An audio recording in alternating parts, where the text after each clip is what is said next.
The Senate will come to order. I ask everyone present to please rise and recite the Pledge of Allegiance. I pledge allegiance to the flag of the United States of America and to the republic for which it stands, one nation, under God, indivisible, with liberty and justice for all. In the absence of clergy, let us bow our heads in a moment of silent reflection or prayer.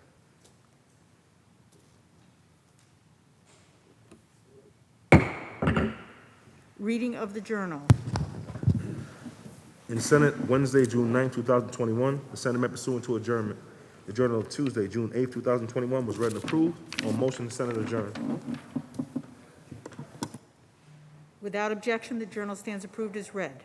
Presentation of petitions, messages from the Assembly. The Secretary will read. Senator Kaplan moves to discharge from the Committee on Rules, Assembly Bill number 4010B, and substitute it for the identical Senate Bill 199B, third reading calendar 420. Senator Myrie moves to discharge from the Committee on Rules, Assembly Bill number 2573A, and substitute it for the identical Senate Bill 294A, third reading calendar 522. Senator Bailey moves to discharge from the Committee on Rules, Assembly Bill number 5707, and substitute it for the identical Senate Bill 2803, third reading calendar 606. Senator Rivera moves to discharge from the Committee on Rules, Assembly Bill number 2395, and substitute it for the identical Senate Bill 3332, third reading calendar 826. Senator Hoylman moves to discharge from the Committee on Judiciary, Assembly Bill number 2505, and substitute it for the identical Senate Bill 997, third reading calendar 838.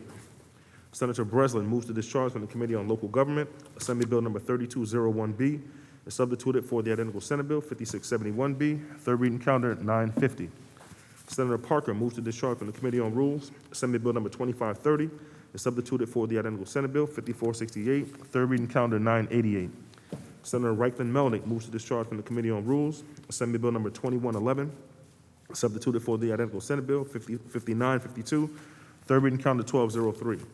Senator Ort moves to discharge from the Committee on Rules, Assembly Bill number 7472, and substitute it for the identical Senate Bill 3638, third reading calendar 1533. Senator Oberacker moves to discharge from the Committee on Rules, Assembly Bill number 7088A, and substitute it for the identical Senate Bill 6240A, third reading calendar 1557. Senator Kennedy moves to discharge from the Committee on Rules, Assembly Bill number 743A, and substitute it for the identical Senate Bill 5517A, third reading calendar 1644.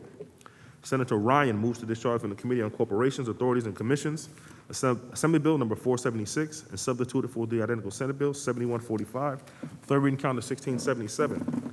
And Senator Kennedy moves to discharge from the Committee on Rules, Assembly Bill number 6247A, and substitute it for the identical Senate Bill 5246A, third reading calendar 1691. Substitutions so ordered. Messages from the Governor, reports of standing committees, reports of select committees, communications and reports from state officers, motions and resolutions. Senator Gianaris. Good afternoon, Madam President. I move to adopt the resolution calendar with the exception of Resolution 1227.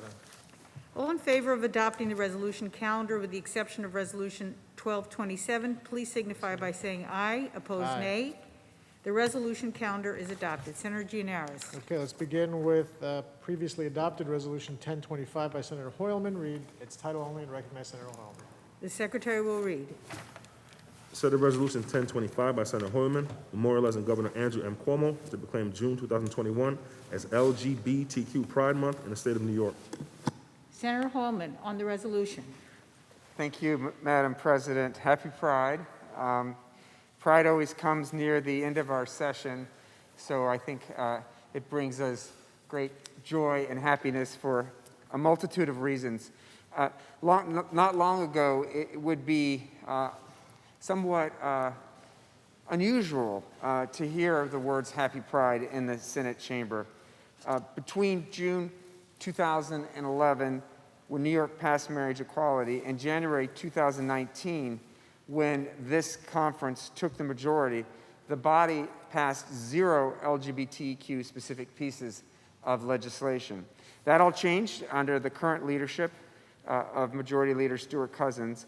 And here's what we've been able to get done for the LGBTQ community in just the last 3 years. GENDA, the Gender Expression Non-Discrimination Act, finally giving civil rights to transgender New Yorkers and protections that they deserve. A ban on so-called gay conversion therapy, the cruel practice of trying to convert young LGBTQ kids from gay to straight, which is in effect child abuse. Banning the gay and trans panic defense. It's hard to believe that if you murdered someone, a defense to that murder would have been because they're LGBTQ.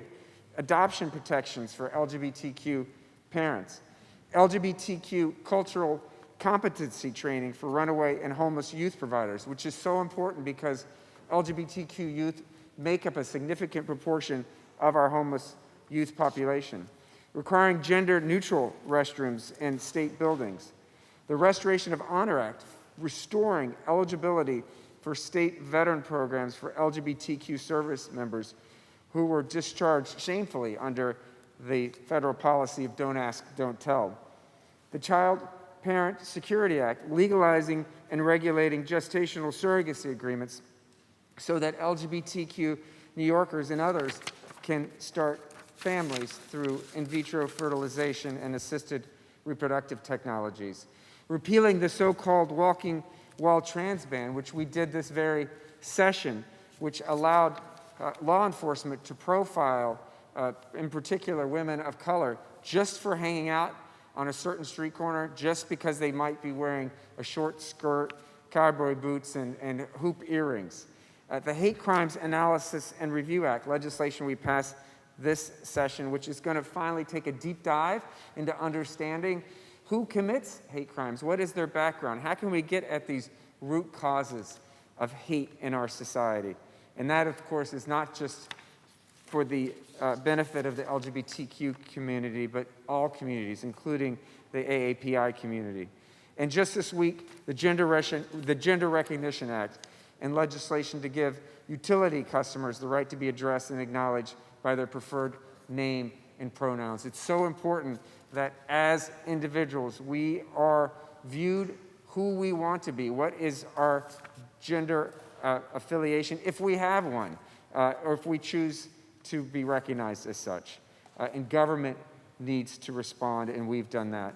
There's no question that as a country and as a state, we've made incredible progress. I mean, I can't imagine 25 years ago when I first met my husband that I would be walking with him hand in hand on the street and be able to witness the birth of our 2 daughters, things we thought unthinkable at the time. Just this week, a Gallup poll found that 70% of Americans approved of same-sex marriage, including a majority of Republicans. This wouldn't have been possible if not for the work of activists, protesters, disruptors, fighting seemingly impossible fights against seemingly impossible odds, many whom we have witnessed outside of this chamber during the most contentious debates, for example, around marriage equality. Fighting for progress they knew they would not see possibly in their lifetimes. As New Yorkers, we can be so proud of the legacy of fighters like Marsha P. Johnson, Larry Kramer, Edith Windsor, Sylvia Rivera, our own former colleagues like State Senator Tom Duane, assembly members who still serve with us, the first openly LGBTQ state legislator, Deborah Glick, my Assemblymember Danny O'Donnell, Assemblymember Harry Bronson, and of course, our newest colleague, Senator Jabari Brisport. I'm so glad he's here. This month, we honor them and the generations before them who lived and fought and worked and suffered quietly in the shadows. We remind ourselves of the rights that we enjoy today as a community that came at a great and terrible price. Because we can't forget their protests, their activism, that was too often met with deaf ears in the halls like this one. That too often their protests, their activism was directed against institutions like our own, which failed to protect them from abuse at the hands of police, from being fired from their jobs and evicted from their homes because of who they loved, and which stood callously silent as tens of thousands died from AIDS here in New York. Yeah, I think it's fair to say few of them would have imagined that they would one day be celebrated here in the Capitol. As we commemorate the giants who came before us, I'd be remiss to forget the quieter, personal moments of activism that have helped move this country to a place of greater acceptance. Young people coming out to their parents and friends, sometimes risking their homes or lives in the hope of changing hearts and minds. Their contributions also deserve recognition and celebration. We are a living testament that their work was not in vain. They fought so that we could celebrate joyously and openly who we are. But as we celebrate this June, we are reminded how precious, how fragile this progress has been. Violence against transgender people, especially transgender women, is rising. In 2020, the number of trans people murdered nationally surpassed the number of trans people murdered in 2019 in just 7 months.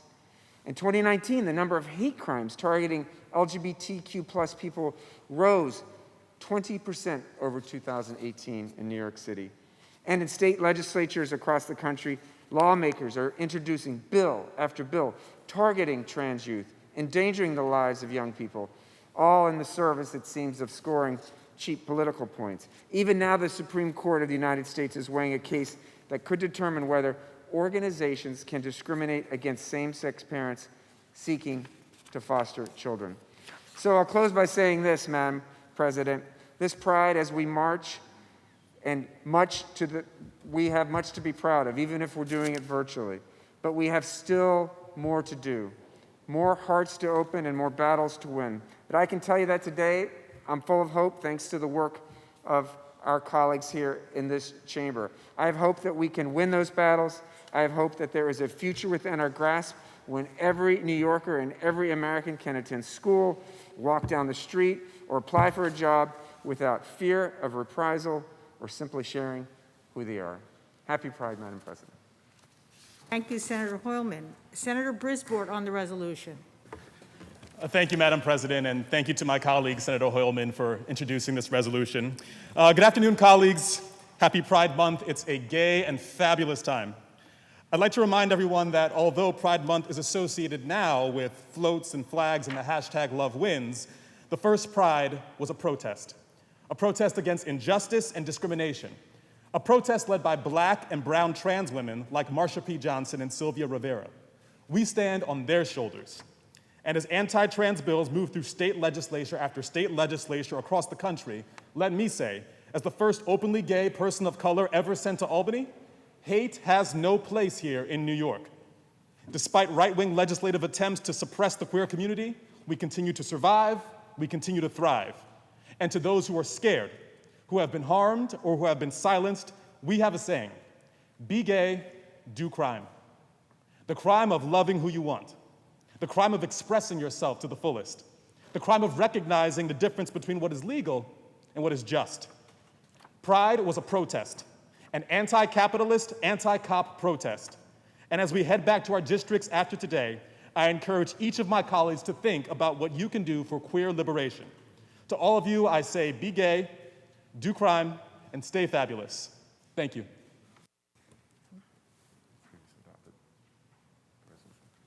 Yes, the resolution was previously adopted on June 8th. Senator Gianaris. Thank you, Madam President. Let's move on now to previously adopted Resolution 1131 by Senator Biaggi. Read that resolution's title and recognize Senator Biaggi on the resolution. The Secretary will read. Senate Resolution 1131 by Senator Biaggi, mourning the death of Jenna Ellen Melanson, distinguished educator and devoted member of her community. Senator Biaggi on the resolution. Thank you, Madam President. I wish I didn't have to rise today to speak on this resolution because of the loss that is part of it. But I'm very proud to be able to speak on this resolution nonetheless in memory of Jenna Ellen Melanson, who tragically passed away at the age of 37 just this past March, 2021. Jenna was an intern in my office and someone that all of us really, truly loved. Her lifelong dream was to save the world, and you definitely felt that every time that you met her, with her can-do attitude and willingness, frankly, to step up and take on any challenge that came her way with a very bright and big smile. Anybody who knew her knew that she had this sincerity and this dedication to her community that was really relentless and something to be, frankly, envied. She had a willingness to assist others. She never said no to helping or lending a helping hand. And her work is an inspiration to me today. She, also a fellow RAM, worked in education as a teacher's aide assisting students with special needs before she attended Fordham University for her master's in social work. While she pursued her degree when she was in my office and joined my team as an intern during the fall and the spring of 2020, but she never actually left the office and continued to help us volunteer in many different capacities. Her laugh was infectious. Her love for public service was, again, inspiring. She was armed with this spirit of humanity and this sense of compassion, of warmth, of kindness, things that I think all of us could definitely benefit from.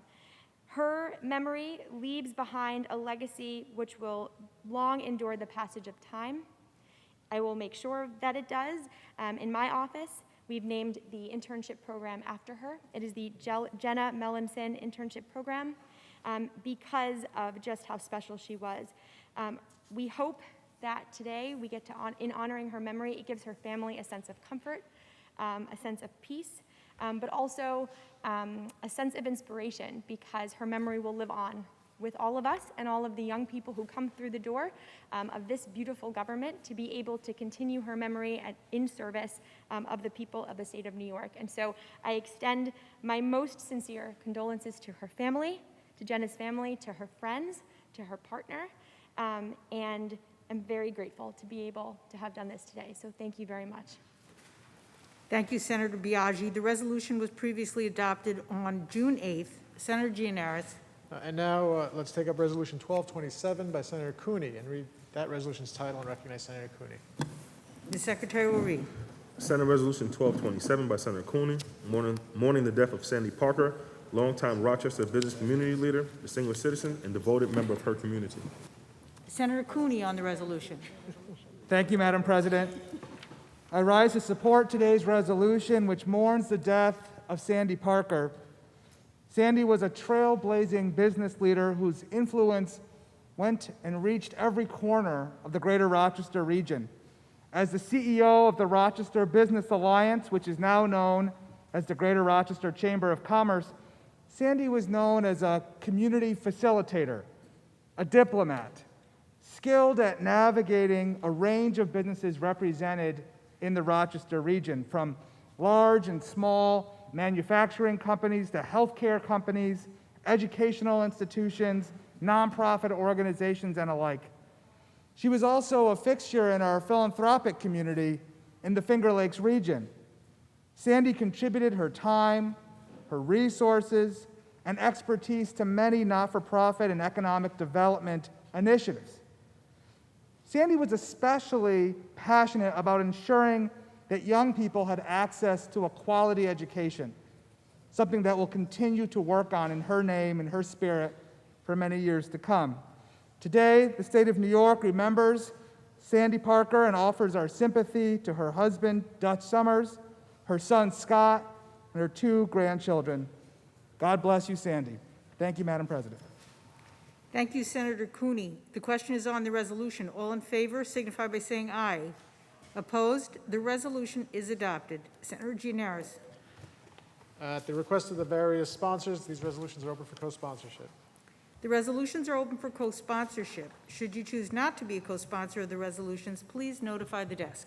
Senator Gianaris. Let's take up the calendar this time, Madam The President. Secretary will read.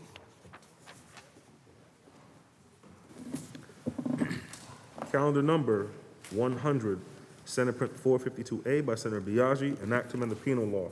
Read the last section. Section 3, this act shall take effect immediately. Call the roll. Adabo, Gianaris, Kruger, Ort, Stewart, Cousins, White. Senator Biaggi to explain her vote. Thank you, Madam President. In 2011, 2 New York City police officers were acquitted of sexual assault charges where they helped an intoxicated woman back to her apartment and then returned to her apartment multiple times that night on false pretenses in order to have sex with the woman. Although the woman was clearly intoxicated, the officers were not guilty of any offense because she chose to consume the alcohol leading to her intoxication. As our penal code currently reads, victims of sex crimes are treated differently in cases where the victim voluntarily consumed alcohol or drugs prior to their assault versus a victim who was involuntarily intoxicated due to the actions of someone else. The very definition of mental incapacitation in our law only recognizes cases where a substance was administered involuntarily. And to be very clear, an individual's decision to drink alcohol does not lessen the seriousness of the crime or diminish the severity of their assault and the trauma that follows. This loophole in our penal code creates a barrier for so many survivors trying to seek justice, and it perpetuates a dangerous routine of victim blaming. By closing this loophole, we can make clear that an individual's decision to voluntarily drink alcohol or consume drugs is not an invitation for sexual assault.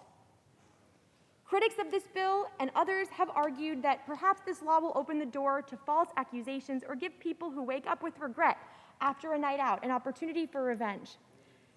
I want to be very clear. Our penal code addresses false accusations, and we have made every attempt in good faith with supporters and critics to add guardrails to this bill to account for those concerns. Closing the voluntary intoxication loophole is about protecting survivors of rape who purposefully were preyed upon while they were intoxicated and vulnerable, which is a scenario that unfortunately happens all too often. In New York, every New Yorker should understand that rape is rape, and those who are raped should be protected regardless of whether they are voluntarily intoxicated or not. We believe survivors in New York. We support survivors in New York unequivocally, and passing this bill today brings us one step closer to survivor justice. I am very grateful to this Senate body and to our Majority Leader, Andrea Stewart-Cousins, for bringing this bill to the floor once again. And I am very proud to vote in favor of closing the voluntary intoxication loophole. One final note.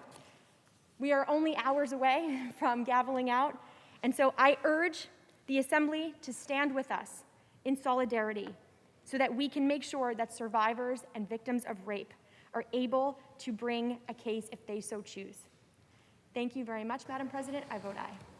Senator Biaggi to be recorded in the affirmative. Announce the results. In relation to calendar 100, voted in the negative, Senator Savino. Ayes 59, nays 1. The bill is passed. Calendar number 256, Senate Print 3126B by Senator Parker, enactment of the Public Service Law. Read the last section. Section 4, this act shall take effect 1 year after it shall become a law. Call the roll. Addabbo, Gianaris, Kruger, Ort, Stewart, Cousins, White.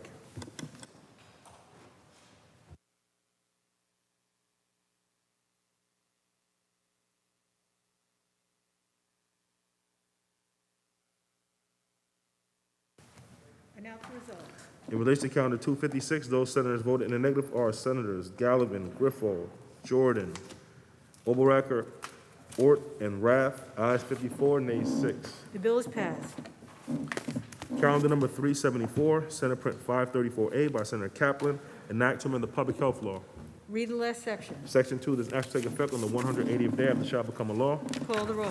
Addabbo, Gianaris, Kruger, Ort, Stewart, Cousins, White. Announce the results. Ayes 60.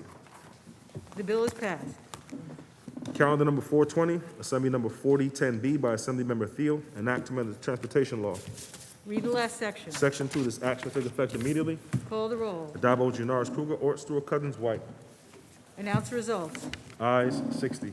The bill is passed. Calendar number 499, Senate Print 991C by Senator Hoylman, an act directing the Commissioner of the Office of Parks, Recreation, and Historic Preservation to conduct a legal review for the redesignation of Donald J. Trump State Park. Read the last section. Section 2, this act shall take effect immediately. Call the roll. Addabbo, Gianaris, Kruger, Ort, Stewart, Cousins, White. Senator Hallman to explain his vote. Thank you, Madam President. This bill would start the process of renaming Donald Trump State Park, a 104-acre state park that straddles the borders of Westchester and Putnam counties. It's currently dilapidated, mostly undeveloped and untended. We're passing this bill today because the names of our parks, which are dedicated to the public trust, should embody the goals of uplifting and unifying New Yorkers. Donald Trump has been credibly accused of sexual misconduct by over 24 women and has bragged on tape about committing sexual assault. He's used derogatory and racist language in describing the COVID-19 virus and its origins, contributing to an atmosphere spiking hate crimes against Asian Americans. He's repeatedly sought to undermine the foundations of our free and fair elections by amplifying conspiracy theories, lying about voter fraud, and trying to strong-arm state election officials into overturning the will of the people. And he's been impeached twice, including for inciting an insurrection attempt at the U.S. Capitol that led to the death of 5 people, including a police officer. With the passage of this bill, we can send a signal to all New Yorkers and all who visit New York from around the world that our state's public spaces reflect the best values of decency, acceptance, and civic pride. I vote aye. Senator Holman to be recorded in the affirmative. Announce the result.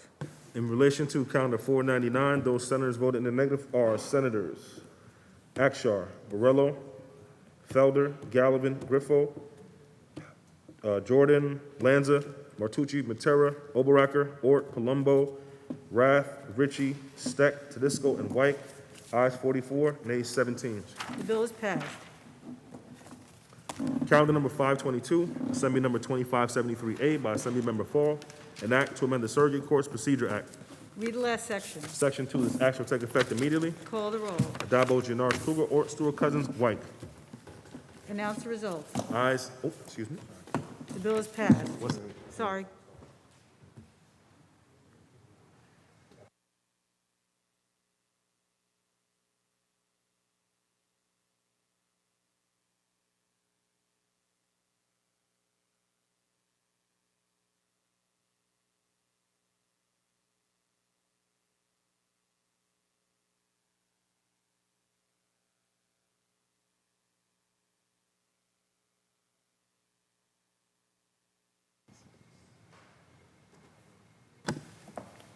Announce the result. In relation to Calendar 522, those senators voted in the negative are Senators Akshar, Boyle, Gallivan, Griffo, Jordan, Lanza, Martucci, Matera, Oberacker, Ort, Palumbo, and Rath. Ayes 50, what's that, 12? Ayes 49, nays 12. The bill is passed. Calendar number 526, Senate Print 2929B by Senator Parker, an act in relation to designated Kings County as a cease and desist zone. Read the last section. Section 4, this act shall take effect immediately. Call the roll. Adabo, Janars, Kruger, Ort, Stewart, Cousins, White.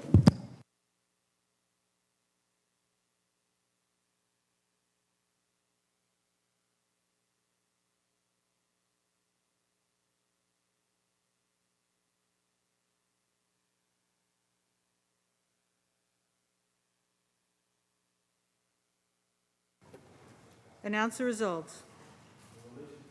In relation to Calendar 526, those senators voted in the negative are Senators Akshar, Borrello, Gallivan, Griffo, Hinchey, Jordan, Kaplan, Lanza, Martucci, Matera, Oberacker, Ort, Palumbo, Rath, Reichlin Melnick, and Skoufis. Ayes 45, nays 16. The bill is passed. Calendar number 606, Assembly number 5707 by Assemblymember Joyner, an act to amend the criminal procedure law. Read the last section. Section 2, this act shall take effect immediately. Call the roll. Adabo, Janars, Kruger, Ort, Stewart, Cousins, White.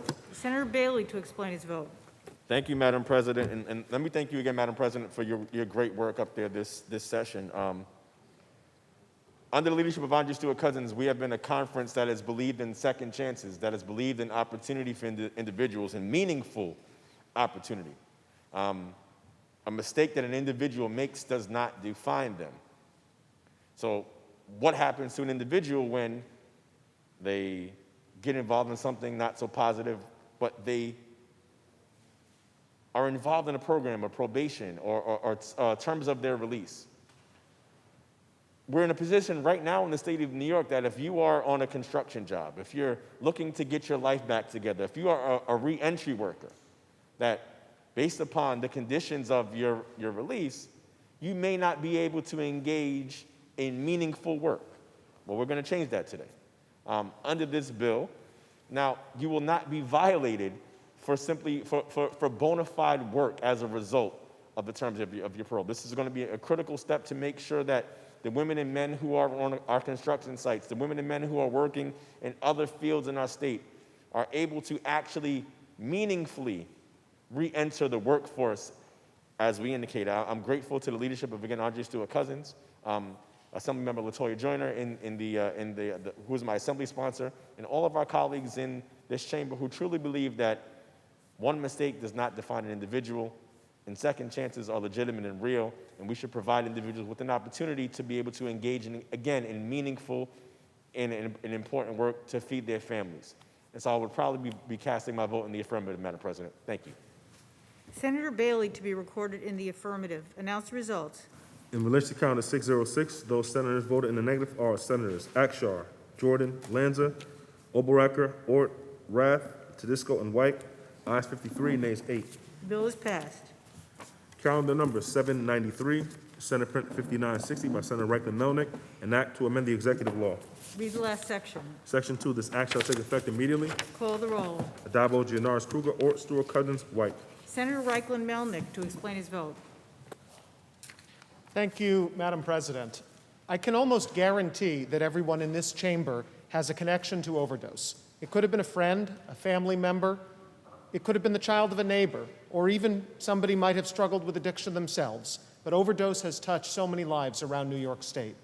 More than 24,000 New Yorkers have died from an opioid overdose-related case between 2003 and 2018, more than 24,000. And that number is certainly an overcount. That's nearly 130 New Yorkers every month for most of the past 20 years. And the problem is getting worse. According to the CDC, New York is a state which consistently sees significant increases in emergency department visits for suspected opioid overdoses, meaning that we saw over 100% increase in emergency room visits between 2019 and 2020 for these cases. And still, the stigma associated with overdose has led to victims and families and friends suffering in silence as the overdose public health crisis has continued to escalate.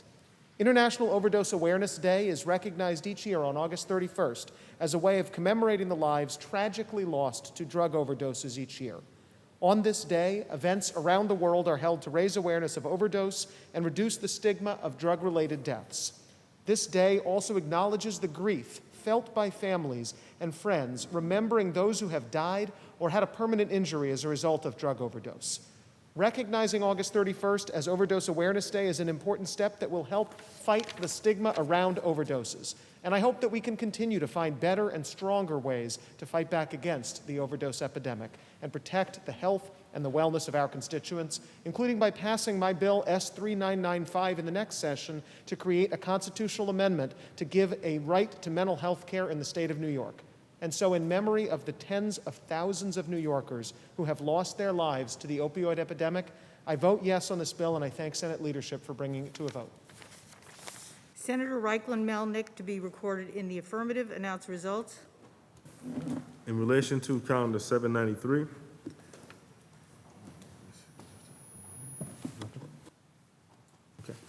ayes 61. This is 793. Ayes 61. The bill is passed. Calendar number 807, Senate Print 5759B by Senator Brisport, an act to amend the social services law. Read the last section. Section 2, this act shall take effect on the 90th day after it shall become a law. Call the roll. Addabbo, Gianaris Kruger, Ort, Stewart-Cousins, White.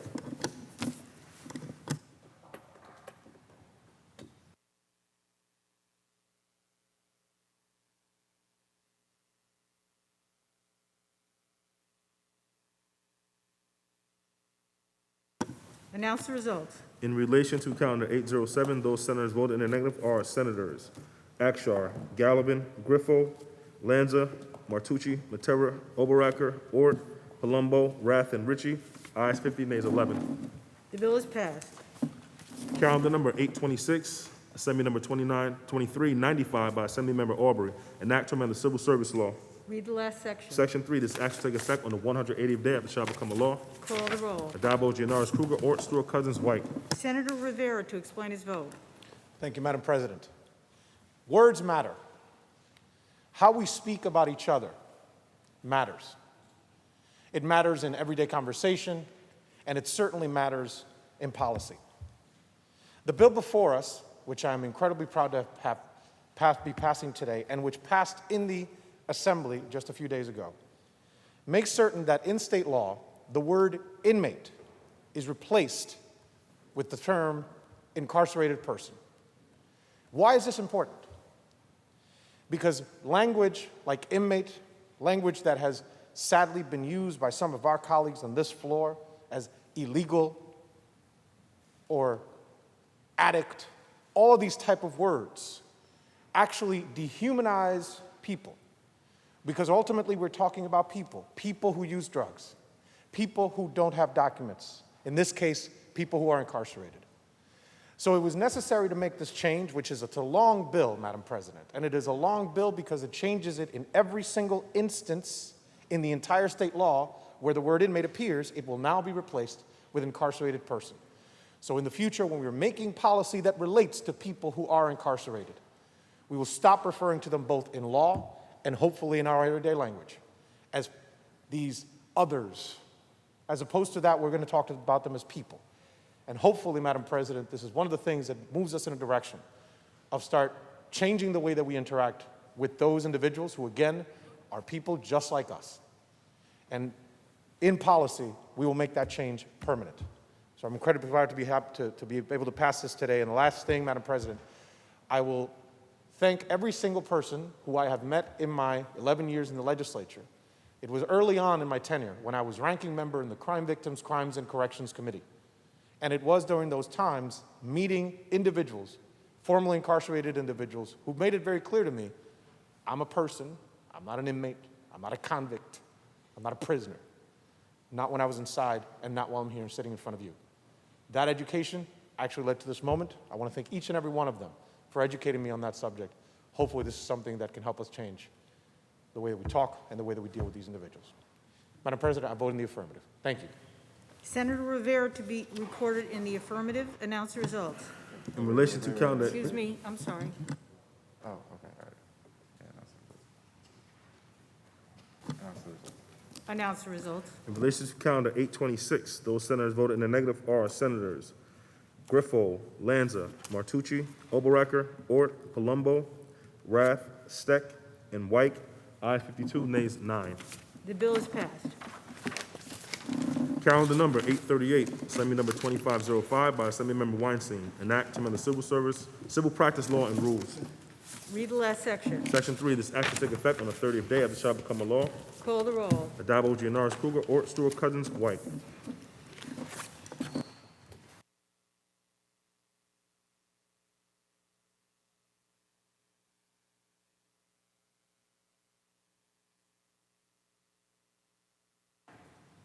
Announce the results. In relation to calendar 838, those senators voted in the negative are Senators Akshar, Gallivan, Griffo, Matera, Oberacker, Ort, Palumbo, Rath, Ritchie, and Steck. Ayes 51, nays 10. The bill is passed. Calendar number 896, Senate Print 784B by Senator Gunardes, an act to amend the vehicle and traffic law. Read the last section. Section 5, this act will take effect on the 1st of April. Call the roll. Addabbo, Gianaris, Kruger, Ort, Stewart, Cousins, White. Senator Gennard to explain his vote. Thank you, Madam President. We're all familiar with this scenario. We're sitting out with our families in a park or maybe on our stoop, or we're trying to get some sleep at night, and all of a sudden, a car will drive past our house with what sounds like a jet engine attached to the back of it. Or we'll be riding our bike through a park somewhere and we'll hear a car zooming on by with a muffler that sounds like shotgun shots. The fact is that modifying exhausts and mufflers in this state has been illegal for a very long time, but there has been zero accountability on the use of these already illegal devices. The fines, in fact, were only $150. The cost of doing business to buy one of these things and terrorize your neighbors with these modified parts. So with this bill today that we are passing, and thankfully in both chambers, we are going to finally take a huge crack at cracking down on the loud, obnoxious, annoying, and just plain old stupid behavior of people modifying their cars and changing their vehicles to sound like they are a jet engine at Kennedy Airport on a Sunday morning. This is a huge quality of life issue that we have heard about in every corner of the state from the moment that we introduced this legislation, because this affects every single neighborhood and every single block in every single community in New York State. With the passage of the SLEEP Act today, we are finally putting teeth into the law. We are raising the fines on those individuals who improperly install these mufflers and exhausts in the first place, and we are holding accountable the individuals who do these installations as well, giving us finally the teeth to be able to increase enforcement and get these vehicles off the road to begin with. This is not just about people complaining about noise. This is actually a public health concern. The World Health Organization has said that loud and excessive noise is an understated threat. And in a country like the United States, where 1 in 4 Americans suffer from some form of hearing loss, this actually has a huge impact and will have a huge impact on the public health of our communities. And I'm so grateful that we can finally take a crack at cracking down on these loud, illegal, obnoxious, and just god-awful, terrible mufflers and exhausts, and finally bring some peace and sanity back to our roadways, and I proudly vote aye. Thank you. Senator Gennard is to be recorded in the affirmative. Announce results. In relation to calendar 896, those senators voted in the negative are Senators Gallivan, Griffo, Lanza, Matera, Oberacker, Ort, Palumbo, Rath, Ritchie, Steck, Tedisco, and White. Ayes 50, nays 12. Bill is passed. There's a home rule message at the desk. No. Calendar number 901, Senate Print 2926 by Senator Kennedy, an act to amend the highway law. Now, there's a home rule message at the desk. Read the last section. Section 2, this act shall take effect immediately. Call the roll. Addabbo, Gianaris, Kruger, Ort, Stewart, Cousins, White.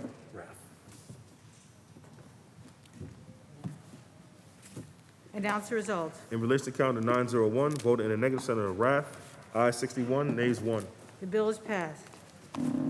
Calendar number 902, Senate Print 2927 by Senator Kennedy, an act to amend the highway law. There's a home rule message at the desk. Read the last section. Section 2, this act shall take effect immediately. Call the roll. Addabbo, Gianaris, Kruger, Ort, Stewart, Cousins, White.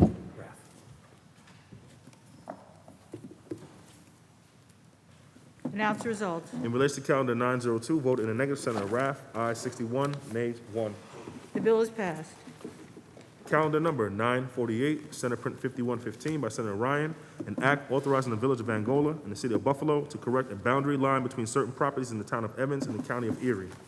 There's a home rule message at the desk. Read the last section. Section 2, this act shall take effect immediately. Call the roll. Addabbo, Gianaris, Kruger, Ort, Stewart, Cousins, White. Announce the results. In relation to calendar 948, voted in the negative, Senator Rath. Ayes 61, nays 1. The bill is passed. Calendar number 950, Assembly number 3201B by Assemblymember McDonald, an act to amend the general municipal law. Read the last section. Section 2, this act shall take effect immediately. Call the roll. Addabbo, Gianaris, Kruger, Ort, Stewart, Cousins, White. Announce the results. In relation to calendar 950, voted in the negative, Senator Rath. Ayes 61, nays 1. The bill is passed. Calendar number 951, Senate Print 5953A by Senator Reichlin Melnick, an act in relation to authorizing the town of Orangetown, County of Rockland, to discontinue the use of certain parkland. There's a home rule message at the desk. Read the last section. Section 7, this act shall take effect immediately. Call the roll. Addabbo, Gianaris, Kruger, Ort, Stewart, Cousins, White. Announce the results. In relation to calendar 951, voted in the negative, Senator Rath. Ayes 61, nays 1. The bill is passed. Calendar number 988, Assembly number 2530 by Assemblymember Barron, an act to amend the correction law. Read the last section. Section 2, this act shall take effect immediately. Call the roll. Addabbo, Gianaris, Kruger, Ort, Stewart, Cousins, White. Announce the results. Ayes 62. The bill is passed. Calendar number 1088, Senate Print 2012 by Senator Jackson, an act to amend the administrative code of the City of New York. Read the last section. Section 5, this act shall take effect immediately. Call the roll. Addabbo, Gianaris, Kruger, Ort, Stewart, Cousins, White.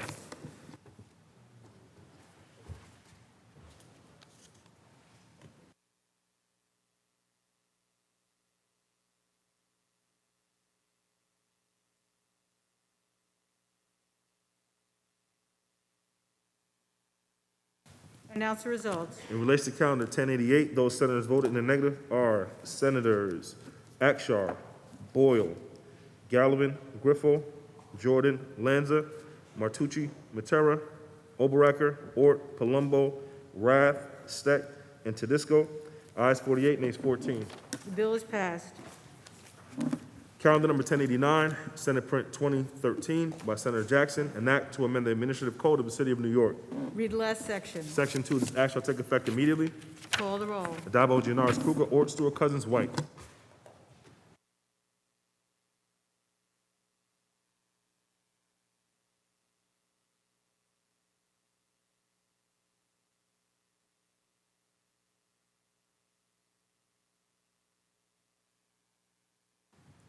Announce the results. In relation to calendar 1089, those senators voted in the negative are Senators Akshar, Boyle, Gallivan, Griffo, Jordan, Lanza, Martucci, Matera, Oberacker, Ort, Palumbo, Ritchie, Steck, and Tedisco. Ayes 48, nays 14. The bill is passed. Calendar number 1109, Senate Print 1997 by Senator Jackson, an act to amend the labor law. Read the last section. Section 2, this act shall take effect on the 60th day after it shall become a law. Call the roll. Adabo, Gianaris, Kruger, Ort, Stewart, Cousins, White. Senator Jackson to explain his vote. Thank you, Madam President. My colleagues, I rise to explain my support for Bill S-1997. The passage of this bill today will be a victory for patients, families, and the tens of thousands of hardworking nurses across New York State who helped so many of us survive this pandemic. 10 years ago, the Senate did the right thing and passed a well-intentioned law to limit mandatory overtime. But there was no enforcement mechanism in it, and employers continue to work nurses far beyond their assigned hours. So every day, in every county in this state, exhausted nurses are still trying to provide the highest quality patient care they can in very trying, understaffed situations, even more so during COVID-19. That's wrong for the nurses and wrong for every family who has worried about their loved ones' quality of care. No one benefited except healthcare tycoons who refused to properly staff their facilities. Now, Madam President, with the passage of this bill, nurses, patients, and their families will have a way to turn the situation around and to begin to address chronic understaffing in all of our health settings. This bill, Madam President, creates fines between $1,000 and $10,000 for each employer infraction and also allows nurses an additional 15% overtime pay as additional compensation. This is justice after years of abuse to many nurses. Forced overtime is bad for all of us, Madam President, so I humbly ask my colleagues to join me in passing this bill that will mean better quality care for patients and families and clearer enforceable rights on the job for thousands of nurses. And I hope you join me in voting aye. Thank you, Madam President. Senator Jackson to be recorded in the affirmative. Announce the results. In relation to calendar 1109, those senators voted in the negative are Senators Akshar, Gallivan, and Steck. Ayes 59, nays 3. The bill is passed. Calendar number 1150, Senate Print 2143A by Senator Kavanaugh, an act to amend the banking law. Read the last section. Section 2, this act shall take effect immediately. Call the roll. Adabo, Gianaris, Kruger, Ort, Stewart, Cousins, White.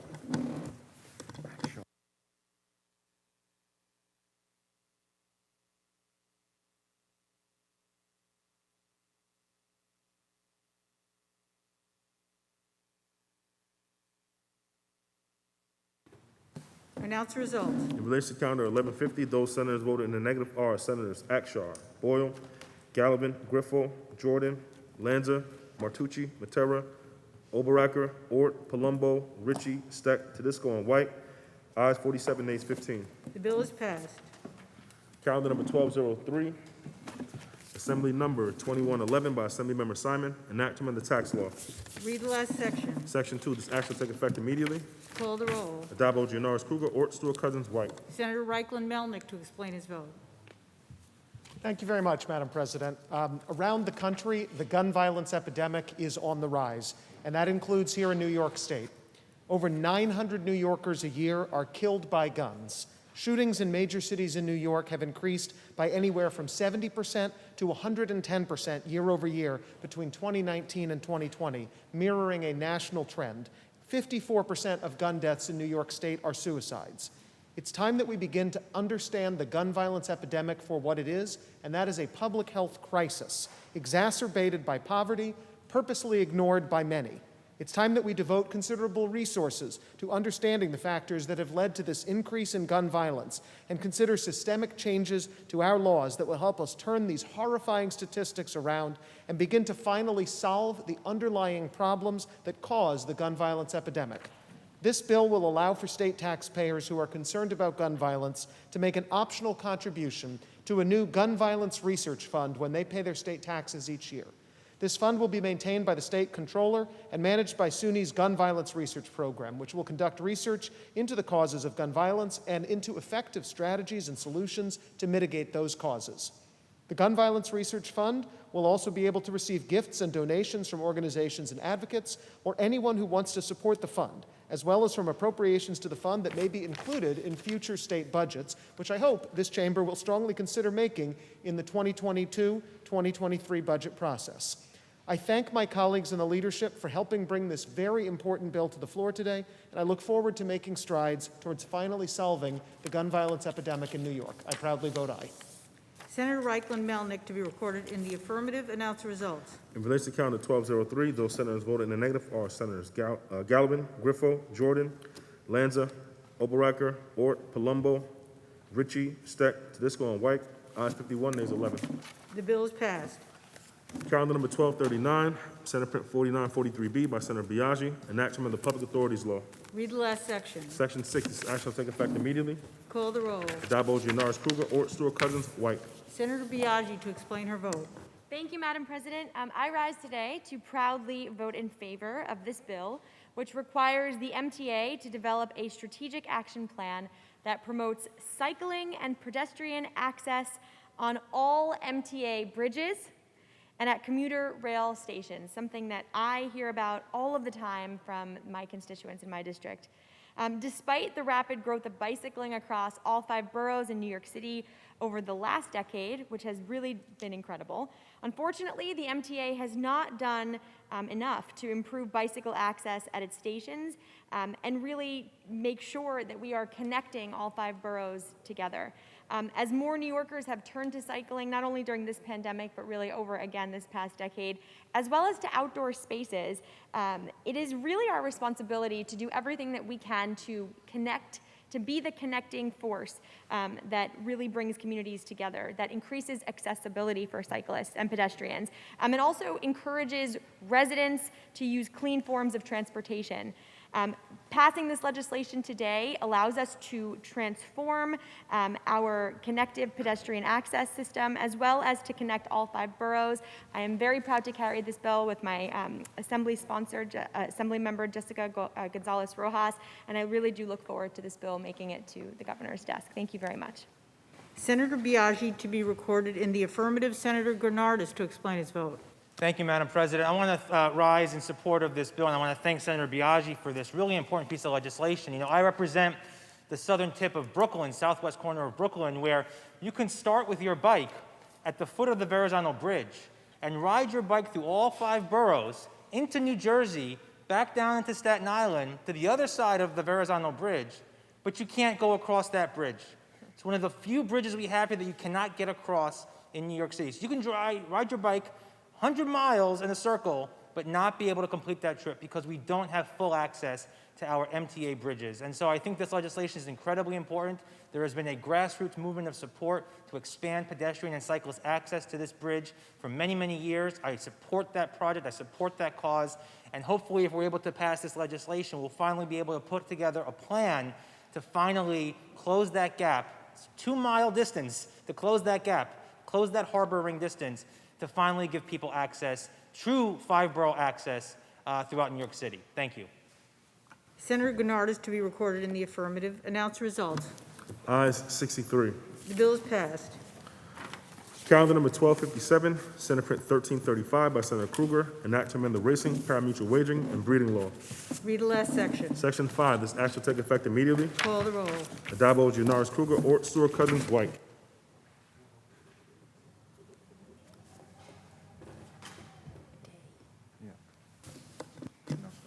Announce the result. In relation to calendar 1257, those senators voted in the negative are Senators Boyle, Matera, Ritchie, and Steck. Ayes 59, nays 4. Bill is passed.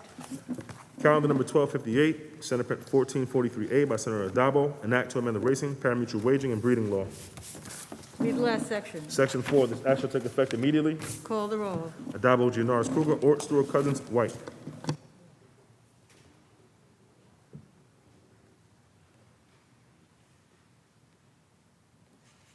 Announce the result. In relation to calendar 1258, those senators voted in the negative are Senators Griffo, Lanza, Oberacker, Palumbo, and Steck. Ayes 58, nays 5. The bill is passed. Calendar number 1281, Senate Print 4686 by Senator Hellman, an act granting retroactive membership in the New York State and local employees retirement system to Justin Whitmore. The bill is laid aside for the day. Calendar number 1336, Senate Print 4516C by Senator Kaplan, an act to amend the penal law. Read the last section. Section 3, this act shall take effect immediately. Call the roll. Addabbo, Gianaris Krueger, Ort, Stewart, Cousins, White.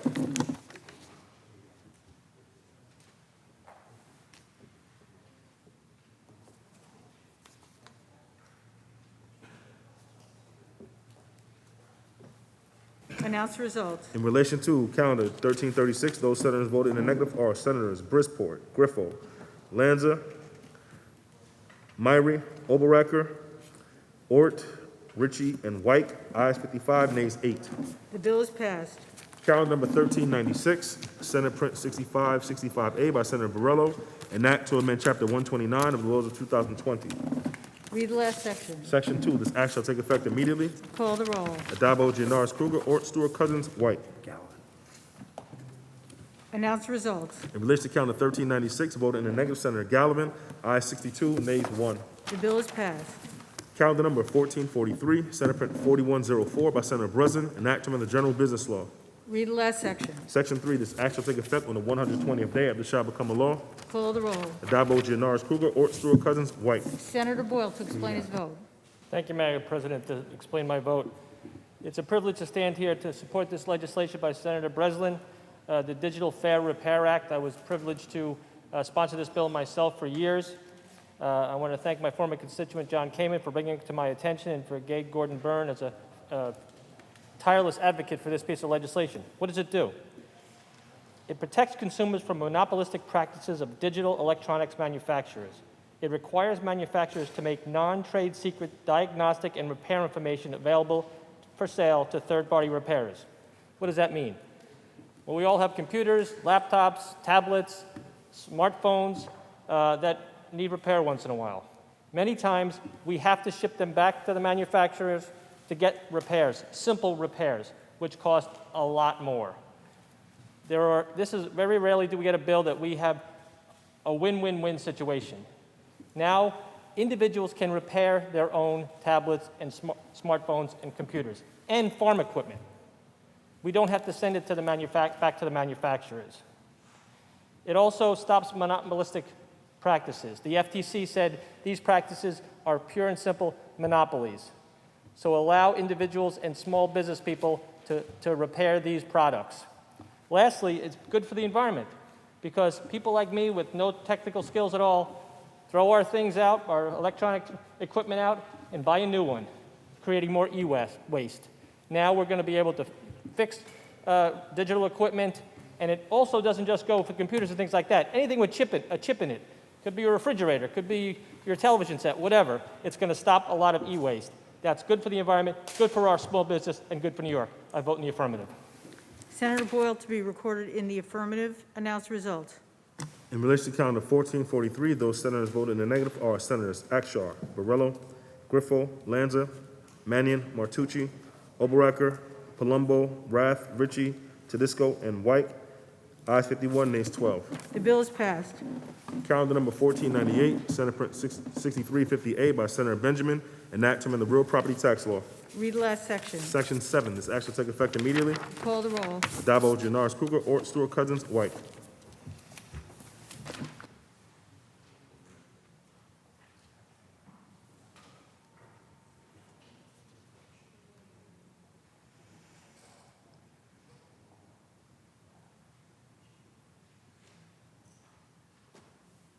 Announce the result. In relation to calendar 1498, those senators voted in the negative are Senators Akshar, Borrello, Boyle, Gallivan, Griffo, Jordan, Oberacker, Ort, Palumbo, Rath, Ritchie, Tedisco, and White.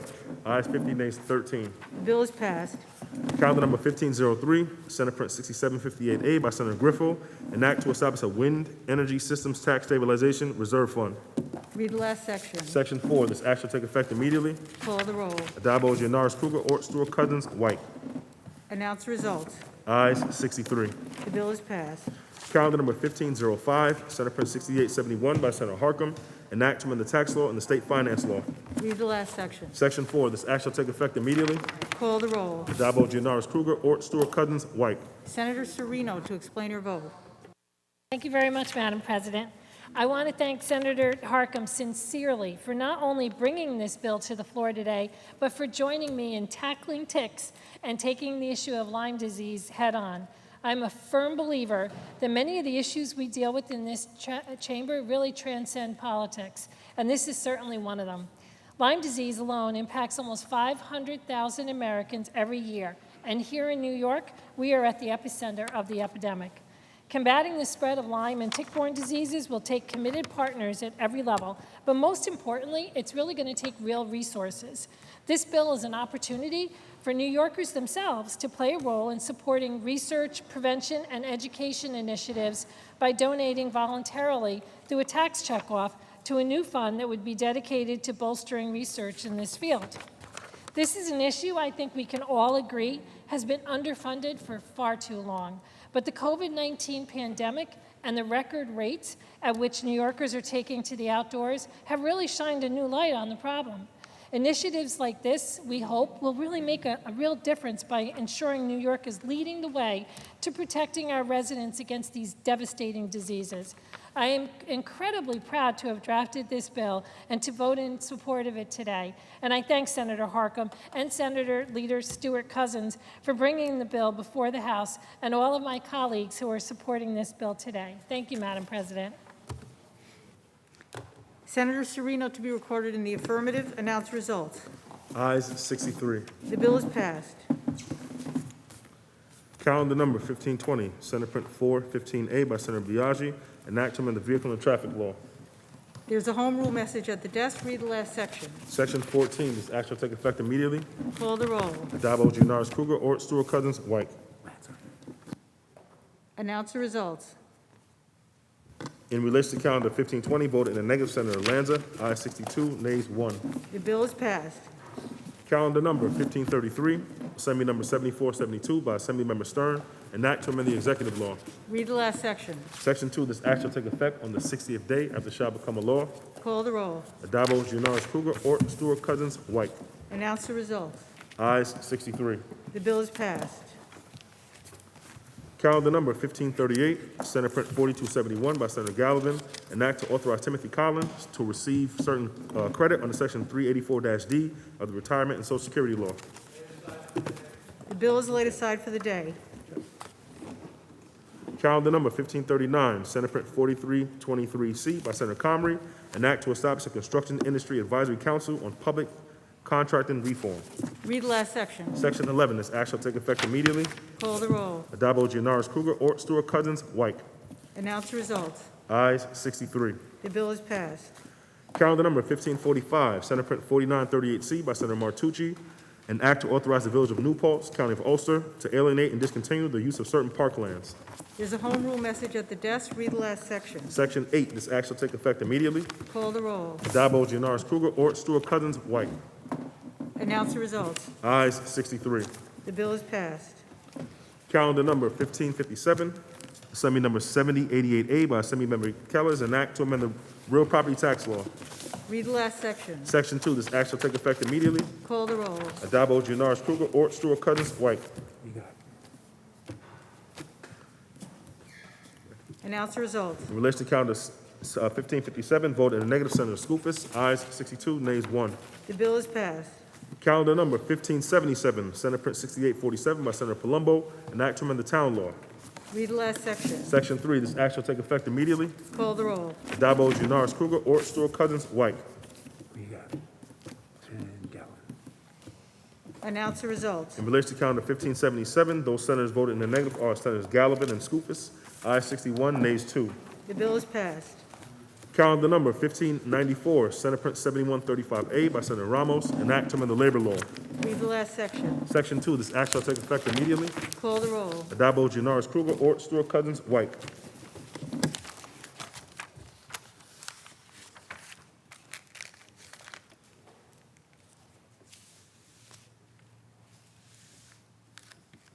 Announce the results. In relation to calendar 1594, those senators voted in the negative are Senators Akshar, Borrello, Griffo, Jordan, Martucci, Oberacker, Ort, Rath, Steck, Tedisco, and White. Ayes 52, nays 11. The bill is passed. Calendar number 1605, Senate Print 7176 by Senator Parker, an act to amend the energy law. Read the last section. Section 23, this act shall take effect immediately. Call the roll. Addabbo, Junars, Kruger, Ort, Stewart, Cousins, White.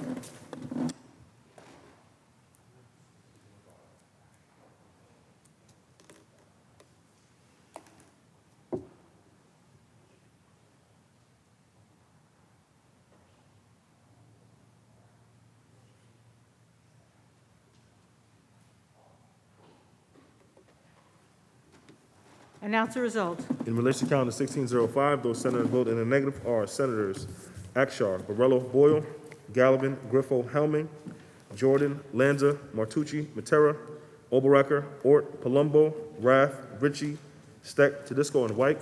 Ayes 45, nays 18. The bill is passed. Calendar number 1607, Senate Print 7184 by Senator Mayer, an act in relation to authorizing the City of New Rochelle, County of Westchester, to sell, convey, and alienate certain land. There's a home rule message at the desk. Read the last section. Section 11, this act shall take effect immediately. Call the roll. Addabbo, Junars, Kruger, Ort, Stewart, Cousins, White. Announce the results. Ayes 63. The bill is passed. Calendar number 1615, Senate Print 7195 by Senator Stewart Cousins, an act to amend Chapter 50 of the laws of 2021. The bill is laid aside for the day. Calendar number 1644, Assembly number 743A by Assemblymember Wallace, an act to amend the state finance law. Read the last section. Section 2, this act shall take effect on the 180th day after it shall become a law. Call the roll. Addabbo, Junars, Kruger, Ort, Stewart, Cousins, White. 1644. Announce the results. Ayes 63. The bill is passed. Calendar number 1658, Senate Print 6562A by Senator Jordan, an act to amend the highway law. Read the last section. Section 3, this act shall take effect immediately. Call the roll. Addabbo, Junars, Kruger, Ort, Stewart, Cousins, White. Announce the results. In relation to calendar 1658, voted in the negative, Senator Brisport. Ayes 62, nays 1. The bill is passed.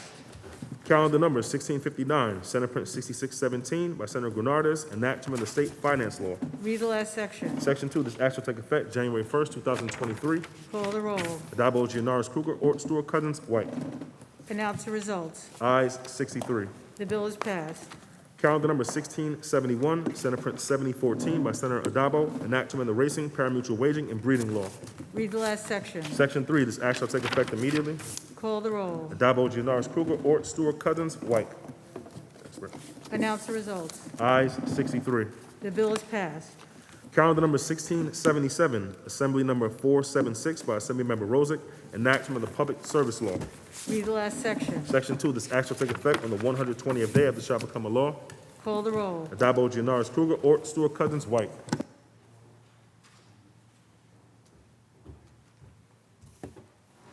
Announce the results. In relation to calendar 1677, those senators voted in the negative are Senators Boyle, Helming, Lanza, and Ort.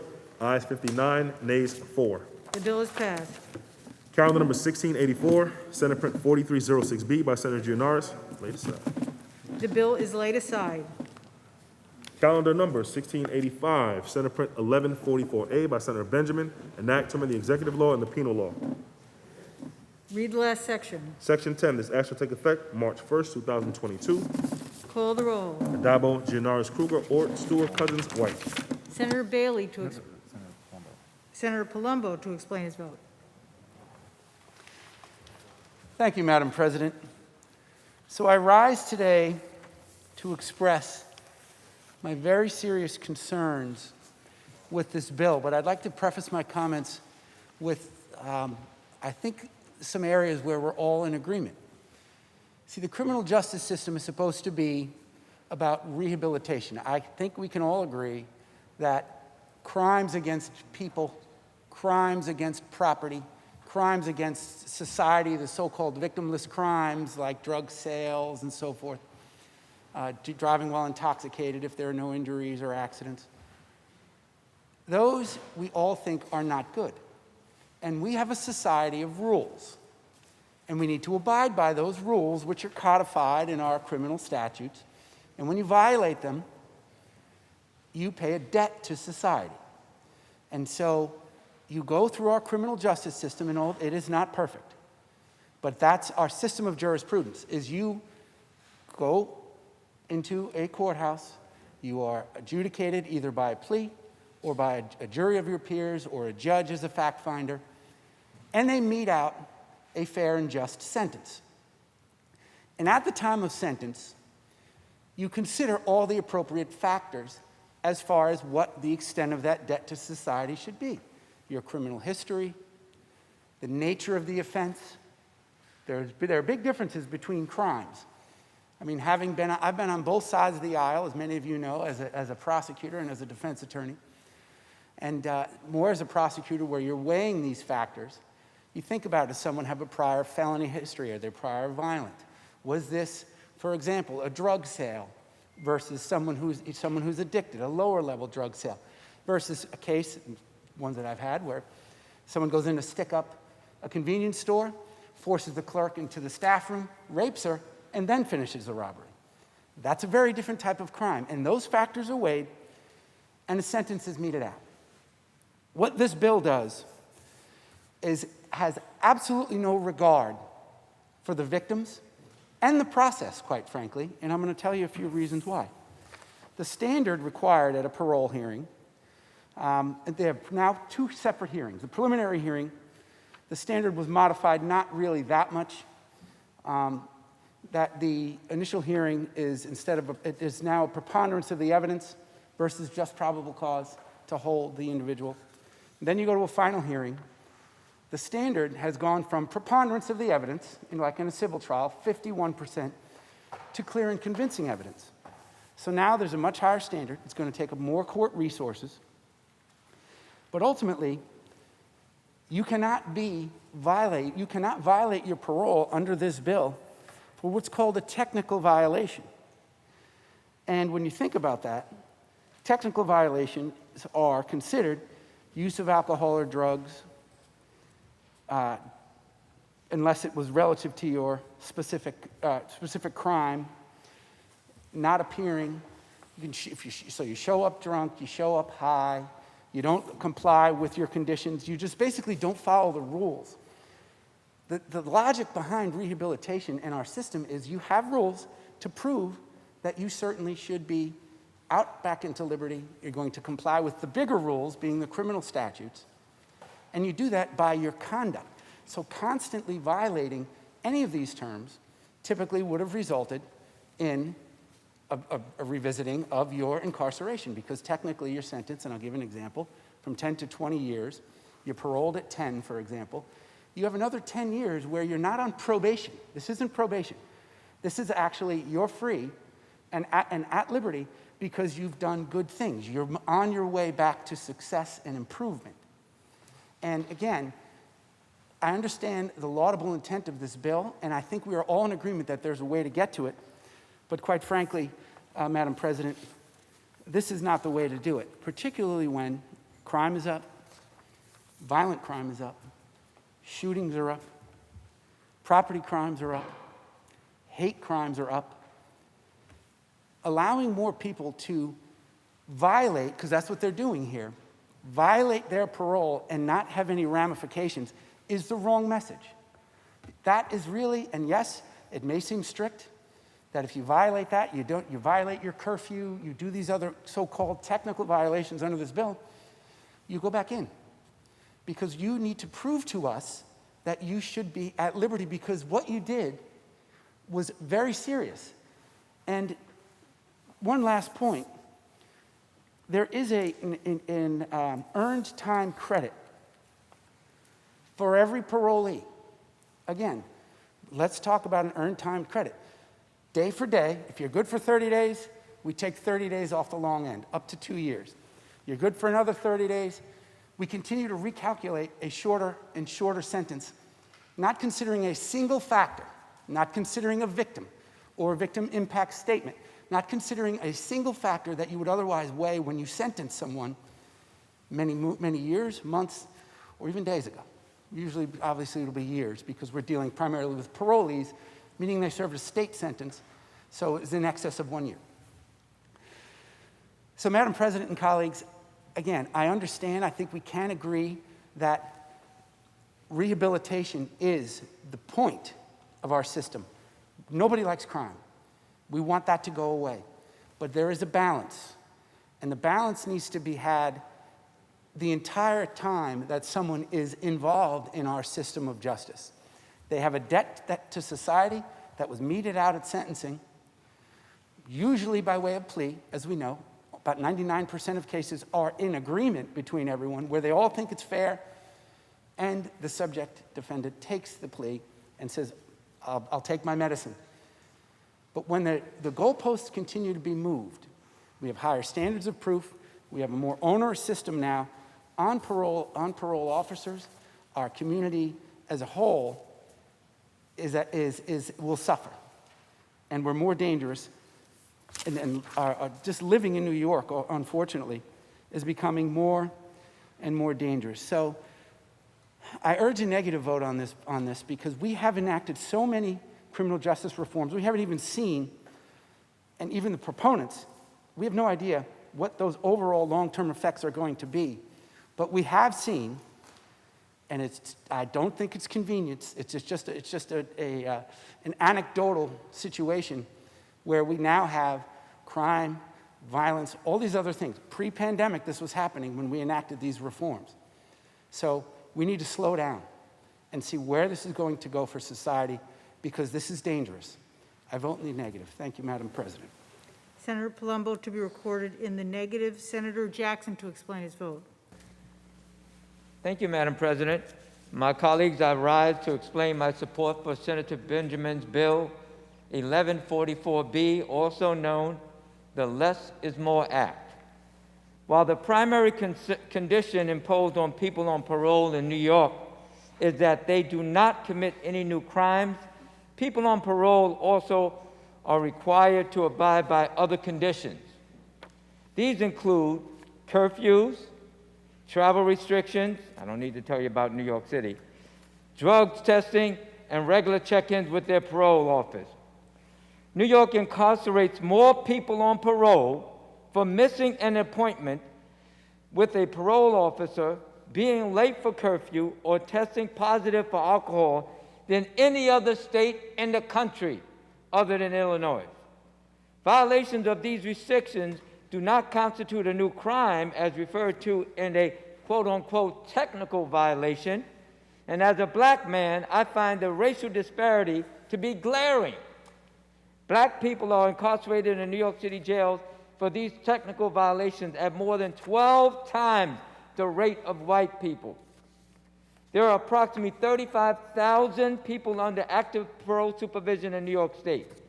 At almost any time, Madam President, their efforts to successfully rejoin the workforce and reintegrate into their families and their communities can be disrupted by reincarceration for a technical violation. It harms individual lives and families without commensurate public safety gains and drives up the population in state prisons and local jails, wasting taxpayers' money. And quite frankly, it destroys communities, specifically black and brown communities. You have all heard me say that we are legislators of conscience. Therefore, supporting this bill, which aims to help people successfully complete community supervision and avoid further return to prison, is the right thing to do. Therefore, Madam President, I proudly vote aye to give our fellow humans a real opportunity at a second chance at life and to contribute to society. Thank you. Senator Jackson to be recorded in the affirmative. Senator White to explain her vote. Thank you, Madam President. This bill would make it more difficult for parole officers to do their job and ensure parolees that are in violation and potentially a high risk of reoffending are put back behind bars. I'm voting no because this bill would make our communities less safe.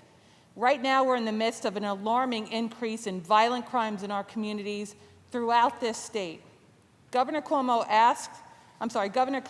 continues to talk about the crime issue in this state without recognizing the role he himself has played by signing laws that have made our communities less safe. He contributed to the anti-law enforcement, pro-criminal attitude. Throughout this session, as scandals mounted against the governor, we have seen him become increasingly out of touch and disengaged. But yet, he's still the sole person ruling the state via executive order and directives. This is why we cannot end this session without revoking the governor's emergency powers. Thank you. Senator White to be recorded in the negative. Senator Bailey to explain his vote. Thank you, Madam President. Let me first thank Leader Andrea Stewart-Cousins for her commitment to justice once again, and my colleague and friend, Senator Brian Benjamin, for pushing this bill across the act, what is called the Less is More Act. We're entitled to our own opinions, but we are not entitled to our own versions of the facts. So let me lay out a fact pattern as related to this piece of legislation. It was indicated that this bill is not victim-centered. On the initial kickoff of this bill happened in the county of Kings, colloquially known as Brooklyn. Right next to Senator Brian Benjamin was the district attorney of Kings County, Eric Gonzalez, who's been a long, strong-standing supporter. The Bronx's district attorney, Darcel Clark, is a supporter. Albany County's district attorney, David Soares, is a strong supporter. These individuals are charged with ensuring that victims' rights are taking place, and we've had conversations in many other areas related to victims. So to say that there is a lack of concern about victims is concerning. Furthermore, when speaking about these violations, it was the incredibly negative ones were mentioned, but the other ones weren't mentioned, such as being 5 minutes late for a hearing with your parole officer, missing curfew by 5 minutes. Those are the things that people are technically violated and sent back to a life of incarceration for because they made a mistake. After complying with other terms of their condition, being late, in my opinion, and the opinion of so many, should be no grounds to reincarcerate.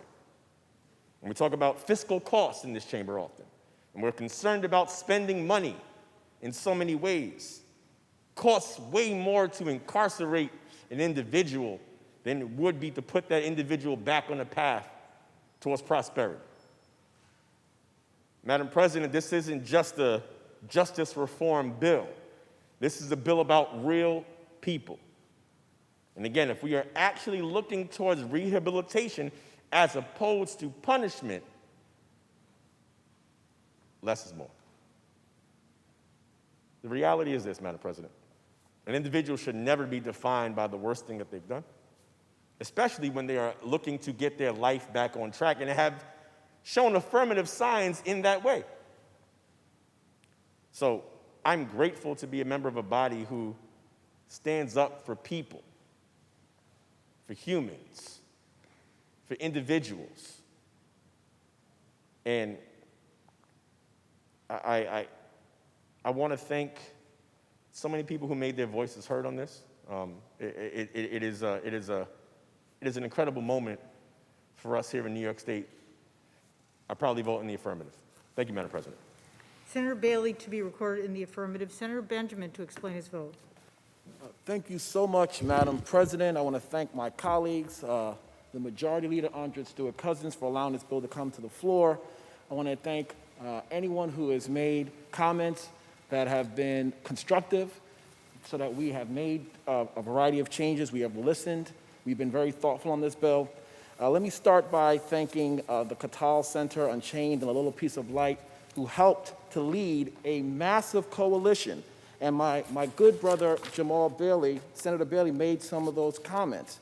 Over 8 district attorneys across the state, 8 sheriffs and police chiefs across the state, 4 former correctional parole and probation commissioners, 3 former attorney generals, former chief justice of the Court of Appeals, 19 New York County officials, and over 269 organizations across the state have come together to say less is more is the right bill. And why do I believe they've done so? A few quick points. You know, last year and since we've taken over the majority, we've done so many important pieces of legislation, particularly on the front end, dealing with issues of bail, dealing with the issues of speedy trial, discovery. Senator Bailey led us in that fight. But it's also important to think about the back end. And in this case, parole and how it is handled is a part of that process. We have about 36,000 people who are under parole. And one of the things that we wanted to do with this bill, and I listened very closely and intently to the comments from my colleagues on the Republican side, one of the things we wanted to do was to separate new crimes from technical violations. Our argument was very simple. There are too many people who are being reincarcerated, possibly up to the extent of their sentence, on issues like missing curfew, on issues like dirty urine, on issues like failure to pay surcharges, and you might be poor, you can't pay it. And you can get reincarcerated for issues like that. We thought that that was not an appropriate use for reincarceration. And so what we've tried to do is something that we believe was very reasonable, which is to create standards and to say, for technical parole violations, if someone has violated curfew, not that they don't have to face some sort of penalty, some sort of consequence, we just don't believe it should be reincarceration, Madam President.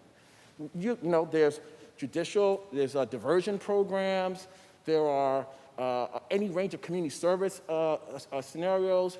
You can possibly put more requirements where they have to be present more or they have to make written statements. There are a variety of things that you can do. We're just saying that if someone has violated curfew, that they shouldn't be reincarcerated at their expense, at their family's expense, at the emotional expense that that has caused, the trauma that that causes, Madam President, and at the fiscal cost to the state of New York.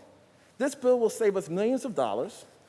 This bill will save us a lot of heartbreak, because I'm telling you, the idea that someone could have missed curfew and then possibly spend 105 days detained waiting to find out if they're going to get their actual sanction, it just feels to be too much. It's over-incarceration. And one of the things that we are trying to do in this society is to have more appropriate levels of incarceration. I think that's something we could all agree on. I don't think anyone here wants people to be over-incarcerated. I'm submitting to you that if someone forgot to tell their PO that they changed their employment location, that shouldn't be a provision for them to possibly be reincarcerated for up to multiple years. That's what we're trying to do here.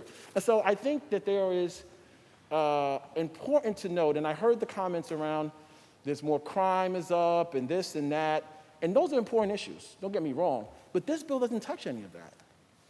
It doesn't at all. It says with new crimes, whether they're felonies or misdemeanors, by the way, that the present process stays in place. So I don't want there to be confusion. I don't want the people to try to use this bill to make other points. Let's just be clear. We over-incarcerate as is relevant for public safety, and we need to do a better job. Now, let me say in closing, you know, one of the things that we want is a justice system that works for everyone. And I feel very strongly that people when they're out on parole, and I've talked to so many parolees who believe it's almost like an obstacle course trying to deal with parole. And I don't think that's what the parole officer's job should be. I think the parole officer's job should be rehabilitation. They should be almost like a therapist, a counselor, someone who is really trying to encourage the parolee to do the right thing, stay on the right track, get that job, help them try to get their life on track. That's what we're supposed to be about here. The parole board had decided after they committed their crime that they are able to serve out the rest of their sentence in public. They decided that. So that means obviously the parole board, they felt very comfortable that this person would not be a threat to public safety when they were let out. Let's try to help them grow to be something more. And there's so many great examples of people who are out on parole who've done so many things, leading great organizations, doing so much important work. I think we should have more of that, not less. And I feel very strongly that when we think about mass supervision, when we think about supervision, when we think about parole, our first order of business should be, what can we do to help this person reintegrate into society, reconnect with their families? And by the way, Senator Jackson made a great point. This is largely black and brown lives who we're talking about here. These are my constituents. These are your constituents. These are people who deserve to know that the state of New York cares about their future. And we're going to do everything we can to try to help them live a productive and valuable life. That should be our intent. And if somebody commits a new crime, then they have to pay the consequences for that new crime. I'm not saying that doesn't need to be the case. I'm just saying it shouldn't be something that this technical thing doesn't make me feel good. Curfew? You didn't tell your PO that you changed your job location? I just think we can do better than this. We can do better than this. And thankfully, today, we are. And so I feel good that we have this opportunity to pass an important piece of legislation that will change parole for generations to come. There are a lot of young people who are going to say thank you to New York State for what we're doing here right now. And so with that, I proudly vote aye, Madam President, and I thank you for your indulgence in letting me say a few words on this bill. Thank you. Senator Benjamin, to be recorded in the affirmative. Announce the result. In relation to Count 1685, those senators voted in the negative are Senators Addabbo, Akshar, Borrello, Boyle, Felder, Gallivan, Griffo, Harcum, Hellman, Jordan, Kaminsky, Lanza, Martucci, Matera, Oberacker, Ort, Palumbo, Rath, Ritchie, Savino, Sereno, Steck, Tedisco, and White. Ayes 39, nays 24. The bill is passed. Calendar number 1691. The bill is laid aside. Calendar number 1694. Senate Print 5891C by Senator Parker, enactment of the education law. Read the last section. Section 3, this act shall take effect immediately. Call the roll. Addabbo, Gianaris Kruger, Ort, Stewart Cousins, White.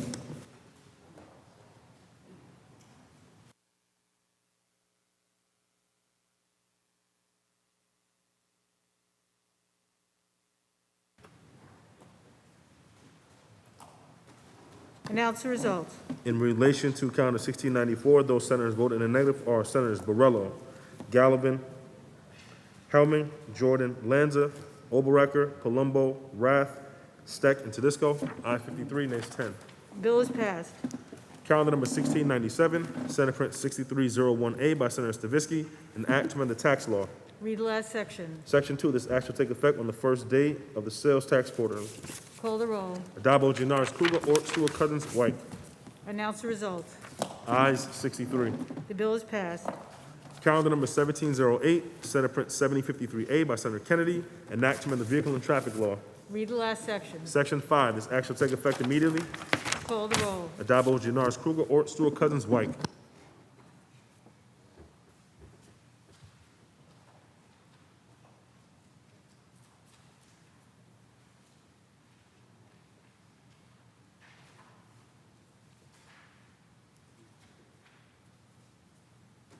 Announce the results. In relation to calendar 1708, those senators voted in the negative are Senators Akshar, Borrello, Hellman, Jordan, Lanza, Martucci, Matera, Oberacker, Ort, Sereno, Steck, Tedisco, and White. Ayes 50, nays 13. The bill is passed. Calendar number 1719, Senate Print 7220 by Senator Savino, an act to amend the judiciary law. Read the last section. Section 2, this act shall take effect immediately. Call the roll. Adabo, Gianaris, Kruger, Ort, Stewart, Cousins, White.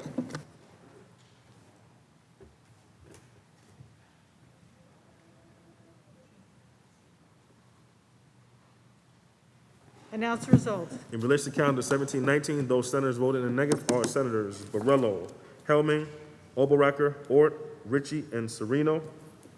Ayes 57, nays 6. The bill is passed. Calendar number 1720, Senate Print 7227 by Senator Myrie, an act to amend the Public Officers Law. Read the last section. Section 2, this act shall take effect immediately. Call the roll. Adabo, Gianaris, Kruger, Ort, Stewart, Cousins, White. Announce the results. In relation to calendar 1720, voted in the negative, Senator Lanza, ayes 62, nays 1. The bill is passed. Calendar number 1721, Senate Print 7228 by Senator Bailey, an act to amend the Criminal Procedure Law. Read the last section. Section 4, this act shall take effect immediately. Call the roll. Adabo, Gianaris, Kruger, Ort, Stewart, Cousins, White.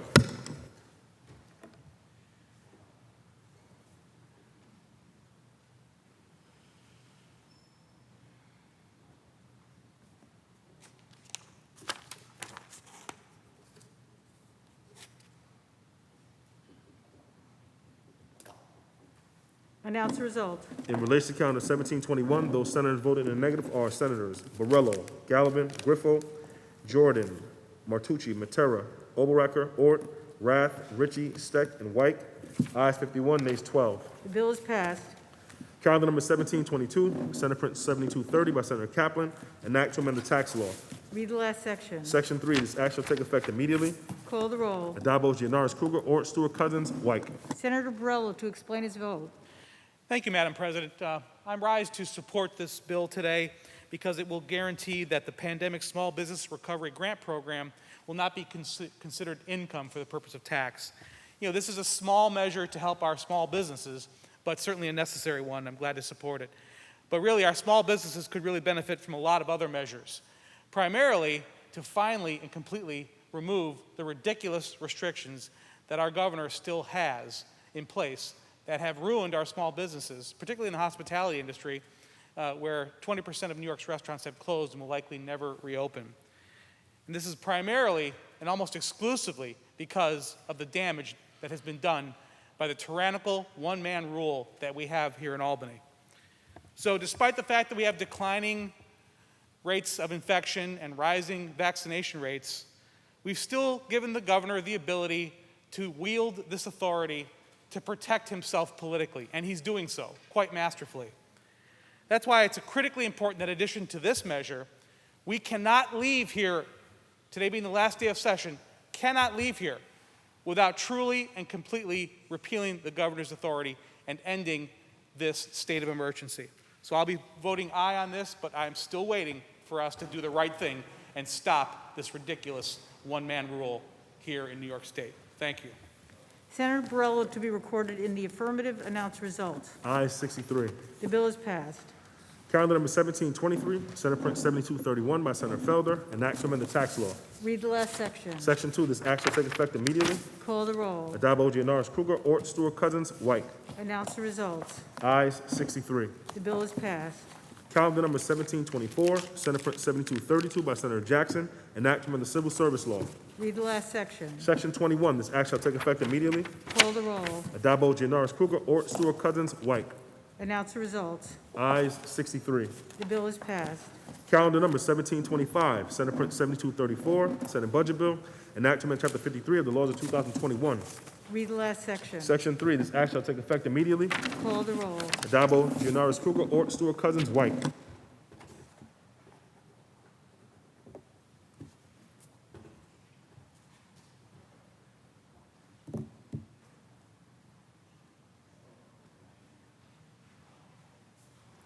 Announce results. In relation to calendar 1725, those senators voted in the negative are Senators Akshar, Griffo, Jordan, Martucci, Matera, Oberacker, Ort, Palumbo, Rath, Ritchie, Steck, and White. Ayes 51, nays 12. The bill is passed. Calendar number 1726, Senate Print 7237 by Senator Stuart Cousins, enactment Chapter 50 of the laws of 2021. Read the last section. Section 2, this act shall take effect immediately. Call the roll. Addabbo, Janoris Kruger, Ort, Stuart Cousins, White. Senator Martucci to explain his vote.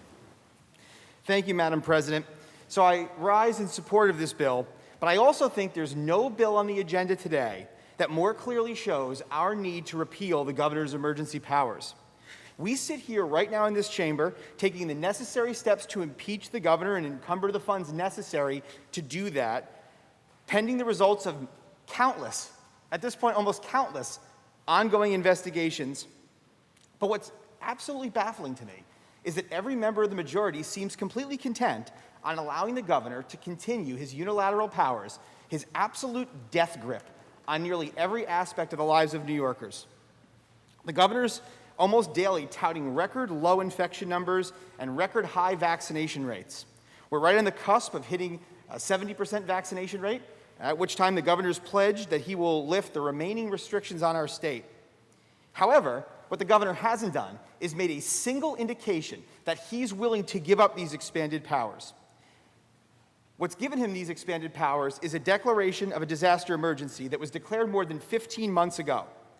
This declaration gives him this unilateral authority to control almost every aspect of our lives. So even as we stand here today on the last day of session, hours away from gaveling out, we still haven't addressed this really important issue. Here, my colleagues and I, my Republican colleagues, have brought an amendment here 47 times to this House to repeal these emergency powers. And I can tell you, Madam President, the people I represent at home are sick of it. They're ready for this to be over. This is why we absolutely cannot leave this session today without revoking the governor's emergency powers. Thank you, Madam President. Senator Martucci to be recorded in the affirmative, announce the result. Ayes 63. The bill is passed.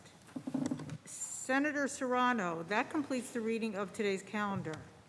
Thank you, Madam President. Will we now take up the controversial calendar? The Secretary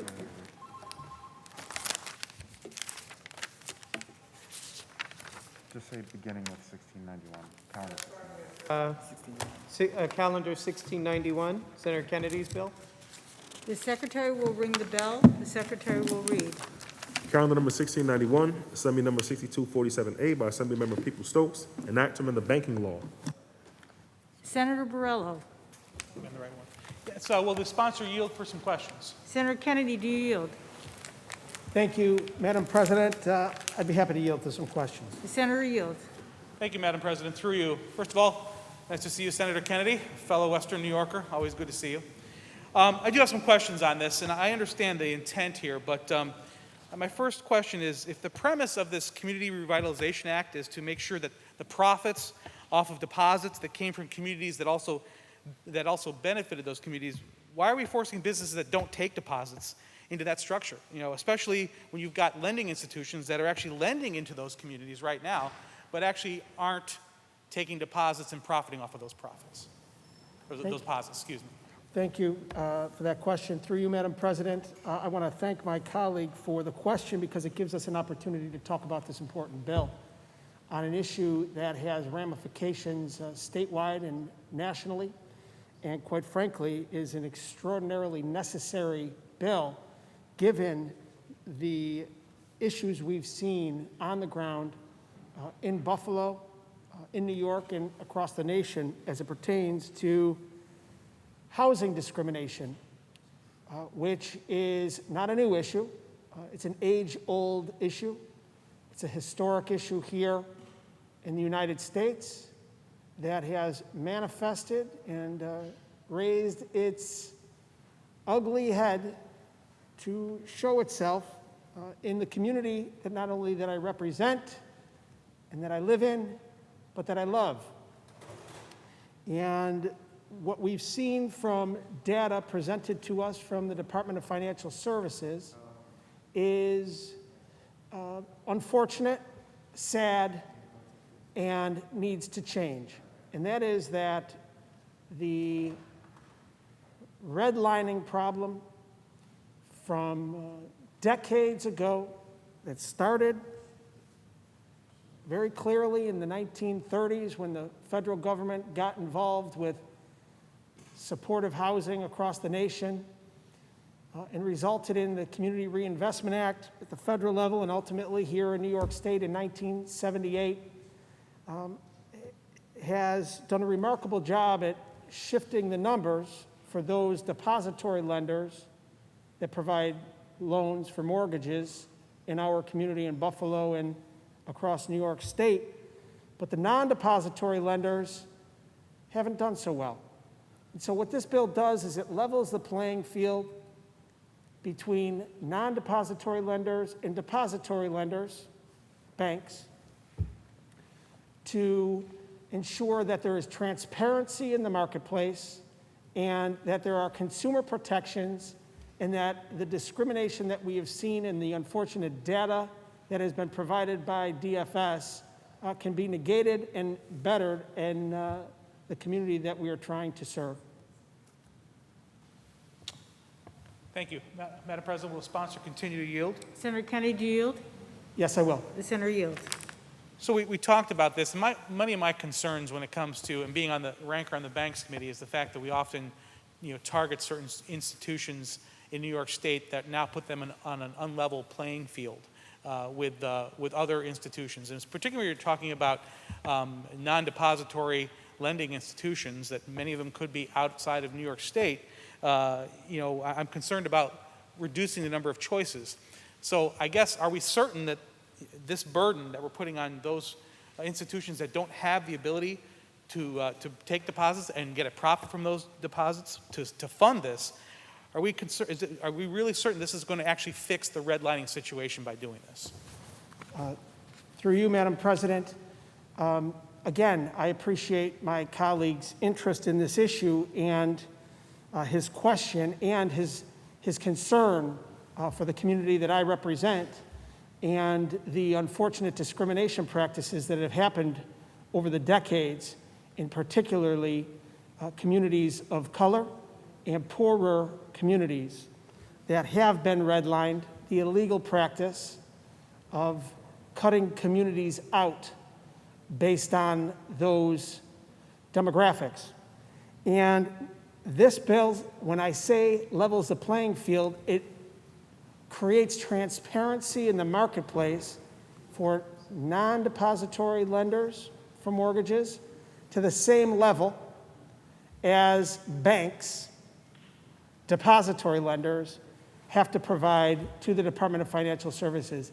And it is with that data that we'll be able to ensure that all of these companies, all of these lenders are held to the same standards, and we're providing a level of service that is equitable regardless of your socioeconomic status, regardless of your race, and regardless of any other demographic that may have historically precluded you from getting a loan.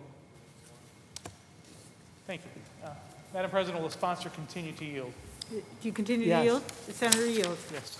Thank you. Through you, Madam President. When you start talking about lending, it's obviously not only is a supply and demand issue oftentimes, it's also a matter of what are the costs involved. So when you have this piece of legislation that's ultimately going to increase costs on these non-depository mortgage lenders, is this going to increase costs? Is that increased cost now going to be transferred on to these communities that we're trying to help here? So increased cost of a home loan as a result of this legislation. Through you, Madam President, through all of our research and all of our work, we are yet to hear of any of these lending agencies bring up cost.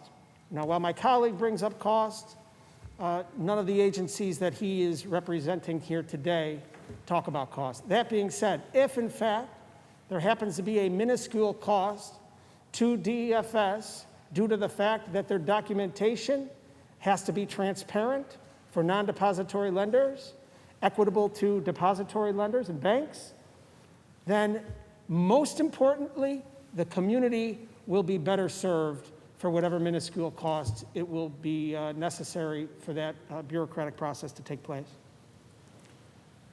Thank you. Madam President, will sponsor continue to yield? Senator Kennedy, you continue to yield? I will. Senator Yield. Through you, Madam President, last question. It's kind of a two-part question. You know, the legislature essentially is now expanding the regulatory power of the Division of Financial Services. So, but my concern is, do we really need to do this? You know, doesn't the superintendent already have the power to do this now? I mean, I guess I'd look a little clear on how are we expanding his authority, and isn't it already possible for him to do this without this regulation, without this bill, excuse me? Through you, Madam President, at this moment, the Department of Financial Services is able to look at the data very holistically provided by depository lenders, banks, when they're providing that due to the Community Reinvestment Act of New York State back in 1978. But non-depository lenders were not a part of that act in 1978. So today we close that loophole, create that level playing field, and make sure there is transparency in the process to give the superintendent of DFS the tools she needs or he may need in the future to do their job. Thank you. Madam President, on the bill? Senator Borrello on the bill. Thank you, Madam President. First of all, Senator Kennedy, thank you very much for the debate here to clear up some of these questions that I had. I appreciate that. Also, thank you for your commitment to reducing housing discrimination. I agree. It's especially in lending, I think it's important that we address that issue. I think we've made great strides in New York State, as you've mentioned, and I understand the idea of trying to level the playing field. My concern with this bill is that it really isn't leveling the playing field in the sense that we are now going to burden, these independent mortgage bankers, and with an additional cost that their banks, that also lend, have an ability to cover through the money they make on those deposits. So we're really not leveling the playing field so much as we are now giving them an additional cost, which may end up being eventually transferred to the consumer, and particularly in areas of concern that we might have where there's discrimination. Now we're going to raise those costs as a result. And I had mentioned before, and this is the primary reason why I'm a no on this bill today, is because so much what we do in the Banks Committee and in this legislature is only impacts those folks doing business based in New York State, state-chartered banks, for example. So and you can get a mortgage pretty much anywhere now. You can, so it's difficult for me to want to burden some of our New York businesses with this. So while I understand the sponsor's intent, my concerns, and the reason I vote no, is the fact that I don't think we're really leveling the playing field. That being said, the whole idea of trying to reduce discrimination in lending is an absolutely important priority for New York State, and I certainly support that. So thank you. Are there any other senators wishing to be heard? Seeing and hearing none, debate is closed. The secretary will ring the bell. Read the last section. Section 2, this action take effect immediately. Call the roll. Adavo, Gianaris, Kruger, Ort, Stewart, Cousins, White. Senator Kennedy to explain his vote. Thank you very much, Madam President.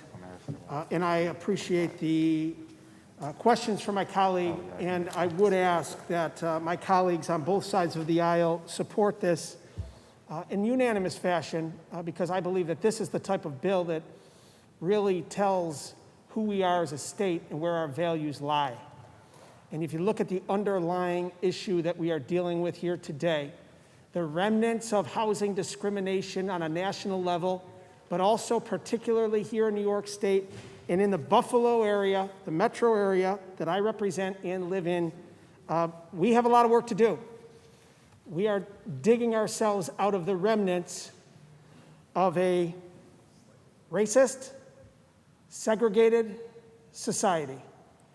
And what we are doing here today is providing individuals with the ability, ultimately, to provide for themselves and their families and make investments into their own selves and to their future and to being a part of society and gaining wealth. You know, this bill was really manifested from a very difficult issue that was studied by the Department of Financial Services. And in February of this year, Department of Financial Services released this report. And this report, which is just 23 pages long, is one that really pulls at your heartstrings.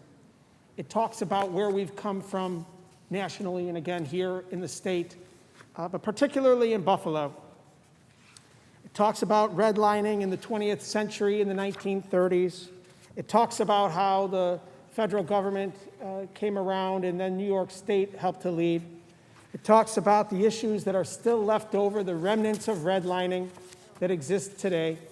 It talks about the fact that the depository lenders, the banks that are on the ground in the community communicating with folks on a regular basis, have lended at a proportionally higher level to majority minority communities than those non-depository lenders have.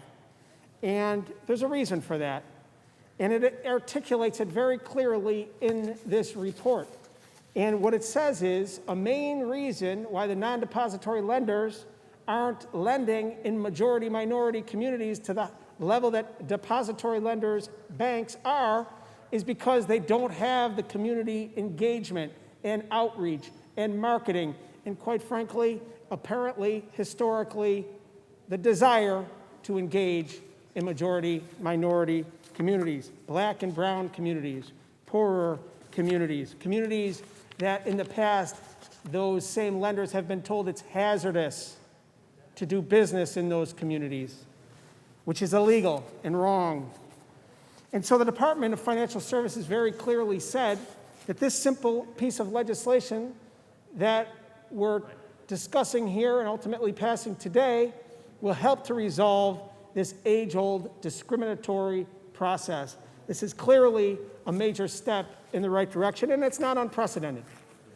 In Massachusetts and in Illinois, they've both enacted similar legislation. And what those states have proven is that the legislation that they enacted in those states actually results in better lending practices for those non-depository lenders in those historically discriminated against communities.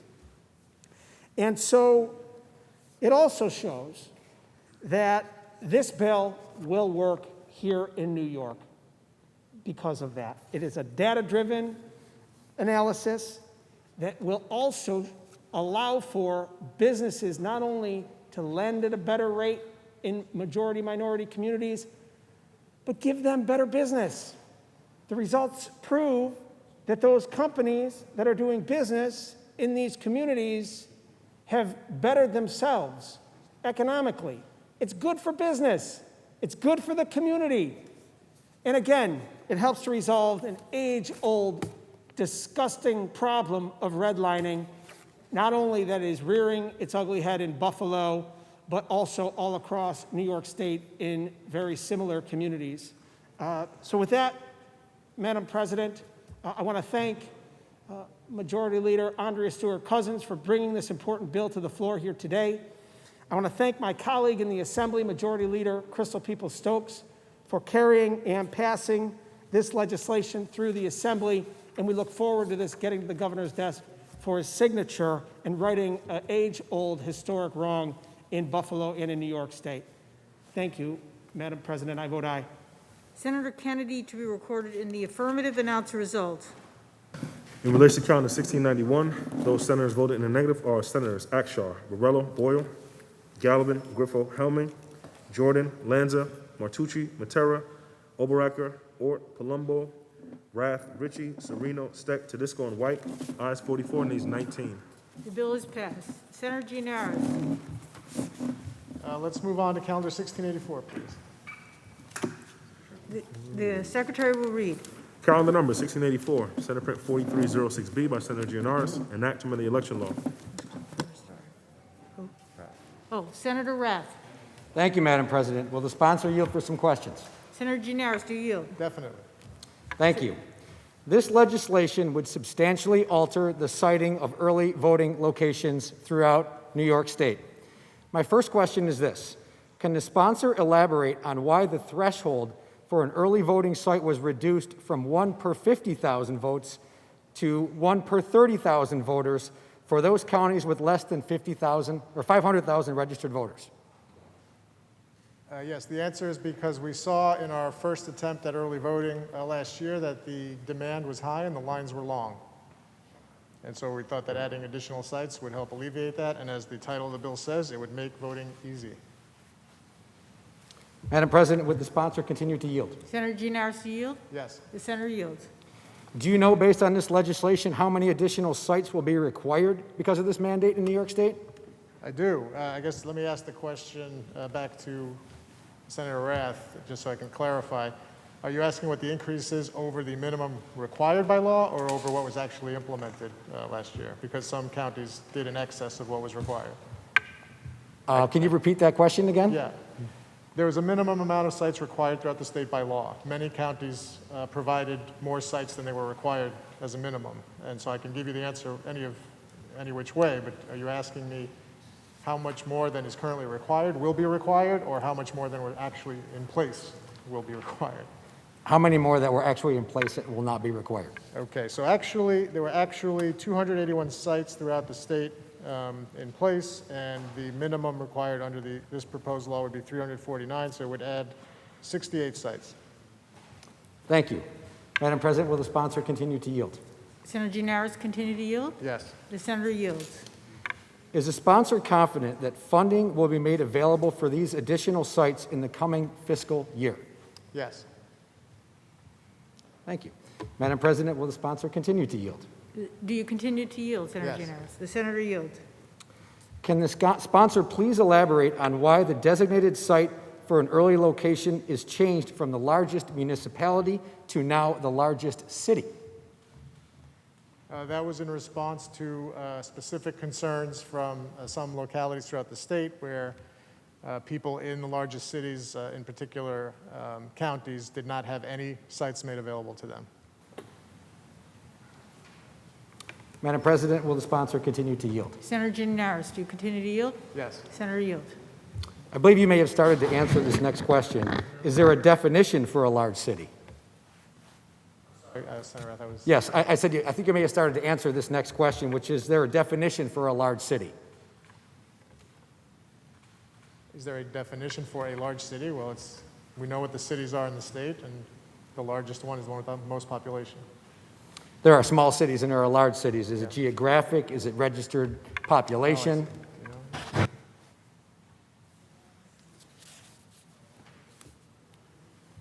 Told it's by population. Thank you. Madam President, will the sponsor continue to yield? Senator Gianaris, do you continue to yield? Yes. Senator yields. In some upstate counties, the largest municipalities are not cities. Nonetheless, the language in this bill mandates that the largest city in a county needs to host an early voting location. For those counties with municipalities where the towns or villages are larger than the cities, will the location still be required for the largest city, or will it be the largest municipality within that county?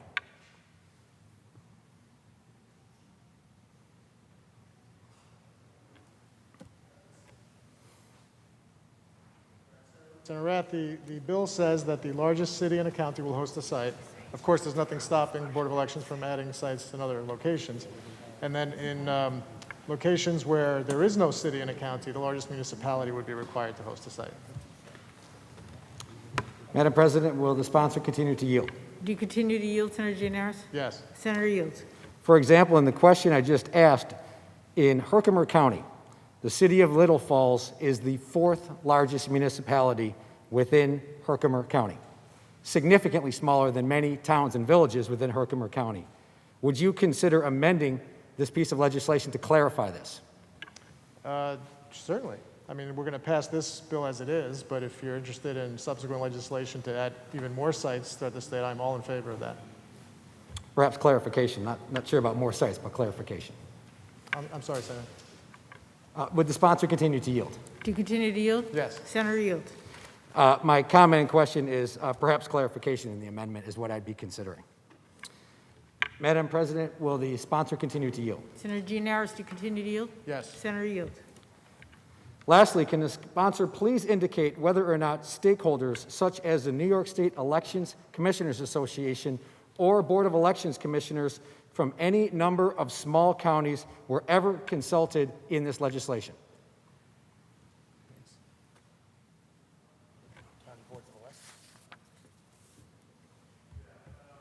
The answer is yes. We spoke to numerous elections commissioners and boards of elections throughout the state. So we certainly cast a wide net in seeking opinions on this proposal. Thank you. Madam President, on the bill. Senator Rath on the bill. This legislation, I believe, is another example of a solution in search of a problem. It is flawed. It is a one-size-fits-all approach that dismisses the practical needs of our rural and agricultural upstate counties. The revised siting mandates present potential barriers for rural voter participation in early voting, which is counterintuitive to the democratic principles that this bill claims to champion.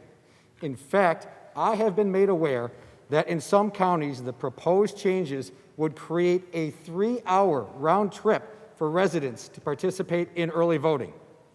Additionally, without funding commitments, this legislation will exacerbate already limited financial resources and staffing at upstate boards of elections. The current model already threatens the viability of some rural boards of elections, and increasing costs is a further tone-deaf measure upon them. For these reasons, Madam President, I will be voting in the negative on this bill, and I urge my colleagues to all do the same. Thank you. Thank you, Senator Rath. Are there any other senators wishing to be heard? Seeing and hearing none, debate is closed. The secretary will ring the bell. Read the last section. Section 4, this act shall take effect April 1st, 2022. Call the roll. Dabo, Gianaris, Kruger, Ort, Stewart, Cousins, White. Senator Martucci to explain his vote. Thank you, Madam President. So the bill before the House is the Make Voting Easy Act, and the problem is voting isn't that easy. Early voting isn't that easy in Delaware County, where I represent, and unfortunately this bill, which is looking to apply New York City standards to rural counties, doesn't solve the problem. I, however, have a bill that I brought here before the House, S6061, which does fix this problem. This bill, which is supported by both Democrat and Republican commissioners in Delaware County, would actually make voting easier there, early voting easier specifically. What it would do is it would allow the early voting site to move from Sydney to Delhi, which is the county seat. There's a primary just days away, and this is something that I brought here months and months ago, but the majority has blocked my bill, despite the fact it's advanced others. At the end of the day, Madam President, my constituents in Delaware County deserve to be treated the same as voters in New York City, which is why I'll be voting no on the bill before us here today, and I urge the majority in the few hours that are left to please bring this important bill for the voters of Delaware County to the floor. Thank you, Madam President. Senator Martucci to be recorded in the negative. Senator Gianaris to explain his vote. Thank you, Madam President. This is a very simple bill. It's called Make Voting Easy because that's exactly what we're trying to do. And Senator Martucci was right about one thing. Voting wasn't as easy as it should have been last year. We saw lines that stretched for hours. We're glad we got early voting done. We're glad we made it easier to vote by absentee, especially during the pandemic. And yet people were willing to stand online 4 or 5 hours at a time for early voting because there weren't enough sites made available to them. So this bill does a simple thing. It says we need more sites for early voting to make it easier for people to go out, cast their votes, and not have to spend half their day doing it. The whole idea of early voting was to give people options so that they wouldn't have to wait online on election day itself, and then it turned into waiting online for early voting. So with more sites, that problem will be greatly alleviated, and I'm glad we're passing this bill today, which will dramatically increase the number of locations made available for early voting starting with next year's elections. And I do also want to point out, because some of the comments from my colleagues about funding, the effective date of this legislation is intentionally slated for after next year's budget is enacted, so we will have the ability to provide additional funding as necessary to the boards of elections. I vote yes. Thank you, Madam President. Senator Gianaris to be recorded in the affirmative. Announce the results. In relation to calendar 1684, those senators voted in the negative are Senators Akshar, Borello, Boyle, Gallivan, Griffo, Helming, Jordan, Martucci, Matera, Oberacker, Ort, Palumbo, Rath, Ritchie, Sereno, Steck, Tedisco, and White. Ayes 45, nays 18. The bill is passed. Senator Gianaris. Senator Gianaris, that completes the reading of the controversial calendar. There will be an immediate meeting of the Rules Committee in room 332. There'll be an immediate meeting of the Rules Committee in room 332. The Senate stands at ease. Senate will stand at ease. The Senate will return to order. Senator Gianaris. Madam President, there's a report of the Rules Committee at the desk. Let's take that up, please. The Secretary will read.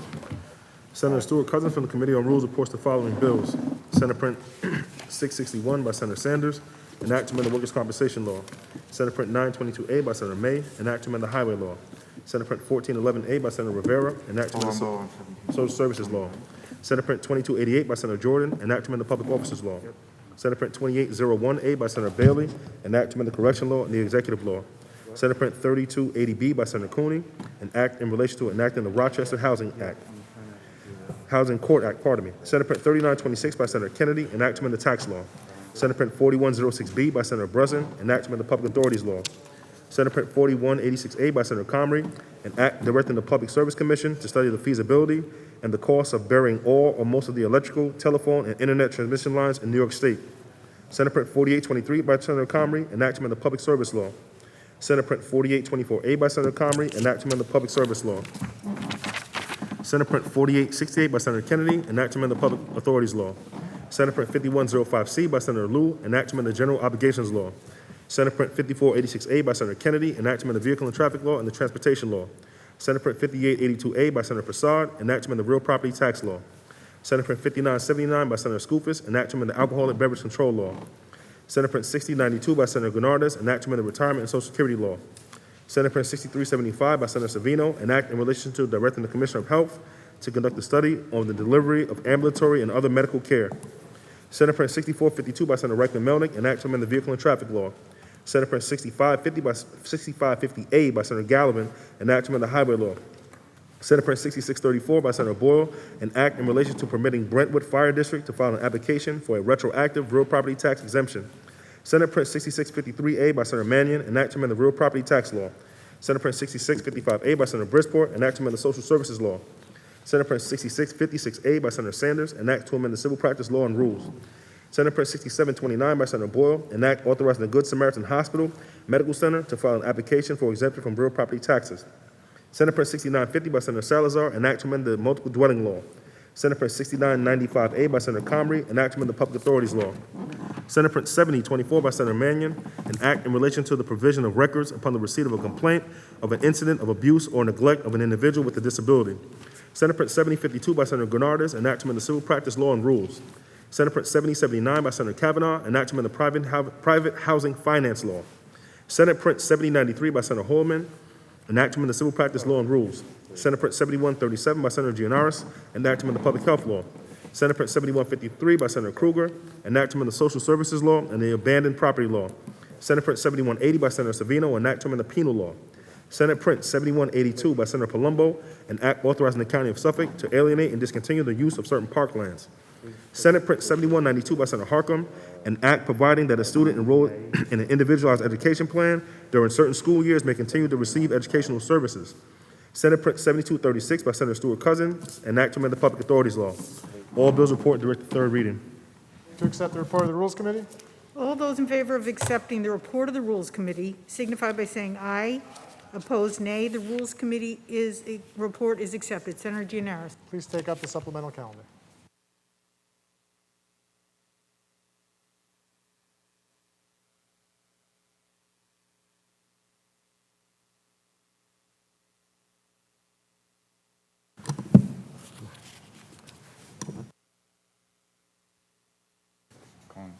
Senator Gianaris. Thank you, Madam President. Let's do the substitutions first and then move to the calendar from then. The Secretary will read. Senator Jordan moves to discharge from the Committee on Investigation and Government Operations Assembly Bill number 2575 and substitute it for the identical Senate Bill 2288, third reading calendar 1705. Senator Kennedy moves to discharge from the Committee on Finance Assembly Bill number 5401 and substitute it for the identical Senate Bill 3926, third reading calendar 1708. Senator Comrie moves to discharge from the Committee on Energy and Telecommunication Assembly Bill number 2330A is substituted for the identical Senate Bill 4186A, third reading count of 1710. Senator Comrie moves to discharge from the Committee on Energy and Telecommunications Assembly Bill number 3359 is substituted for the identical Senate Bill 4823, third reading count of 1711. Senator Kennedy moves to discharge from the Committee on Finance Assembly Bill number 333 is substituted for the identical Senate Bill 4868, third reading count of 1715.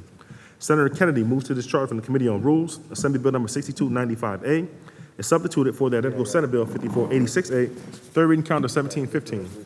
Senator Skoufis moves to discharge from the Committee on Codes Assembly Bill number 5972 is substituted for the identical Senate Bill 5979, third reading count of 1717.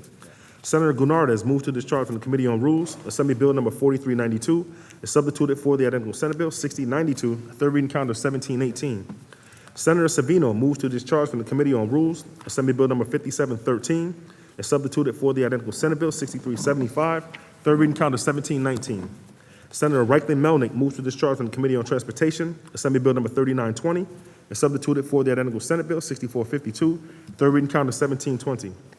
Senator Gallivan moves to discharge from the Committee on Rules Assembly Bill number 6707A is substituted for the identical Senate Bill 6550A, third reading count of 1721. Senator Boyle moves to discharge from the Committee on Rules Assembly Bill number 7896 is substituted for the identical Senate Bill 6634, third reading count of 1722. Senator Mannion moves to discharge from the Committee on Rules Assembly Bill number 6489A is substituted for the identical Senate Bill 6653A, third reading count of 1723. Senator Sanders moves to discharge from the Committee on Rules Assembly Bill number 4474A is substituted for the identical Senate Bill 6656A, third reading count of 1725. Senator Boyle moves to discharge from the Committee on Rules Assembly Bill number 7263 is substituted for the identical Senate Bill 6729, third reading count of 1726. Senator Salazar moves to discharge from the Committee on Rules Assembly Bill number 7667 is substituted for the identical Senate Bill 6950, third reading count of 1727. Senator Comrie moves to discharge from the Committee on Rules Assembly Bill number 7707A is substituted for the identical Senate Bill 6995A, third reading count of 1728. Senator Mannion moves to discharge from the Committee on Rules Assembly Bill number 7731 is substituted for the identical Senate Bill 7024, third reading count of 1729. Senator Kavanaugh moves to discharge from the Committee on Rules Assembly Bill number 7637 is substituted for the identical Senate Bill 7079, third reading count of 1731. Senator Krueger moves to discharge from the Committee on Rules Assembly Bill number 7942 is substituted for the identical Senate Bill 7153, third reading count of 1734. And Senator Harkin moves to discharge from the Committee on Rules Assembly Bill number 8021 is substituted for the identical Senate Bill 7192, third reading count of 1737. Ordered. The Secretary will read. Calendar number 1687, Senate Print 661 by Senator Sanders, an act to amend the Workers' Compensation Law. Read the last section. Section 3, this act shall take effect immediately. Call the roll. Addabbo, Gianaris, Krueger, Ort, Stewart, Cousins, White.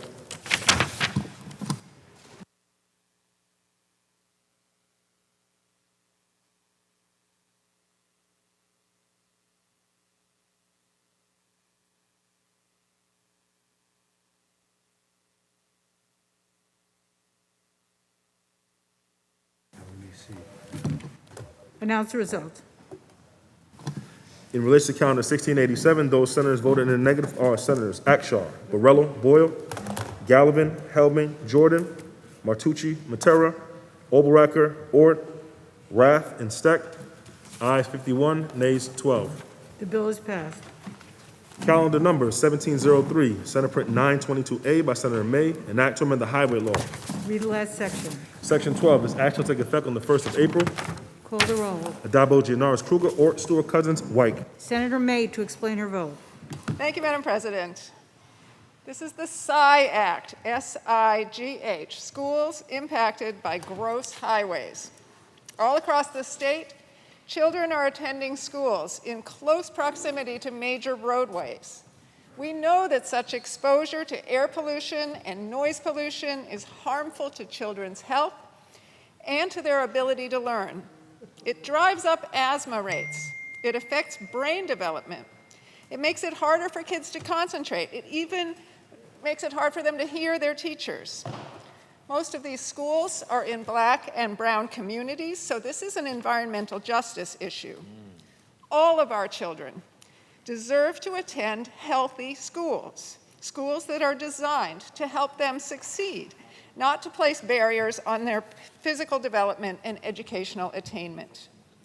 The SCI Act prohibits development and construction of new schools within 600 feet of a major roadway or of roadways in close proximity to existing schools, with certain limited exceptions. It requires environmental impact statements to take into account that proximity, as well as any environmental justice concerns. SIGH, S-I-G-H. The South Side community in Syracuse sighed with discouragement when the draft plan for replacing I-81 through the city actually included a major off-ramp very close to Dr. King School, an elementary school with 96% minority enrollment. With the passage of this bill, I hope the children, teachers, and parents of that school and schools across the state can sigh with relief. I vote aye. Thank you. Senator May, to be recorded in the affirmative, announce results. In relation to calendar 1703, those senators voted in the negative are Senators Akshar, Borrello, Boyle, Gallivan, Hellman, Jordan, Lanza, Martucci, Matera, Oberacker, Ort, Palumbo, Rath, Sereno, Steck, Tedisco, and White. Ayes 46, nays 17. The bill is passed. Calendar number 1704, Senate Print 1411A by Senator Rivera, enactment of the Social Services Law. Read the last section. Section 3, this act shall take effect on the 180th day after it shall become a law. Call the roll. Addabbo, Gianaris, Kruger, Ort, Stewart, Cousins, White. Senator Rivera to explain his vote. Thank you, Madam President. There is a maternal mortality and morbidity crisis in the state of New York. The reality is it happens around the country, Madam President, but certainly in the state of New York, and particularly among women of color, and Black women specifically, there is a great crisis. And so we have to do, as we've done in the state of New York, a lot to make sure that we can better inform our patients, better equip our hospitals and our doctors to be able to keep birthing people alive and healthy so that they can see their children grow up. This bill is a very basic bill, but I think it's a very essential one. It is referred to in some instances as the fourth trimester bill. And what this bill would do, Madam President, is it will say to the state, go and get some federal money so that we can extend Medicaid coverage for women or for people who give birth for an extended year after they give birth. So we can have Medicaid patients, Madam President, who under normal circumstances would only have this extended for a period of a couple of months for an entire year. So we can make sure that they have the access to the care that's necessary so that they can keep healthy and, again, not only their children healthy, but be able to see them grow up. It is a small thing because we still have much to do in this crisis, Madam President, and there's much that we're going to be doing legislatively in the years to come. We have done so in the past, but this here is a basic tool that will allow the state, will mandate to the state that we have to go and get that federal money so we can secure the health and well-being of these people who have given birth so that they can, again, be healthy, have their children be healthy, and see them growing up. Incredibly proud to pass this today, Madam President. I vote in the affirmative. Senator Rivera to be recorded in the affirmative, announce results. In relation to calendar 1704, those senators voted in the negative are Senator Borrello, ayes 62, nays 1. The bill is passed. Calendar number 1705, Assembly number 2575 by Assemblymember Werner, enactment of the Public Officers Law. Read the last section. Section 2, this act shall take effect immediately. Call the roll. Addabbo, Gianaris, Kruger, Ort, Stewart, Cousins, White. Announce results. Ayes 63. The bill is passed. Calendar number 1706, Senate Print 2801A by Senator Bailey, enactment of the Correction Law and the Executive Law. Read the last section. Section 4, this act shall take effect immediately. Call the roll. Addabbo, Gianaris, Kruger, Ort, Stewart, Cousins, White.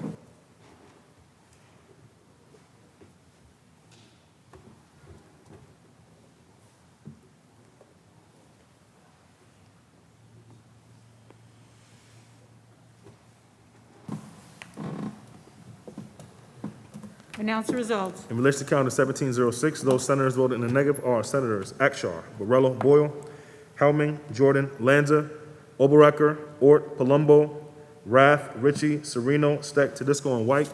Ayes 48, nays 15. The bill is passed. Calendar number 1707, Senate Print 3280B by Senator Cooney, an act in relation to enacting the Rochester Housing Court Act. Read the last section. Section 13, this act shall take effect on the 60th day of the shall become a law. Call the roll. Adabo, Gianaris, Kruger, Ort, Stewart, Cousins, White.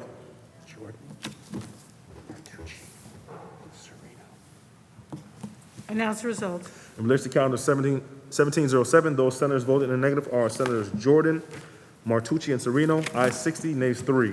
The bill is passed.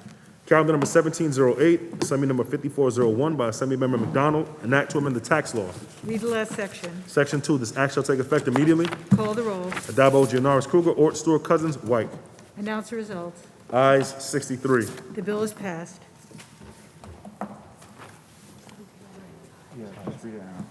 Calendar number 1709, Senate Print 4106B by Senator Breslin, an act to amend the Public Authorities Law. He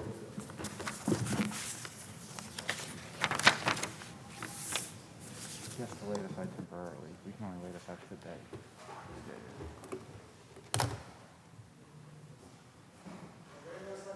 Please. The bill is laid aside temporarily.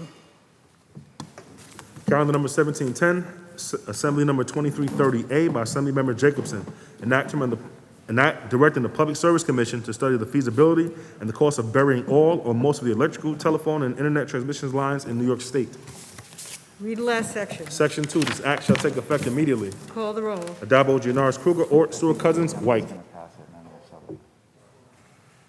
I assume so. I don't know, but we were told to lay it aside. Announce the results. In relation to calendar 1710, those senators voted in the negative are Senators Obelracker and Steck. Ayes 61, nays 2. The bill is passed.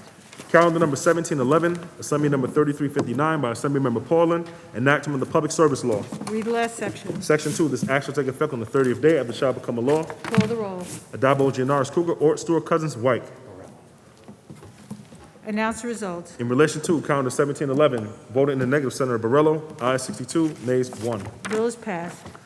Calendar number 1712, Senate Print 4824A by Senator Comrie, enactment of the Public Service Law. Read the last section. Section 3, this act shall take effect immediately. Call the roll. Adabo, Gianaris, Kruger, Ort, Stewart, Cousins, White.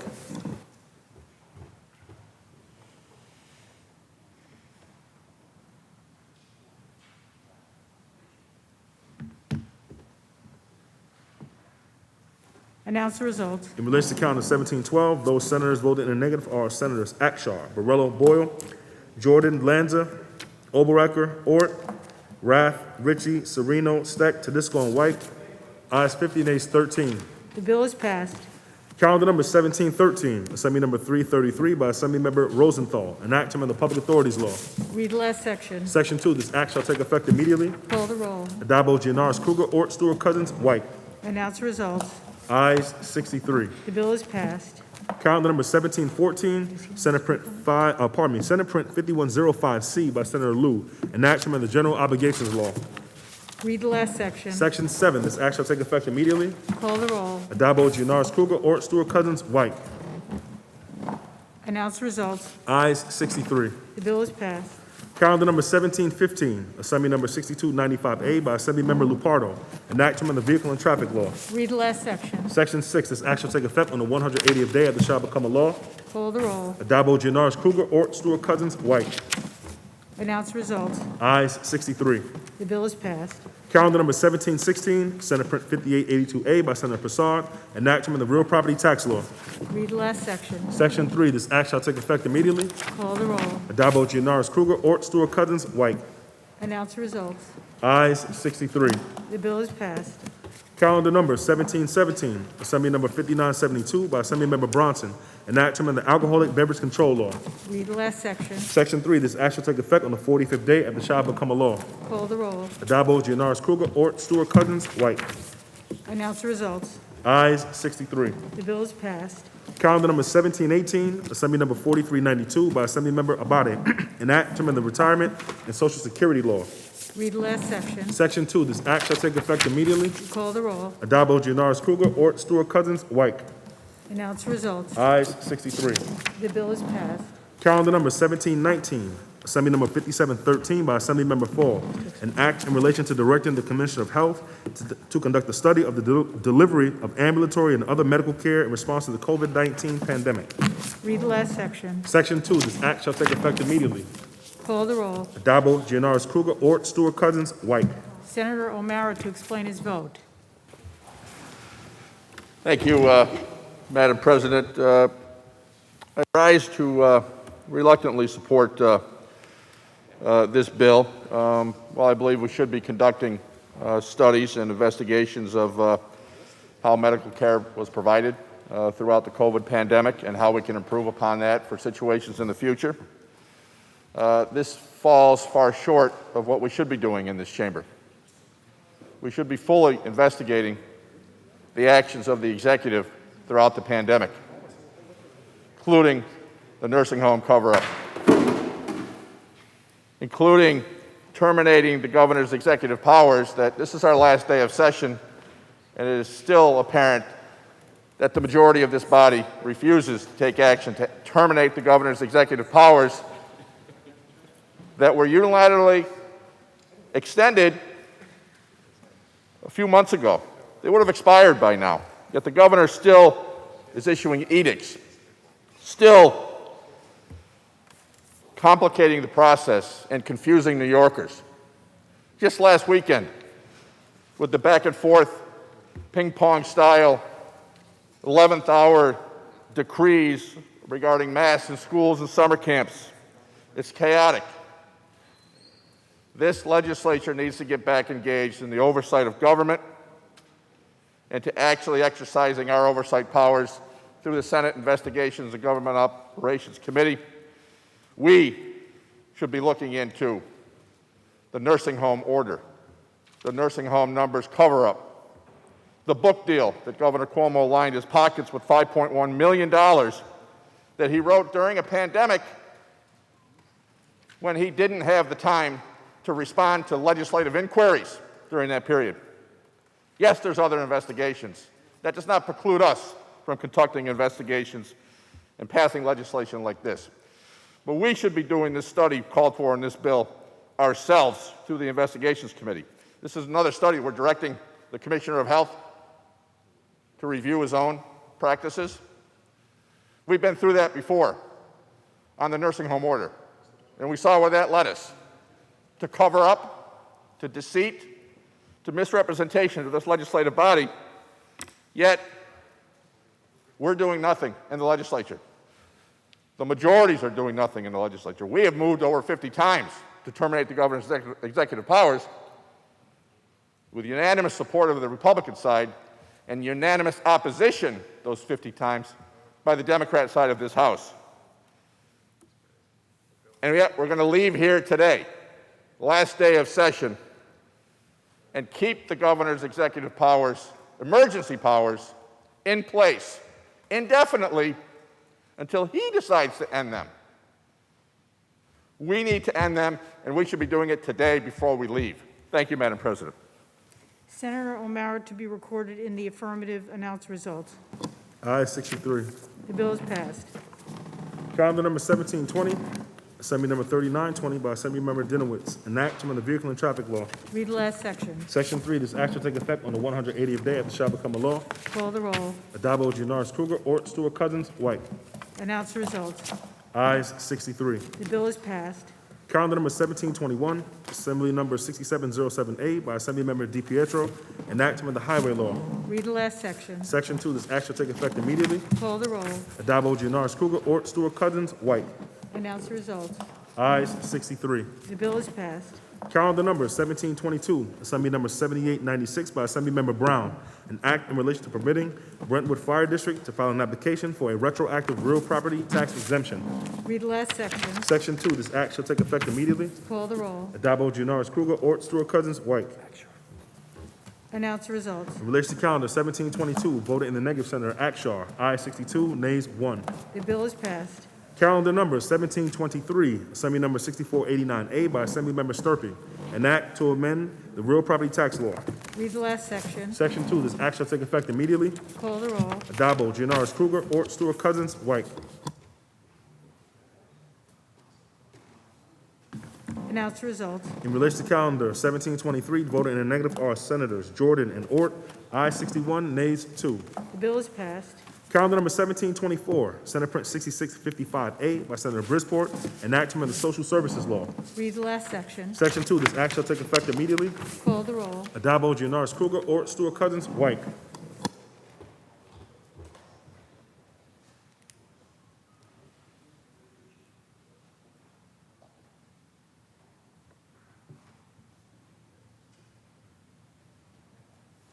Announce the result. In relation to calendar 1724, those senators voted in the negative are Senators Gallivan, Griffo, Jordan, Lanza, Martucci, Oberacker, Ort, Palumbo, Rath, Steck, Tedisco, and White. Ayes 51, nays 12. The bill is passed. Calendar number 1725, Assembly number 4474A by Assemblymember Hunter, enactment of the Civil Practice Law and Rules. Read the last section. Section 2, this act shall take effect immediately. Call the roll. Adabo, Gianaris Kruger, Ort, Stewart Cousins, White. Announce the result. Ayes 63. The bill is passed. Calendar number 1726, Assembly number 7263 by Assemblymember Durso. An act authorizing the Good Samaritan Hospital Medical Center to file an application for exemption from real property taxes. Read the last section. Section 2, this act shall take effect immediately. Call the roll. Adabo, Gianaris Kruger, Ort, Stewart Cousins, White. Announce the result. In relation to calendar 1726, voted in the negative, Senator Akshar. Ayes 62, nays 1. The bill is passed. Calendar number 1727, Assembly number 7667 by Assemblymember Glick, an act to amend the multiple dwelling law. Read the last section. Section 2, this act shall take effect immediately. Call the roll. Adabo, Gianaris Kruger, Ort, Stewart Cousins, White.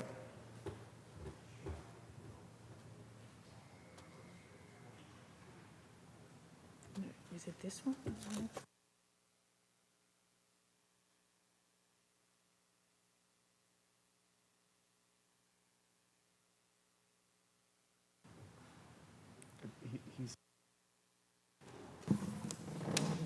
Announce the results. In relation to calendar 1727, those senators voted in the negative are Senators Akshar, Borrello Boyle, Gallivan, Griffo, Helming, Jordan, Lanza, Martucci, Matera, Oberacker, Ort, Palumbo, Rath, Sereno, Steck, Tedisco, and White.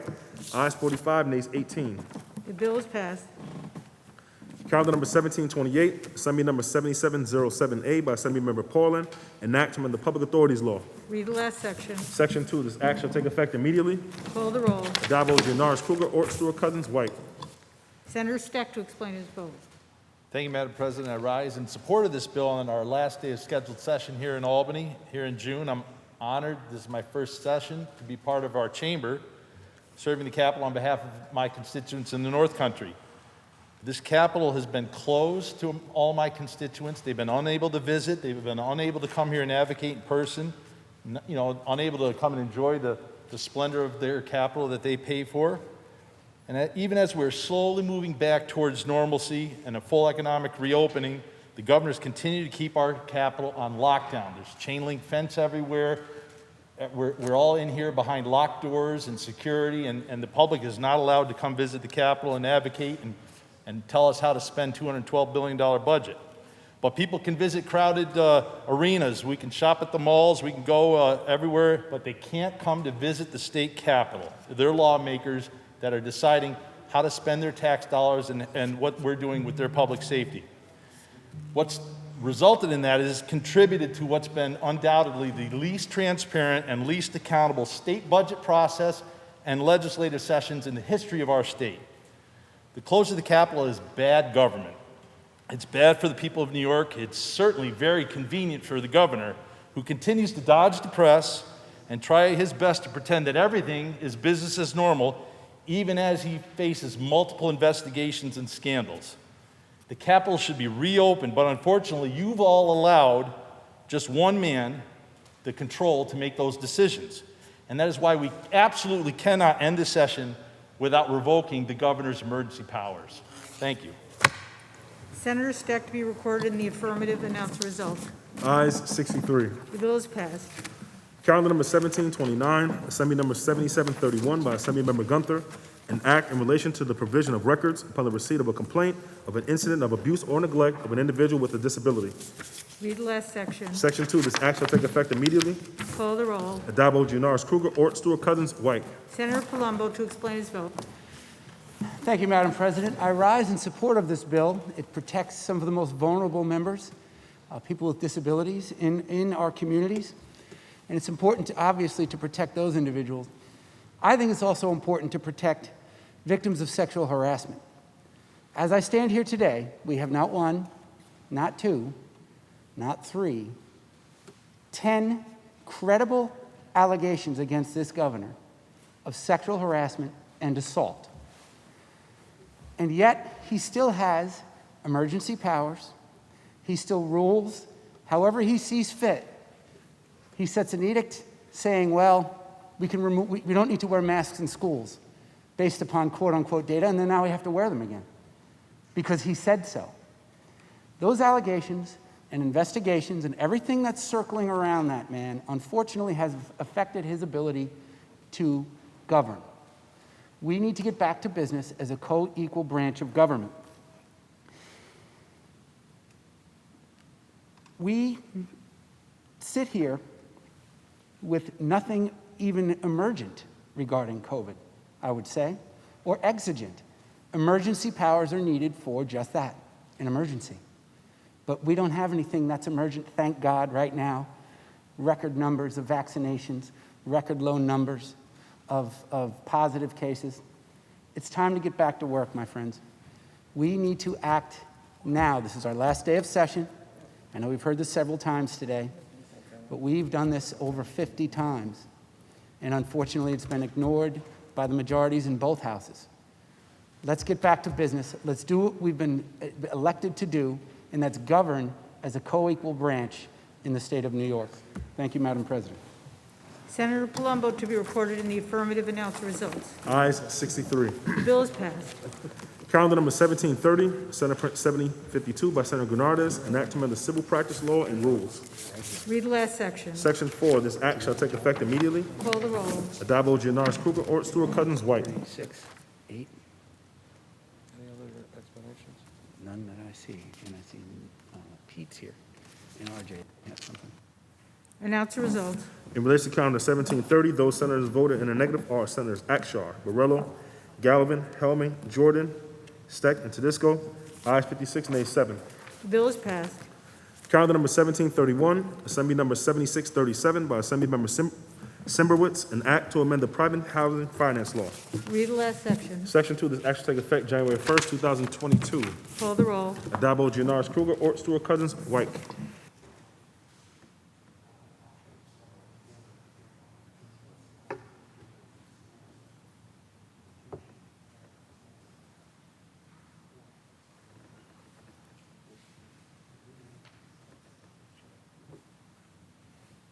Announce the results. In relation to calendar 1731, those senators voted in the negative are Senators Akshar, Borrello, Boyle, Gallivan, Griffo, Helming, Jordan, Lanza, Martucci, Matera, Oberacker, Ort, Palumbo, Rath, Sereno, Steck, Tedisco, and White. Ayes 45, nays 18. The bill is passed. Calendar number 1732, Senate Print 7093 by Senator Holman, an act to amend the civil practice law and rules. Read the last section. Section 2, this act shall take effect immediately. Call the roll. Adabo, Gianaris, Kruger, Ort, Stewart, Cousins, White.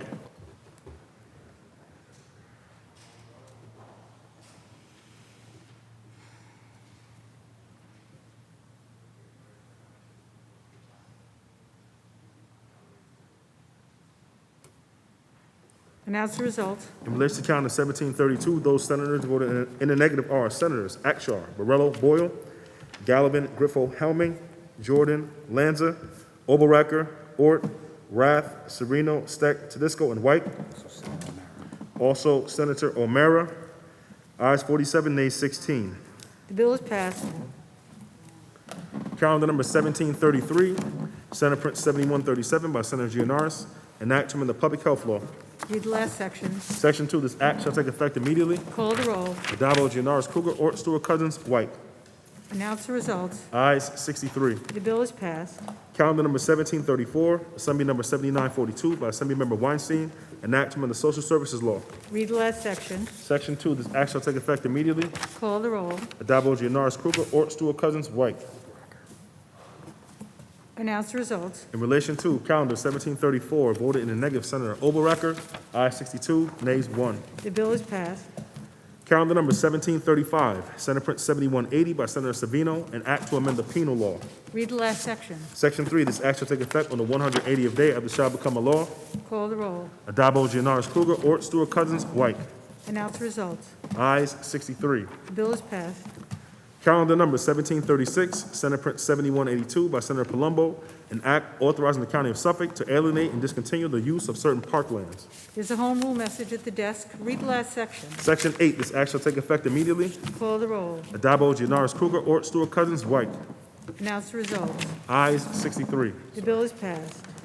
Calendar number 1737, Assembly number 8021 by Assemblymember Abenadi, an act providing that a student enrolled in an individualized education plan during certain school years may continue to receive educational services. Read the last section. Section 2, this act shall take effect immediately. Call the roll. Adabo, Gianaris Kruger, Ort, Stewart Cousins, White. Senator Harkam to explain his vote. Thank you, Madam President. Since this is the last time I'll be speaking on the floor of this session, I'd like to just preface my remarks first by thanking our Majority Leader, Andrea Stewart Cousins, for her leadership during a really extraordinary year. I also want to take a moment to thank all of the professional men and women from the staff of the Senate, whether they be our individual offices, whether it be here on the floor teams, or whether it be central staff, for their professionalism, their hard work, and their intellect really makes our jobs as senators much easier. And with that on the bill, I want to thank the leader, Majority Leader, for bringing this to the floor. I want to thank you, Madam President, for your role as Education Chair and your work on this bill. We know how hard the pandemic was on all of our students, but it disproportionately impacted our students with differing needs and differing abilities who learn differently and may need enhanced services. And that those services and that structure are so critical for some students, and they lost that due to COVID. And this bill will allow them to get that back up until the age of 23, so that they won't lose that personalized and individualized education plan that is so critical to their success. They will have that opportunity up until the age of 23 for the next 2 years to get those services back and to complete those individualized learning programs to give them the structure and the supports that they need to thrive and that they deserve. I vote aye, Madam President. Thank you. Thank you, Senator Harkam. Senator Harkam to be recorded in the affirmative. Announce results. Ayes 63. The bill is passed. Calendar number 1738, Senate Print 7236 by Senator Stewart Cousins, an act to amend the Public Authorities Law. There's a home rule message at the desk. Read the last section. Section 2, this act shall take effect immediately. Call the roll. Adabo, Gianaris Kruger, Ort, Stewart Cousins, White. Announce results. Ayes 63. The bill is passed. Senator Gianaris, that completes the reading of today's supplemental calendar. Okay, Madam President, at this time, we're going to break for respective party conferences. So please recognize Senator Lanza for an announcement. Senator Lanza for an announcement. Thank you, Senator Gianaris. Madam President, there will be an immediate meeting of the Republican Conference in room 315 of the Capitol. There will be an immediate meeting of the Senate Republican Conference in room 315 of the Capitol. Majority members should check their emails. There is a Zoom link for our virtual conference in their inboxes, which will begin as soon as we go at ease. And we will call a meeting of the Committee on Rules in room 332 for 4:45, followed by session thereafter, so session at 4:46 here in the chamber. The Senate stands at ease. The Senate stands at ease.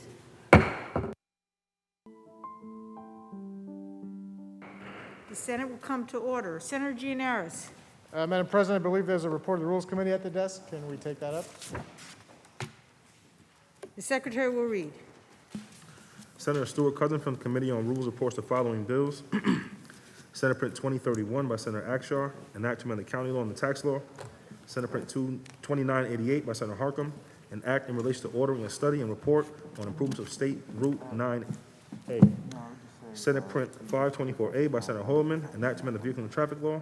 Senate Print 4379 by Senator Holman, an act to amend the judiciary law.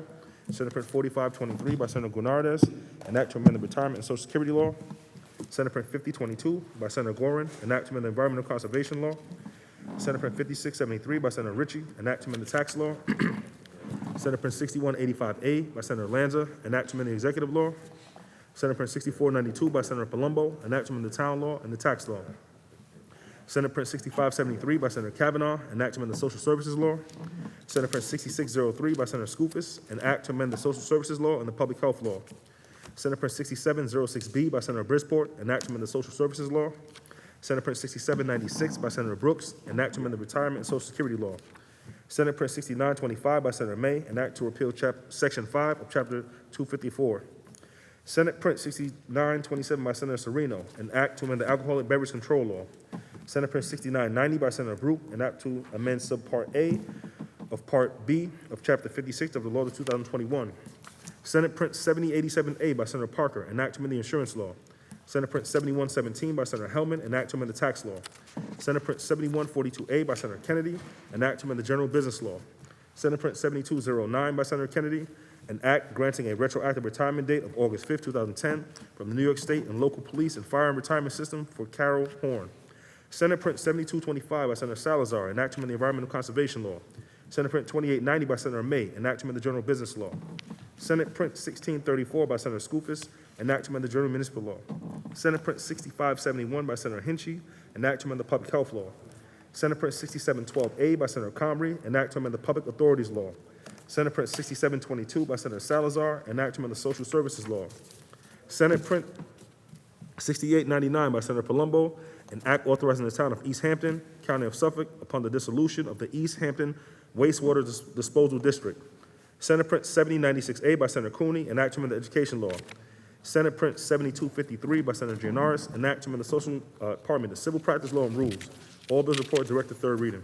Move to accept the report of the Rules Committee. Accepting the report of the Rules Committee signify by saying aye.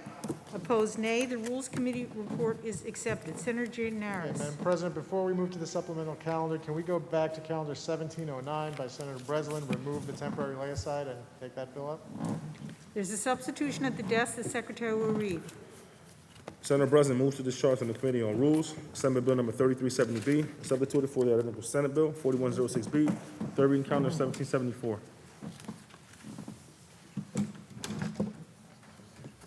Substitution so ordered. The Secretary will read. Calendar number 1774, Assembly Number 3370B by Assembly Member McDonald, an act to amend the public authorities law.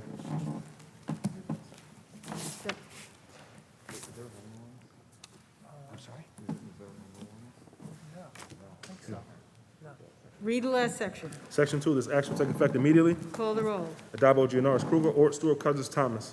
Announce the results. Ayes 63. The bill is passed. Senator Gianaris. Thank you, Madam President. Now let's take up the supplemental calendar B. He's on his way. There's a problem. I don't know. Oh, the problem up there.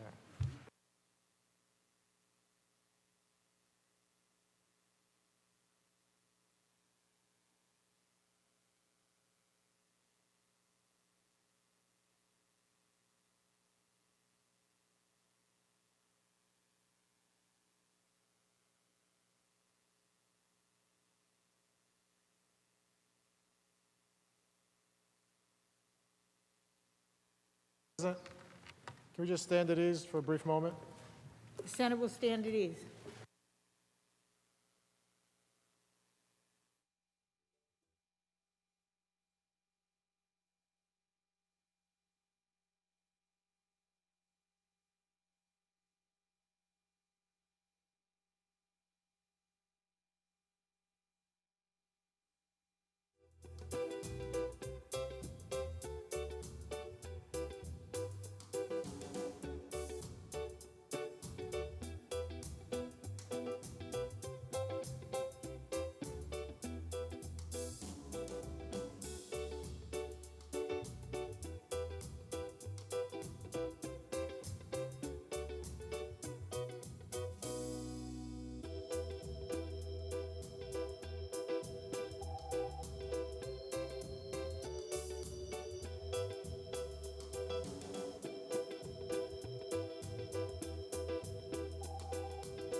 The Senate will come to order. Senator Gianaris.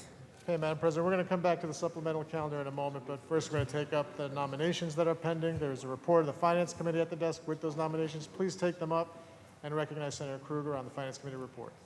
The Secretary will read. Senator Krueger from the Committee on Finance reports the following nominations. As Chief Enforcement Counsel of the State Board of Elections, Michael L. Johnson. As members of the New York State Energy Research and Development Authority, Richard L. Kaufman, Sarah McCown-Singman, Shabern B. Abbott, Francis Ann Rashecki, Arturo Garcia Casas, J. L. Cole. As Commissioners of the Public Service Commission, James E. Alessi, Rory M. Christian, David J. Valesky, and John Maggiore. Senator Krueger. Good afternoon, Madam President. Nice to see you up there. On behalf of the Senate Finance Committee and on behalf of now the entire Senate, I would just like to applaud each person being confirmed today. These are very important jobs for the state of New York. One will be joining the Board of Elections to be ensuring the legitimacy of the campaign funds system. Then 6 will be joining the New York State Energy and Research and Development Authority, NYSERDA, responsible for so much of what happens in energy and sustainability and our future. And then 4 who join the Public Service Commission, which of course has regulatory authority over our utilities, our phones, our Wi-Fi, our electricity, and in fact, the challenges for the 21st century of seeing how quickly we can move New York State into the leader in the country as our legislation instructs, so that we have met the highest standards of energy efficiency and green energy and conversion of an antiquated system, including an improved electric grid. So these candidates that we are nominating to positions today have an enormous amount of work to do on the behalf of 20 million New Yorkers and on behalf of our leader, Andrea Stewart-Cousins, and my colleagues in the Senate. I wish them all well. I wish them all enormous luck in accomplishing the very challenging positions they are taking on. And I do urge my colleagues to support them through votes this afternoon. Thank you, Madam President. Thank you, Senator Krueger. Senator Ryan on the nominations. Good evening, Madam President. Great to see you today. Senator Krueger, thanks for all your work you've done getting these items through these committees. A lot of work over the last few days. I rise to speak on behalf of John Maggiore, who's in front of us as a nominee to the Public Service Commission. I've known John for over 25 years. Before he moved his residence to Albany, he was a constituent of mine. His mom and dad, Sal and Susan Maggiore, still live in the same house in the neighborhood. And John is a professional in government and public policy. He's not new to it. He actually interned here while he was in college, went on to work for Governor Mario Cuomo right after college. He spent almost a decade as the chief of staff for an assembly member. He was also the chief of staff for the president of Buffalo State College. He's got a really broad background. He's really a skilled professional in the field of government and public policy. And one of the highlights that I had working with John Maggiore when he was a representative on the Public Bridge Authority, it's the Peace Bridge Authority in Buffalo, and they had this plan to build a new bridge, which also would have knocked down hundreds of low-income houses on the west side of Buffalo. And that plan was trying to be jammed through until John got on the board.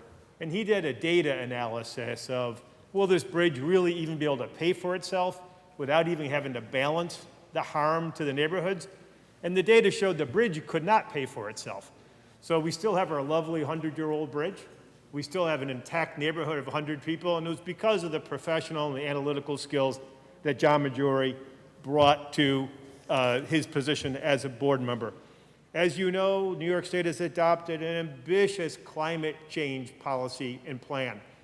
But now is the hard part, and the hard part is executing it. But I am confident that John Maggiore has the skills to get it done.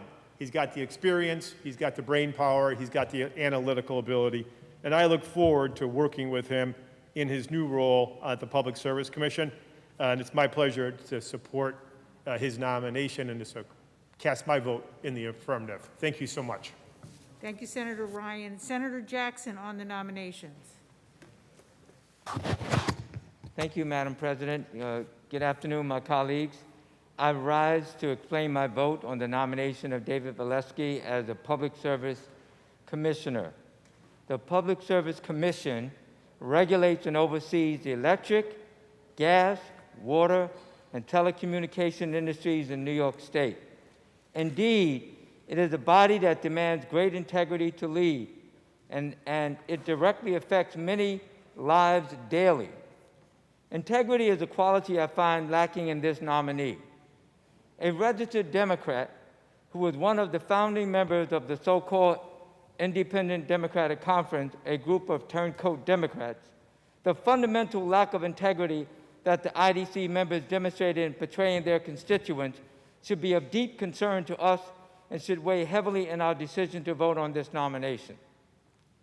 While I may disagree with my colleagues on the other side of the aisle, we know where the others stand, and there is value in that honesty and transparency.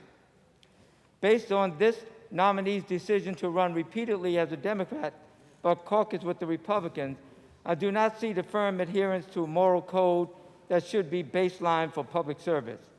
And as a member of the IDC, Mr. Valesky participated in blocking numerous bills that would have improved the lives of millions of New Yorkers, millions. Fortunately, today, we count on a Senate majority that has upheld our mandate to legislate with the interests of our constituents' well-being. As a legislator of conscience, I cannot ignore Mr. Valesky's record of harm to communities like those I represent, nor can I condone his lack of integrity as a founding IDC member. Therefore, Madam President, I vote no on Mr. Valesky's nomination. I do not believe he is fit to serve as a Public Service Commissioner. Thank you. The question is on the nominations. All in favor say aye. Opposed? Nay. The nominees are confirmed. Senator Gianaris. Madam President, on receiving the request of more than 5 members, the votes on these nominations will be recorded in the journal. Any senator wishing to be recorded in the negative, please inform the Majority Minority Council staff with your votes. And as with any non-controversial matter on the calendar, whoever's in the vote bank and does not contact the desk will be recorded in the affirmative. It is so ordered. At this point, we're going to stand at ease just for a minute or two while we get ready for the supplemental calendar. Senate will stand at ease.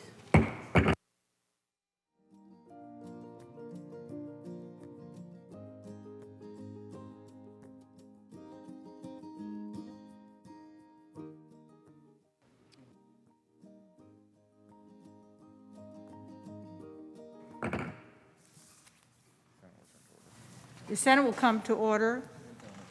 Senator Gianaris. Madam President, while we're waiting for some technical aspects of the supplemental calendar to get resolved, can we allow members who still want to speak on the nominations to have their say? Senator Borrello on the nominations. Without objection, so ordered. Senator Borrello on the nominations. Thank you, Madam President.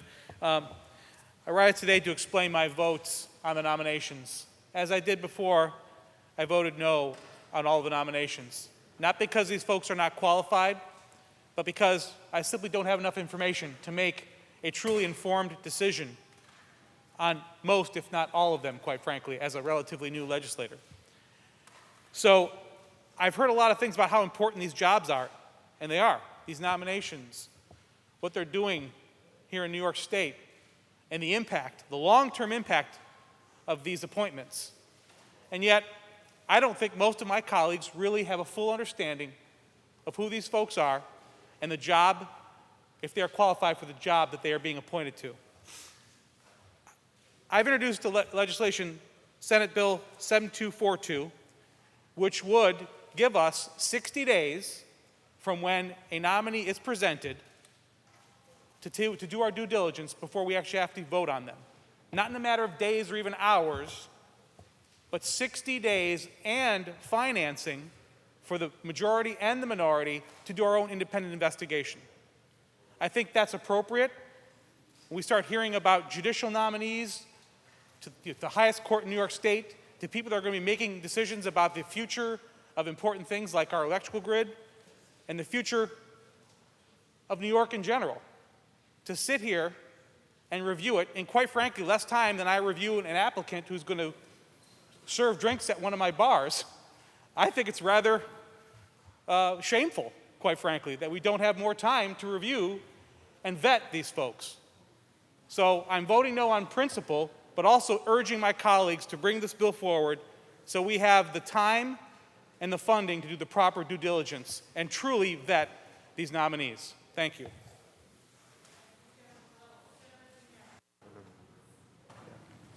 Okay, Madam President, now we'll go back to, assuming no one else wants to explain votes on the nominations, we'll go back to these for just a brief moment. Wait. Actually, we can do the substitutions right now. Sorry. Madam President, we do have some procedural work for the desk to do, so why don't we take this opportunity to allow the substitutions to be read on the bills that are upcoming. There's the substitutions at the desk. The secretary will read them. Senator Akshar moves to discharge from the Committee on Rules, Assembly Bill number 4044, and substituted for the identical Senate Bill 2030 run, third reading count to 1739. Senator Gorin moved to discharge from the Committee on Rules, Assembly Bill number 4637, and substituted for the identical Senate Bill 5022, third reading count to 1744. Senator Lanza moved to discharge from the Committee on Rules, Assembly Bill number 118B, and substituted for the identical Senate Bill 6185A, third reading count to 1746. Senator Palumbo moves to discharge from the Committee on Local Government, Assembly Bill number 2633, and substituted for the identical Senate Bill 6492, third reading count to 1747. Senator Kavanaugh moves to discharge from the Committee on Rules, Assembly Bill number 8009, and substituted for the identical Senate Bill 6573, third reading count to 1748. Senator Kennedy moves to discharge from the Committee on Rules, Assembly Bill number 7960A, and substituted for the identical Senate Bill 7142A, third reading count to 1757. Senator Salazar moves to discharge from the Committee on Rules, Assembly Bill number 2435, and substituted for the identical Senate Bill 7225, third reading count to 1759. Senator May moves to discharge from the Committee on Rules, Assembly Bill number 5837B, and substituted for the identical Senate Bill 2890, third reading count to 1760. Senator Palumbo moves to discharge from the Committee on Local Government, Assembly Bill number 4216, and substituted for the identical Senate Bill 4024, third reading count of 1328.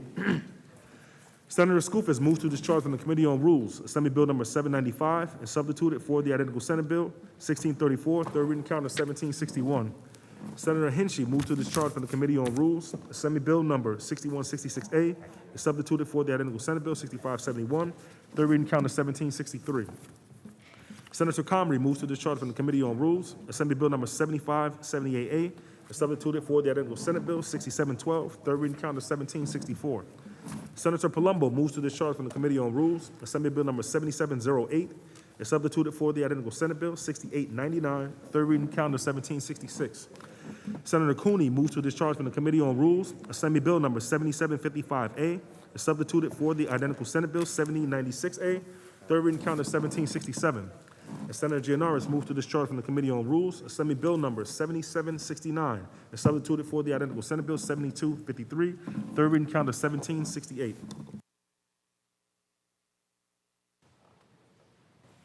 All substitutions so ordered. Senator Gianaris. Okay, Madam President, I'm told we are ready to proceed at this point with the supplemental calendar, so let's take that up. The secretary will read. Calendar number 930, Senate Print 399A by Senator Biaggi, an act to amend the correction law. Read the last section. Section 2, this act shall take effect on the 120th day of the shall become a law. Call the roll. Addabbo, Gianaris, Kruger, Ort, Stewart, Cousins, White.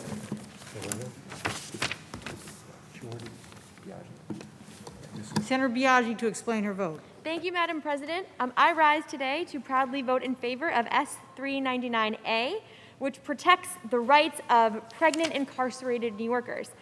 Pregnant people in our jails and prisons are among some of the most marginalized and overlooked individuals.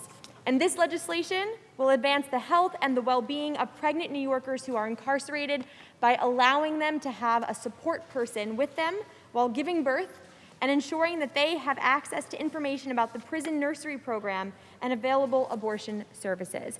A survey of formerly incarcerated women conducted by the Correctional Association of New York has found that many respondents classified their healthcare experiences in prison as uncomfortable and traumatic, especially if they were victims of sexual and domestic violence. Any poor access to healthcare in prisons can have lifelong consequences, most especially for pregnant people and their children. And pregnant people who are incarcerated face heightened risk of complications during childbirth. All people deserve dignity and respect, regardless of whether they are incarcerated. This bill takes key steps to safeguard the rights of pregnant incarcerated New Yorkers, and I really want to thank my partner on this bill in the Assembly, Assemblymember Rosenthal, and the directly impacted women who shared their experiences with us and helped us to strengthen this bill and to make it as excellent as possible. I also finally want to extend my gratitude to the Majority Leader for bringing this important bill to the floor to protect the dignity and the health of pregnant incarcerated New Yorkers. I vote aye, Madam President. Be recorded in the affirmative. Announce the results. In relation to calendar 9:30, those senators voted in the negative are Senators Akshar, Borrello, Gallivan, Helming, Jordan, Oberacker, Palumbo, Ritchie, and Tedisco. Ayes 54, nays 9. The bill is passed. Calendar number 1328, Assembly number 4216 by Assemblymember Thiel, an act in relation to the enforcement of interest in real property acquired for the purposes of open space or open areas. There's a home rule message at the desk. Read the last section. Section 2, this action will take effect immediately. Call the roll. Addabbo, Janoris, Kruger, Ort, Stewart, Cousins, White. Announce the results. Ayes 63. The bill is passed. Calendar number 1739, Assembly number 4044 by Assemblymember Friend, an act to amend the county law and the tax law. There's a home rule message at the desk. Read the last section. Section 2, this action will take effect immediately. Call the roll. Addabbo, Janoris, Kruger, Ort, Stewart, Cousins, White. Announce the results. In relation to calendar 1739, those senators voted in the negative are Senators Brooks, Warren, and O'Mara. Ayes 60, nays 3. The bill is passed.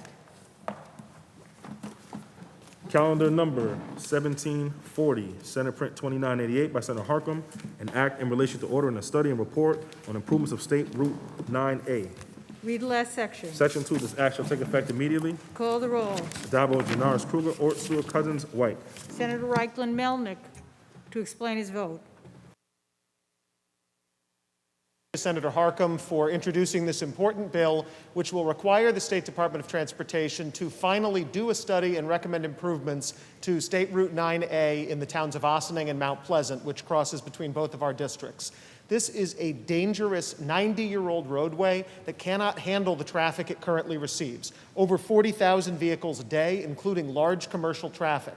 It is a sharp curves, narrow shoulders, the guardrails are falling down, the bridges are low. This is a roadway that has a fatal accident waiting to happen. In 2018, there were 120 accidents along Route 9A in the towns of Ossining and Mount Pleasant. That's 1 every 3 days. We can't wait any longer to have state action to address the problems with this roadway. I've spoken with local government officials, with fire officials, with emergency responders. They all say that we need action now. I am really happy that we are passing this bill in the Senate. I wish the Assembly was doing the same, and we're going to have to keep up and keep the pressure on this issue, because I don't want to have to go back to my district, and I know Senator Harkam doesn't want to have to go back to his district and answer for why there is a deadly accident, which I deeply fear may happen if we don't take action soon. So thank you for bringing this bill to a vote. I'm proud to vote yes. Senator Reikland Melnick to be recorded in the affirmative. Announce results. In relation to calendar 1740, voted in the negative, Senator Akshar. Ayes 62, nays 1. The bill is passed.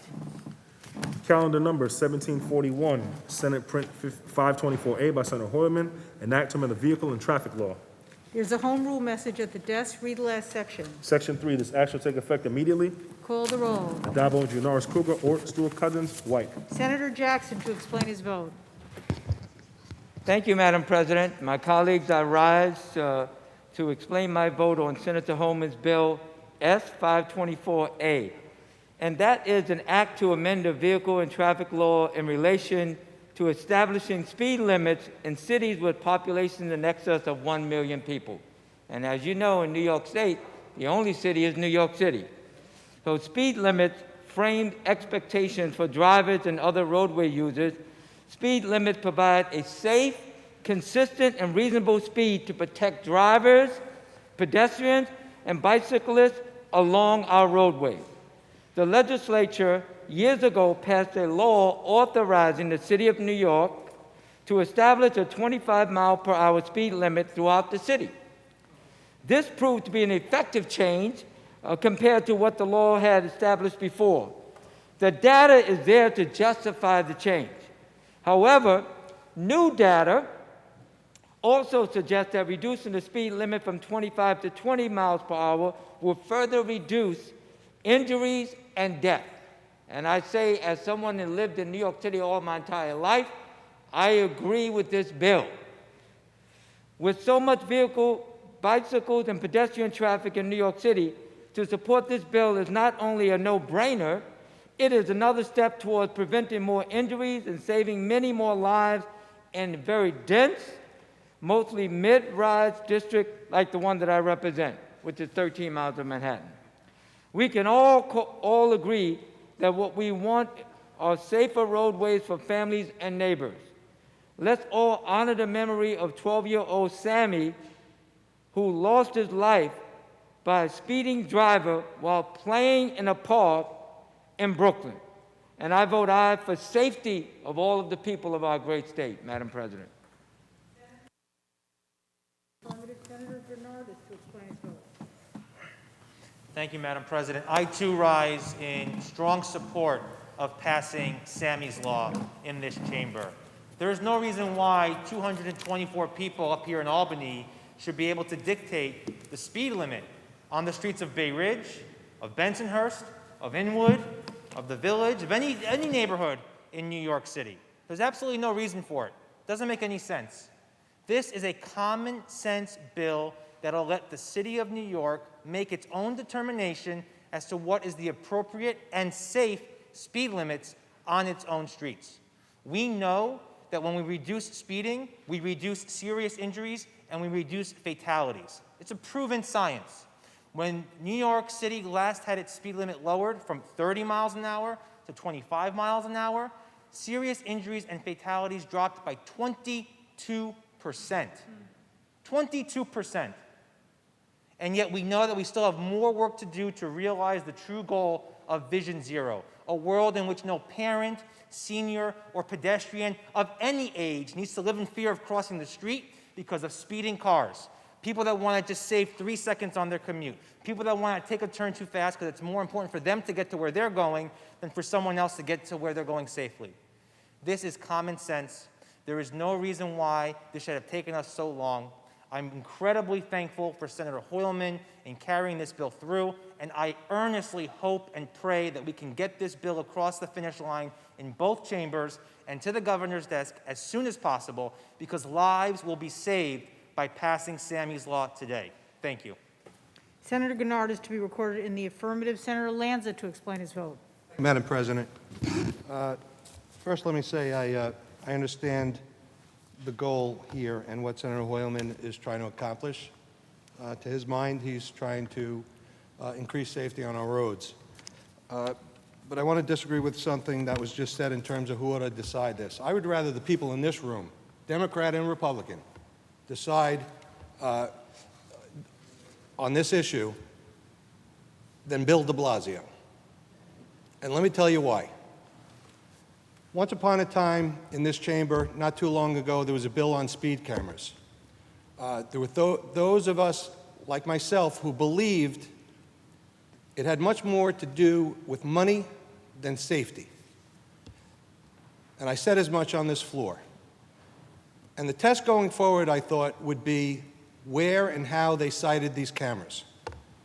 I spoke to the then Commissioner of the Department of Transportation in New York City, Commissioner Trottenberg, a good person. We sat there and we looked at the map on Staten Island.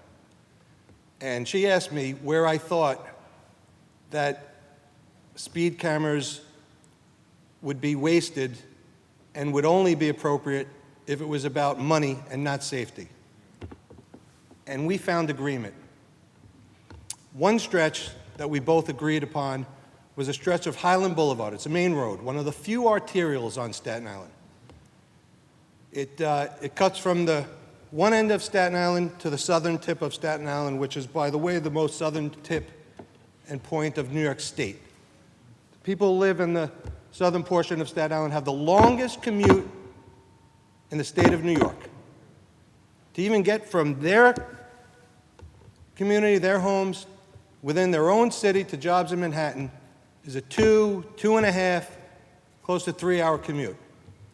I worked in New York City and Manhattan for a long time, and I will tell you my commute to Albany is a better commute than my constituents have from Staten Island to Manhattan. There's a lack of transportation. We don't have a subway. There are hardly any buses. We've got one Mary Poppins train line. And so this stretch, this arterial, is 2 lanes each way. There's a shoulder.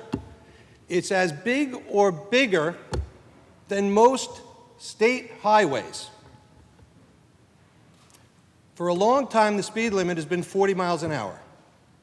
It is in the most sparsely developed portion of all of New York City. This is the portion that people depend upon to get on a bus if one comes or shows up, or get in their car and get to work. There are not that many residents there, but as I said, it's an arterial. 40 miles an hour. They put a couple of speed cameras up, even though then Commissioner Trottenberg and I agreed this would not be the place to put a speed camera, but if you did, it was proof that it was about money and not safety, because the police records show this is one of the safest roads in all of New York City, this portion of Highland Boulevard. So what happened? Bill de Blasio figured out that they were not making enough money on these speed cameras at 40 miles an hour. If this road were anywhere else in New York, the speed limit would be 50 or 55, and it would be safe. So what did he do a couple of weeks ago? He decided, without input from the community, which, by the way, I believe is a violation of the law, because in Senator Hoylman's bill, he appropriately and accurately says there ought to be community board input. There ought to be a notice, a 60-day notice requirement if you're going to change the speed limit by more than 5 miles an hour. Well, that didn't happen on Staten Island. And he went from 40 to 30 so he can make more money, so he could pick the pockets of the people of Staten Island without increasing safety. And so while I know what Senator Hoylman's doing, and I support him, I'm going to have to vote in the negative here, Madam President. Senator Lanza to be recorded in the negative. Senator Hoylman to explain his vote. Thank you, Madam President, and thank you to my colleagues for their words. The bill we're voting on, Sammy's Law, would give New York City the authorization and flexibility, finally, to tailor its speed limits to meet the needs of neighborhoods within the 5 boroughs. The truth is, streets and sidewalks make up the largest public space in New York City, but our streets are not safe enough right now to be truly enjoyed by New Yorkers. Instead, they've been turned into an open-air graveyard thanks to reckless drivers who have stricken fear into our communities. Last year was the deadliest year in traffic fatalities since 2014, the year that the city implemented Vision Zero, with over 240 fatalities on our city streets.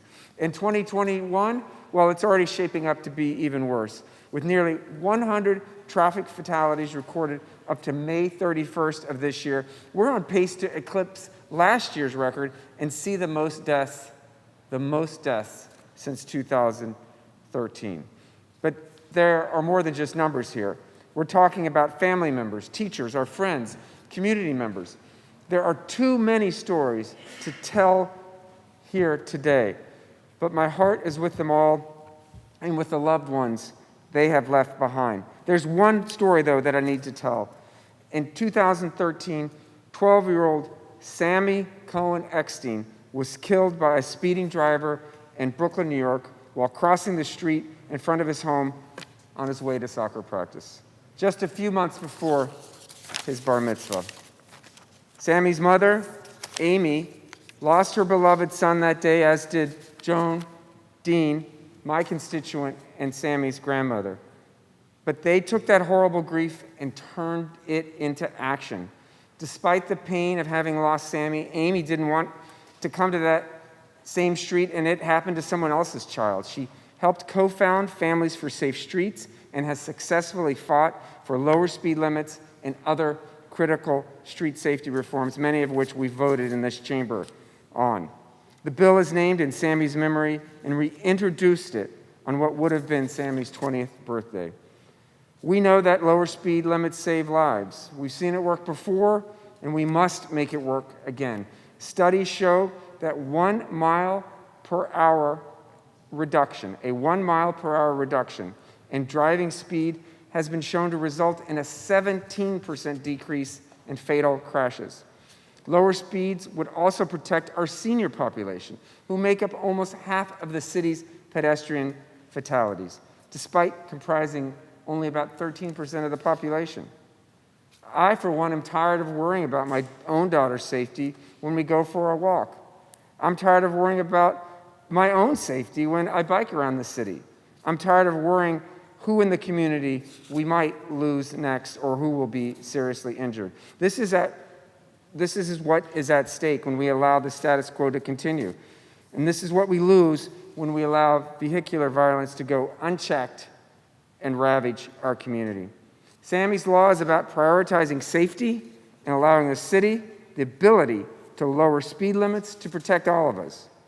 I want to thank all the advocates who have fought so hard for this legislation and made it possible, especially Transportation Alternatives and Families for Safe Streets. I also want to thank my colleagues for supporting this bill, in particular Senator Gennardis and Senator Jackson, who have been real champions alongside the advocates and with my support.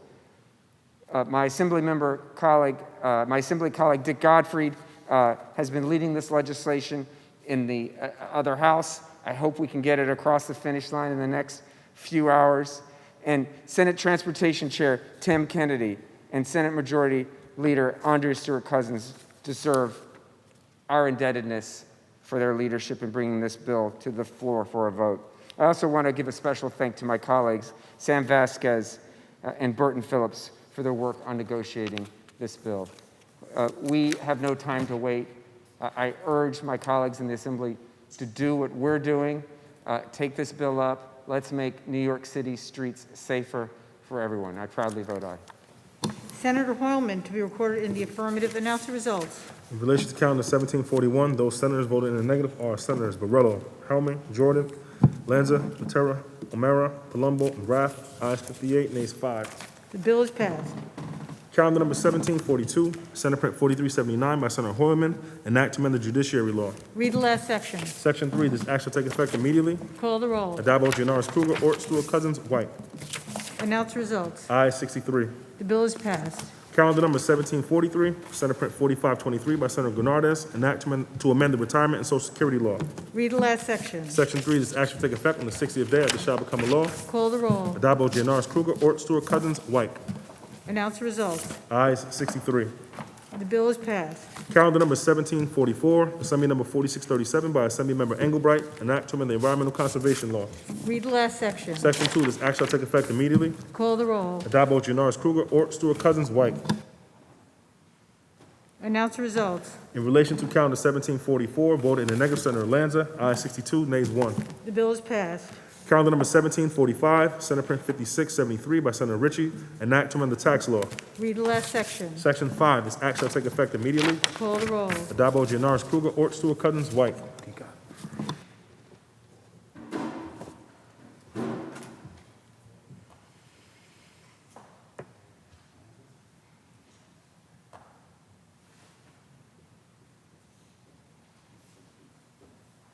Announce the results. In relation to calendar 1745, those senators voting in the negative are Senators Gorin, Harkam, Hinchy, Kaplan, Kennedy, Lanza, Mannion, Skoufis, Steck, and Thomas.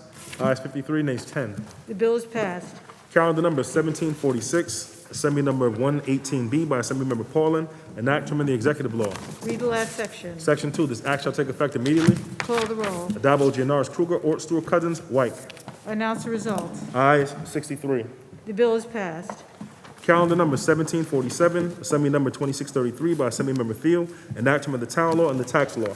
Read the last section. Section 2, this act shall take effect immediately. Call the roll. Addabbo, Gianaris, Kruger, Ort, Stewart, Cousins, White. Senator Palumbo to explain his vote.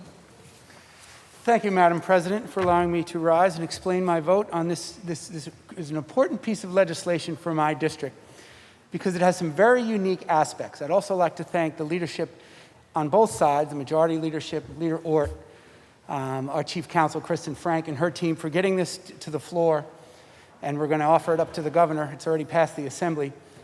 In my district, I represent the Hamptons, and I also represent where I live on the North Fork and Shelter Island. Those 5 eastern towns have had for many, many years a fund that over a certain amount, 2% is paid by a purchaser to purchase development rights for land, to maintain open space, to maintain our agricultural community. As you may know, Madam President, I believe we're third in the state, but Suffolk County was #1 in ag production in the state for many, many years, and not many people realize how rural it is on the East End, which is out where I live as well. That fund provided for, the Community Preservation Fund has spent over $1 billion with a B preserving open space on the East End, which is a wonderful thing.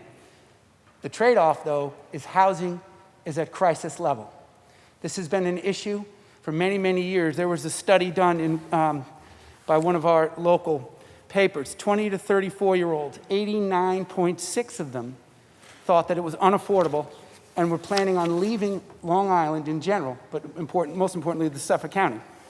And there was also a comptroller's report from June of 2019 that rental housing in Suffolk County, 56.1% was in the unaffordable category.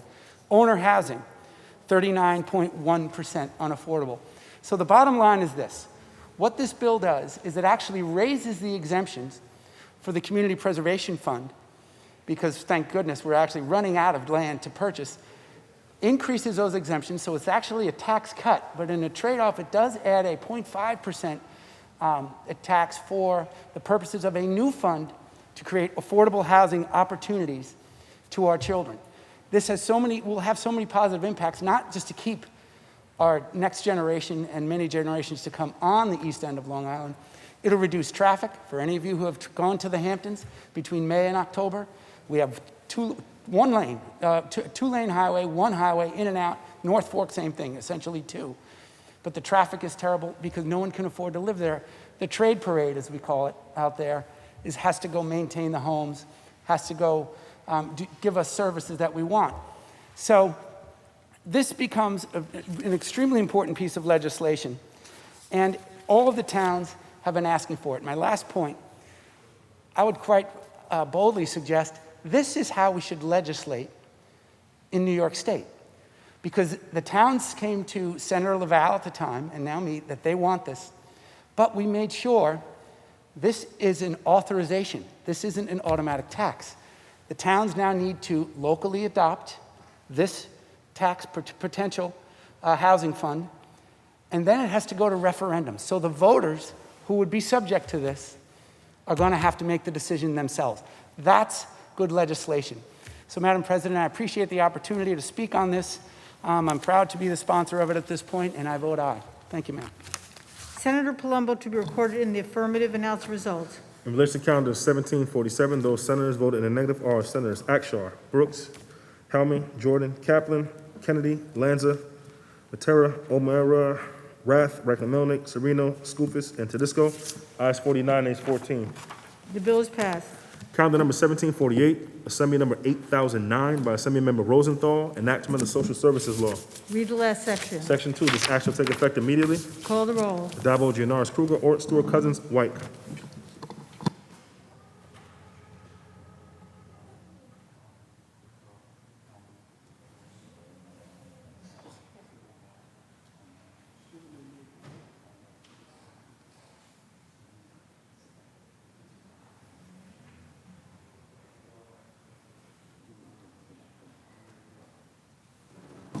Announce the results. In relation to calendar 1748, those senators voted in the negative are Senators Akshar, Morello, Boyle, Gallivan, Griffo, Hellman, Jordan, Matera, Oberacker, O'Mara, Ort, Palumbo, Rath, Sereno, Steck, Tedisco, and White.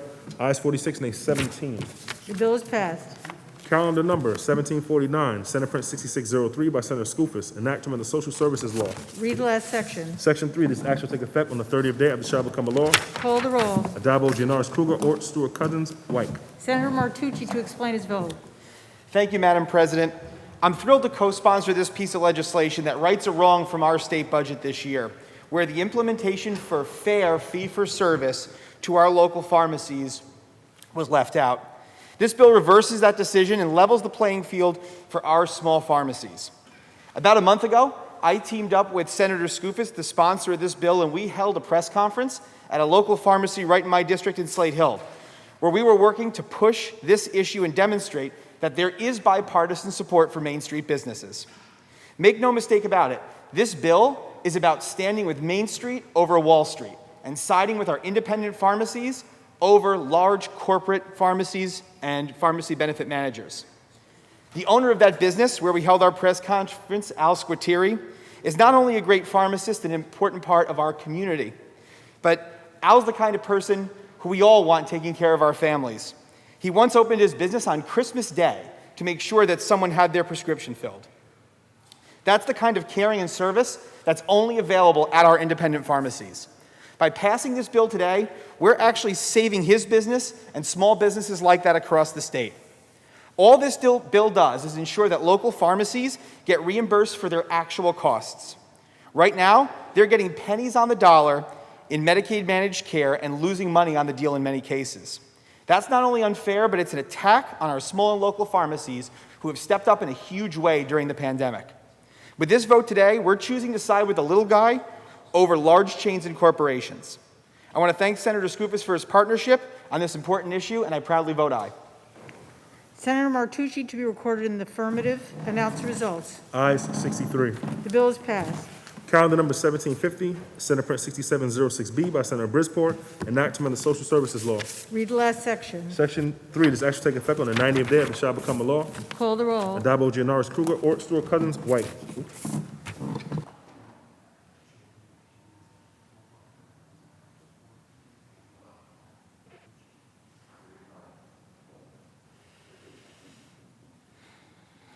Announce the results.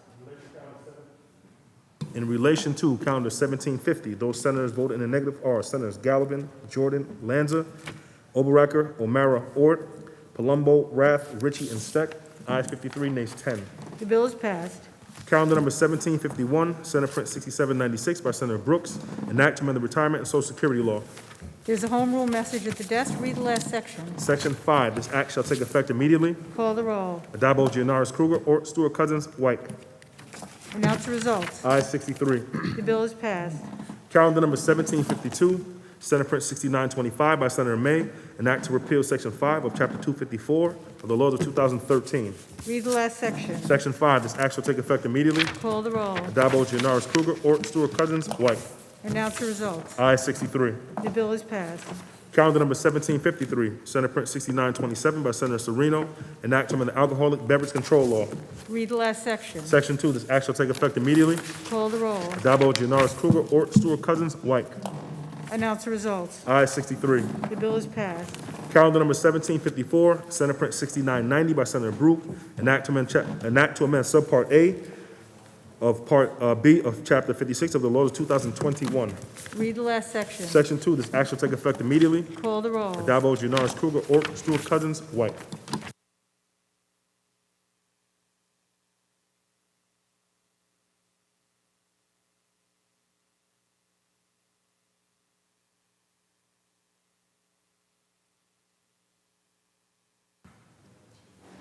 Announce the results. In relation to calendar 1754, those senators voted in the negative are Senators Akshar, Borrello, Boyle, Gallivan, Akshar, Borrello, Boyle, Helming, Jordan, Lanza, Matera, Oberacker, O'Mara, Ort, Palumbo, Rath, Ritchie, Sereno, Steck, Tedisco, and White. Ayes 46, nays 17. The bill is passed. Calendar number 1755, Senate Print 7087A by Senator Parker, enactment of the insurance law. Read the last section. Section 5, this act shall take effect immediately. Call the roll. Addabbo, Gianaris, Kruger, Ort, Stewart Cousins, White. Announce the result. Ayes 63. The bill is passed. Calendar number 1756, Senate Print 7117 by Senator Helming, enactment of the tax law. There's a home rule message at the desk. Read the last section. Section 2, this act shall take effect immediately. Call the roll. Addabbo, Gianaris, Kruger, Ort, Stewart Cousins, White. Announce the results. Ayes 63. The bill is passed. Calendar number 1757, Senate Print 7960A by Senator Burt, enactment of the general business law. Read the last section. Section 2, this act shall take effect immediately. Call the roll. Addabbo, Gianaris, Kruger, Ort, Stewart Cousins, White.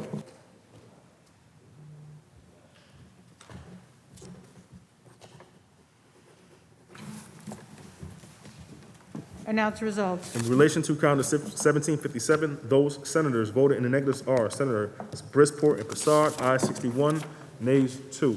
The bill is passed. Calendar number 1758, Senate Print 7209 by Senator Kennedy, an act granting a retroactive retirement date of August 5, 2010 from the New York State and local police and fire retirement system for Carol Horn. There's a home rule message at the desk. Read the last section. Section 2, this act shall take effect immediately. Call the roll. Addabbo, Gianaris, Kruger, Ort, Stewart Cousins, White. Announce the results. Ayes 63. The bill is passed. Calendar number 1759, Assembly number 2435 by Assemblymember Now, an act to amend the Environmental Conservation Law. Read the last section. Section 2, this act shall take effect March 1st, 2022. Call the roll. Addabbo, Gianaris, Kruger, Ort, Stewart Cousins, White. Announce the results. Ayes 63. The bill is passed. Calendar number 1760, Assembly number 5837B by Assemblymember Jean-Pierre, an act to amend the General Business Law. Read the last section. Section 2, this act shall take effect on the 90th day after it shall become a law. Call the roll. Addabbo, Gianaris, Kruger, Ort, Stewart Cousins, White. Senator May to explain her vote. Thank you, Madam President. In 2020, the popularity of ebooks exploded as children and adults alike sought out ways to keep reading during lockdown. Public libraries loaned out 289 million ebooks last year. That number might have been much higher, but publishers do their utmost to make it difficult for libraries to loan out ebooks. Some charge exorbitant prices and place strict limits on the number of times a title can be loaned out. Others ban libraries from getting ebooks altogether or refuse to allow them access to new releases. This bill helps to ensure that public libraries receive a fair deal on ebook prices and are protected from discriminatory practices. Some restrictions are reasonable, such as restricting the number of users who can use the same ebook at one time. This bill also does not apply to items like newspapers, periodicals, or other electronic items. It's about electronic books only. Our goal is to support libraries in their critical foundational role of making books available for free to their patrons. As we move into summer, I hope that this legislation will help New Yorkers of all walks of life to relax with a good book from their local library. I vote aye. Senator May to be recorded in the affirmative. Announce the results. In relation to calendar 1760, voted in the negative, Senator Borrello, ayes 62, nays 1. The bill is passed. Calendar number 1761, Assembly number 795 by Assemblymember Wallace, an act to amend the General Municipal Law. Read the last section. Section 2, this act shall take effect on the 90th day after it shall become a law. Call the roll. Addabbo, Gianaris, Kruger, Ort, Stewart Cousins, White.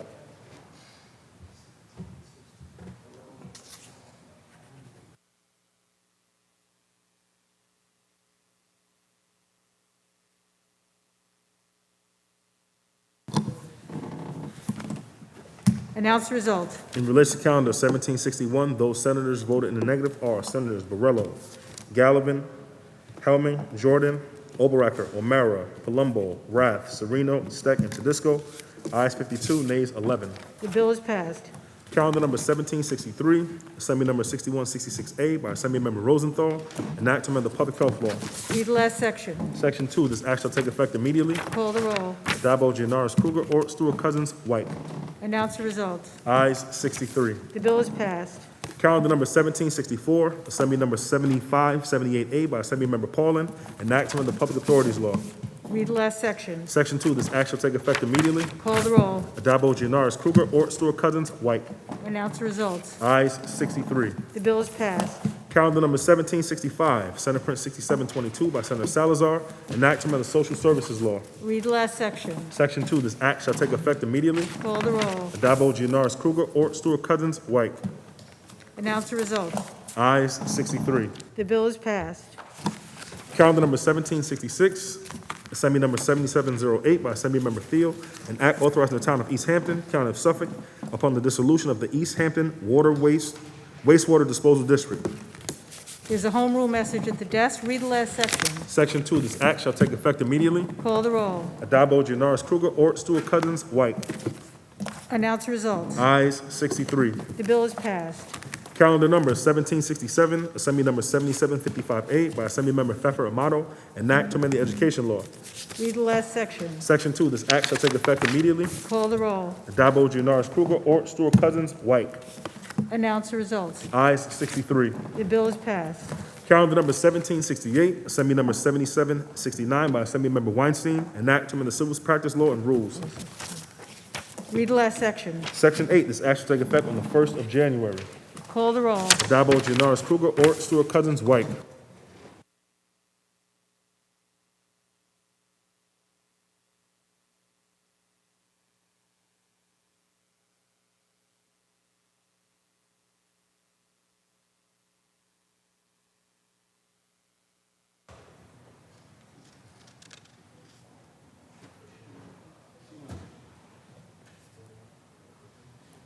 Announce the result.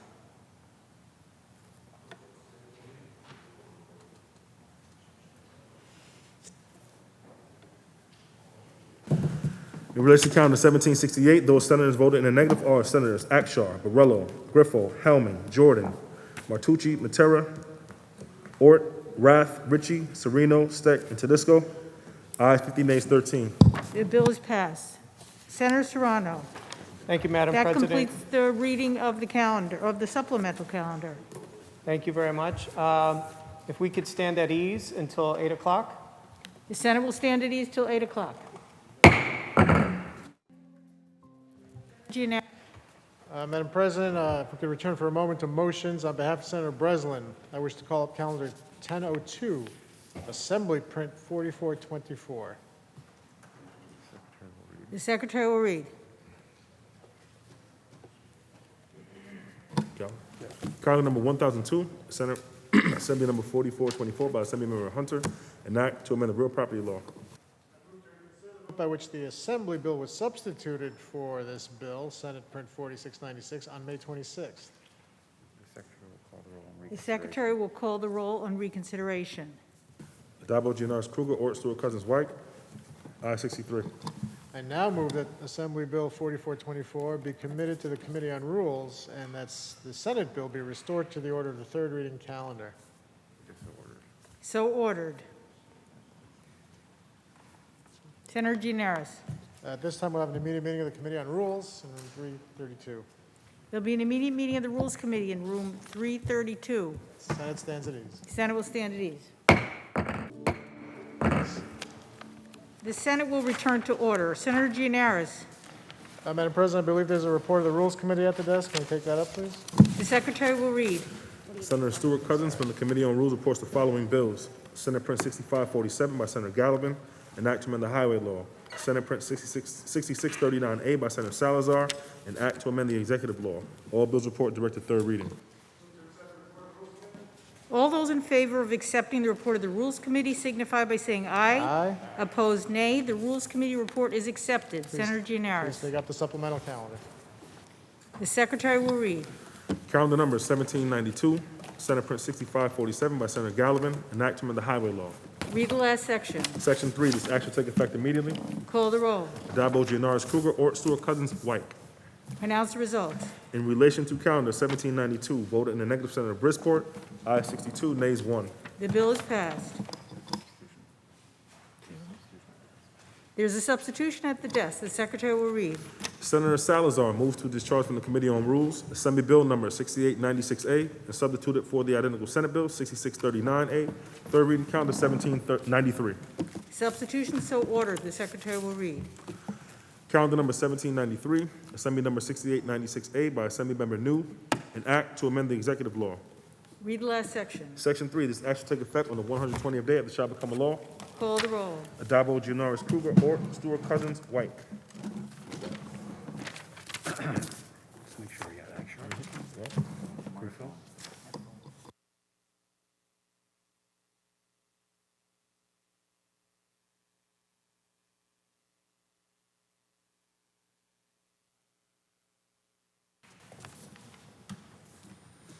Announce the results. In relation to calendar 1793, those senators voted in the negative are Senators Akshar, Griffo, Jordan, Lanza, Oberacker, O'Mara, Ort, Rath, Steck, and Tedisco. Ayes 53, nays 10. The bill is passed. Senator Gianaris. Madam President, I believe we have 5 privilege resolutions at the desk. Can you please take those up? The Secretary will read.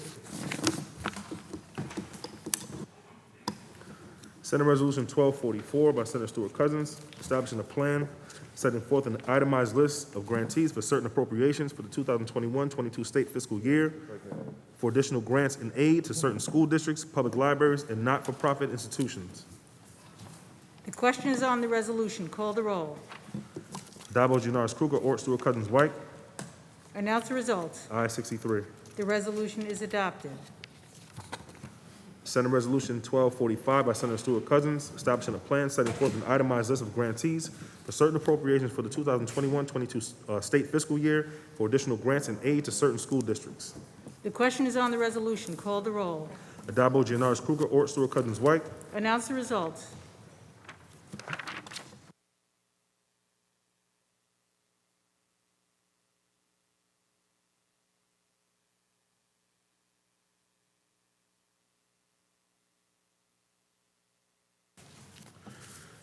In relation to Senate Resolution 1245, those senators voted in the negative are Senators Akshar, Borrello, Boyle, Gallivan, Griffo, Helming, Martucci, Matera, Oberacker, O'Mara, Ort, Palumbo, Rath, Ritchie, Sereno, Steck, Tedisco, and White. It's ayes 44, nays 19. The resolution is adopted. Senate Resolution 1246 by Senator Stewart Cousins, establishing a plan setting forth an itemized list of grantees for certain appropriations for the 2021-22 state fiscal year for additional grants and aid to certain not-for-profit arts and cultural organizations. The question is on the resolution. Call the roll. Adabo, Gianaris, Kruger, Ort, Stewart Cousins, White. In relation to Announce the results. In relation to Senate Resolution 1246, those senators voted in the negative are Senators Akshar, Borrello, Boyle, Gallivan, Griffo, Martucci, Matera, Oberacker, O'Mara, Ort, Palumbo, Rath, Ritchie, Sereno, Steck, Tedisco, and White. Ayes 46, nays 17. The resolution is adopted. Senate Resolution 1247 by Senator Stewart Cousins, establishing a plan setting forth an itemized list of grantees for certain appropriations for the 2021-22 state fiscal year for grants and aid for school-based health centers. The question is on the resolution. Call the roll. Adabo, Gianaris, Kruger, Ort, Stewart Cousins, White. Announce results. In relation to Senate Resolution 1247, those senators voted in the negative are Senators Akshar, Borrello, Boyle, Gallivan, Griffo, Martucci, Matera, O'Mara, Ort, Palumbo, Rath, Ritchie, Sereno, Steck, Tedisco, and White. Ayes 47, nays 16. The resolution is adopted. Senate Resolution 1248 by Senator Stewart Cousins, amending Senate Resolution R 3299 of 2020, establishing a plan setting forth an itemized list of grantees for the New York State Economic Development Assistance Program, established pursuant to an appropriation in the 2008-2009 state fiscal year. The question is on the resolution. Call the roll. Adabo, Gianaris, Kruger, Ort, Stewart Cousins, White. Announce the results. In relation to Senate Resolution 1248, those senators voted in the negative are Senators Akshar, Boyle. Excuse me? 1248, I'm sorry, yeah. Yep. Akshar, Boyle, Martucci, and Sereno. Ayes 59, nays 4. The resolution is adopted. Senator Gianaris. Madam President, I move to recommit the calendar of bills to the Rules Committee. It is so ordered. Please recognize Senator Ort for remarks. Senator Ort for closing remarks. Thank you, Madam President. So we've come to an end of session. I know everyone is always thrilled when we reach this moment on either side of the aisle. Certainly there's usually some disappointment, but I think everyone's always happy to get back home and get back in your districts with your families and your constituents. I'd like to first start by thanking my colleagues on both sides of the aisle for their work in these very historic and atypical times. We disagree very often vehemently and passionately when it comes to politics and the policies that we discuss and enact here in the Senate. But I think we all recognize we are fighting for the same people, and we sometimes have different opinions on how to best serve and the best solutions at that present moment. I want to thank Leader Stewart-Cousins for her partnership, her statesmanship, always a very graceful partner, someone who has always treated me with respect and dignity, and I hope I do the same. And she's been very pleasant to work with, and I appreciate her knowledge, her experience, both being in the minority and now as the majority leader. I think that gives her a unique perspective and has been helpful to me, and I want to thank her for that. And I want to wish her and her family well and help you have a nice summer. I certainly want to recognize Senator Gianaris, who spends an inordinate amount of time, obviously, on the Senate floor. He's always on my television screen in my office, and that's okay. It's all right. And he sits across from Senator Lanza. And I want to thank Senator Lanza for your leadership on the floor. It's probably extra unique when you're on the floor and there's really not a lot of other folks with you on the floor. And I'm sure it can feel very lonely up here, but very, very important work that both of them are doing. And I know they formed a working relationship, which is really key to the goings-on here, both internally for our conference, but also for the legislative body. So Senator Gianaris, thank you. Senator Lanza, thank you. I'd also like to thank the leaders in our conference, obviously. I know the leader will recognize her leadership. Senator Lanza, as I said, has worked very hard over the past 6 months. This was not a position that he sought out. In fact, the first time I asked him to be our floor leader, he said, I got to think about it. And I said, well, you think it over, but you're going to be the floor leader. So just give me an answer before I notify the public. But he's done a fantastic job leading our conference on the floor and speaking for our conference and speaking for his constituents in Staten Island. And I want to thank him for that leadership.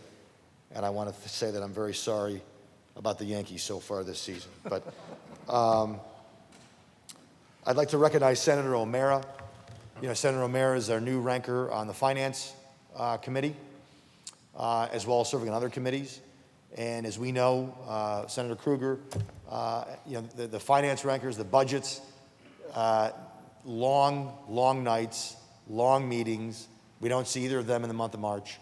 And it can be pretty grueling. And it takes a level of statesmanship, leadership, intellect to be able to serve in those positions. And I think Senator O'Mara represents our conference and our conference's positions with respect to the Finance Committee, with respect to our response to the budget very, very well, and I'd like to thank him. I'm proud of my members. I want to thank as well the staff on both sides of the aisle. As we know as senators, the staff works very, very hard, and they don't get any of the credit. They don't get any of the accolades. You don't see them on your television, or very rarely, but they do an unbelievable job very quietly. And I know our new members come to appreciate just how much work and effort the staffs put in. And not only are they trying to get stuff done, but they're also responding to us.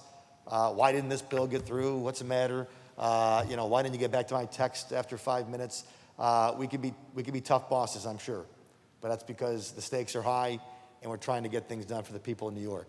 But I'd certainly like to thank the staff on the Democratic side, Chantel and her team, Eric, who I know work regularly with Kristen Frank in our counsel's office, and our Ben, who has the great honor of sitting here next to Senator Lanza all day. But I'd also like to remember one staffer. You know, our conference, like so many New Yorkers, has had a lot of ups and downs this year. We lost a member of our staff towards the end of last year. And this was the first session in a very long time that we did not have Tom Havel as part of the Senate Republican Conference staff. And I know his legacy lives on in the number of staffers who he mentored and worked with over the years. And hopefully we have made Tom and his family proud, and we will continue to do so. We also gained some new members, Madison Delgado, as well as Ford Halloran. Morgan Halloran and Katie Delgado both welcomed their first children this year in the last couple months, which is outstanding. And so we're very happy to have, actually Katie was back in the fold this week after just 6 weeks of being home with her new baby girl. So we're very happy and want to recognize those births. Of course, I have to mention our conference's views on this session. A lot of bills are passed, but for the Republican conference and for many of our constituents, I think this session will be viewed in two ways. So we passed a budget that had a record amount of tax increase. We now have a budget that's larger than the states of Texas and Florida combined. We also had a missed opportunity when you look at, we started this session in the middle of a pandemic, the governor enjoying broad emergency powers, which were unanimously, by and large, supported in this chamber and in the assembly. But our conference, from day one, introduced resolutions to rescind those powers and restore this body to a co-equal branch of government. Unfortunately, on 47 different occasions, that resolution was defeated, was voted down.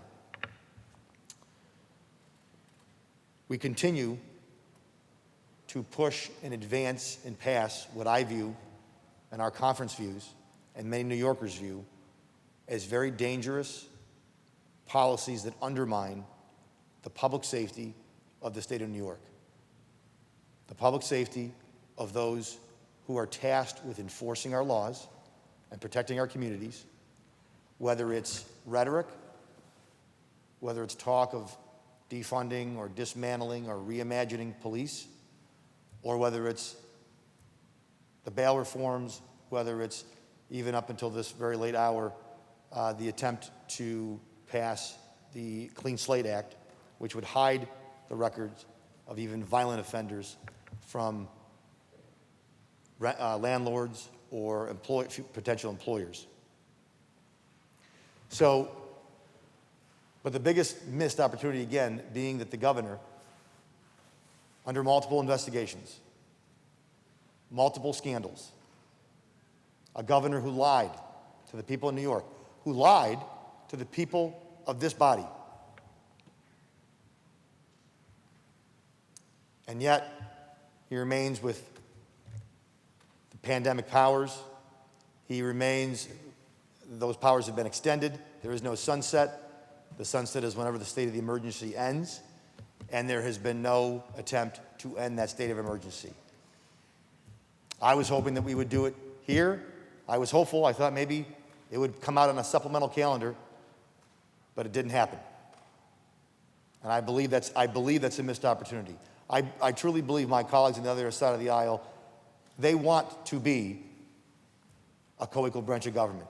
They want to be restored to the normal standing that we have in this state. And yet, they didn't have the courage, the guts, the willingness to do it. And that's a missed opportunity for the people of New York. Because now we're going to adjourn, and there's no end in sight for the end of this governor's pandemic powers, for the end of this state of emergency. I hope it comes sooner than later. Maybe the governor will declare it himself and voluntarily give back the powers that he was granted by this body. But I'm not going to hold my breath. We did pass a bill that funded a potential impeachment investigation, an impeachment trial. Our conference wholeheartedly supported that, and that means there'll be no excuse when the time comes, when the Attorney General issues her reports, or when the federal government comes back with a conclusion on their investigation. So obviously, there is a lot that our conference found lacking. There is a lot that our conference wished had happened. There are some things that certainly our conference wished had not happened. But make no mistake, we will continue to fight for the people of New York, for taxpayers, for middle-income, hardworking New Yorkers who play by the rules, who are trying to find a way, to find a reason to stay in New York. Because the single greatest threat, whether you're a Democrat or Republican, whether you're from New York City or Western New York, or the North Country or anywhere in between, is the loss of human capital in this state. That is the single greatest threat to this state, no matter what side of the aisle you may be on. And we continue to lose population. We continue to lose sway in Washington, D.C. with the loss of a congressional seat. And every member of this body and the State Assembly should be laser focused on changing that trend. I don't believe this session did that, but I'm always hopeful for next session and the future. Madam President, I thank you for your indulgence. Senator Gianaris. Please recognize the Majority Leader of the State Senate, Andrea Stewart-Cousins. Majority Leader Andrea Stewart-Cousins. Thank you so much, Madam President. And I do want to thank you for the work that you do. Presiding is not easy, and I know that it is not always fun, but you and Senator Benjamin, Senator Prasad, Senator Bailey have really been masterful in making sure that the work in this House happens. So I thank all of you for your indulgence and for all that you've done. And of course, I think Senator Ort, you said it, my deputy, Senator Gianaris, spends an inordinate amount of time here. We couldn't make it without you doing that and the way you do it. And so I really do appreciate, in many ways, the fact that you have been steadfast and so amazingly reliable in making sure the trains run. And even you have a brand new partner, Senator Lanza. And, you know, I think I want to thank you also for working so cooperatively. This is very, very unusual times, and to be able to, you know, make accommodations for each other is really how it all works well. And so, of course, thank you so much, Senator Ort. You know, I said I don't get a chance to see you much. You know, I try and call him up, and, you know we can always reach out to one another. But every time that we've been in touch with each other, you know, I always know that I can tell you what you need to know, and the information is communicated accurately. And if there's any question, we always have I think, a very collegial and professional relationship, which I appreciate. I also am looking forward to being able to meet your members. Because I see you on TV, and you know, I guess vice versa. Have no clue, you know, who you all are really and what you look like. So it is my hope that when we all come back, that we will spend that time in the chamber together, really getting to know each other collectively. But again, we have been able to do extraordinary work in extraordinary time. I also want to thank you, Ali, as the secretary of this chamber, because you've had to make quick accommodations for each of us, policies and so on. So thank you. so much, you and your team, all the journal clerks and everybody who make sure that despite it all, it runs, it makes sense, and it looks good. And of course, for my extraordinary members who give every single moment, as I said, never keeping their focus anywhere but where it's supposed to be, including our own, finance chair, Liz Kruger, who, again, nobody knows how Liz can sit through hours and hours and hours at a time. But, I think that is what we are made of. And I said both sides of the aisle work extremely hard, and the staff. I said we always know that it's our staff that really makes us look good. And none of us would be able to do this work. And sometimes, they labor long into the night, especially at end of session, budget time. And so we really have countless praise for the staff and everything that they make happen. And so I have to give a shout out to my Chief of Staff and Chief Counsel, Chantel Smith. Everybody knows Chantel. Again, I don't get a chance as much to talk to Kristen, but I know that they, spend a lot of time with Eric, making sure that, again, everybody knows what they're supposed to do. My new, I call him new, but he's not new anymore, Finance Secretary, Dave Friedfeld.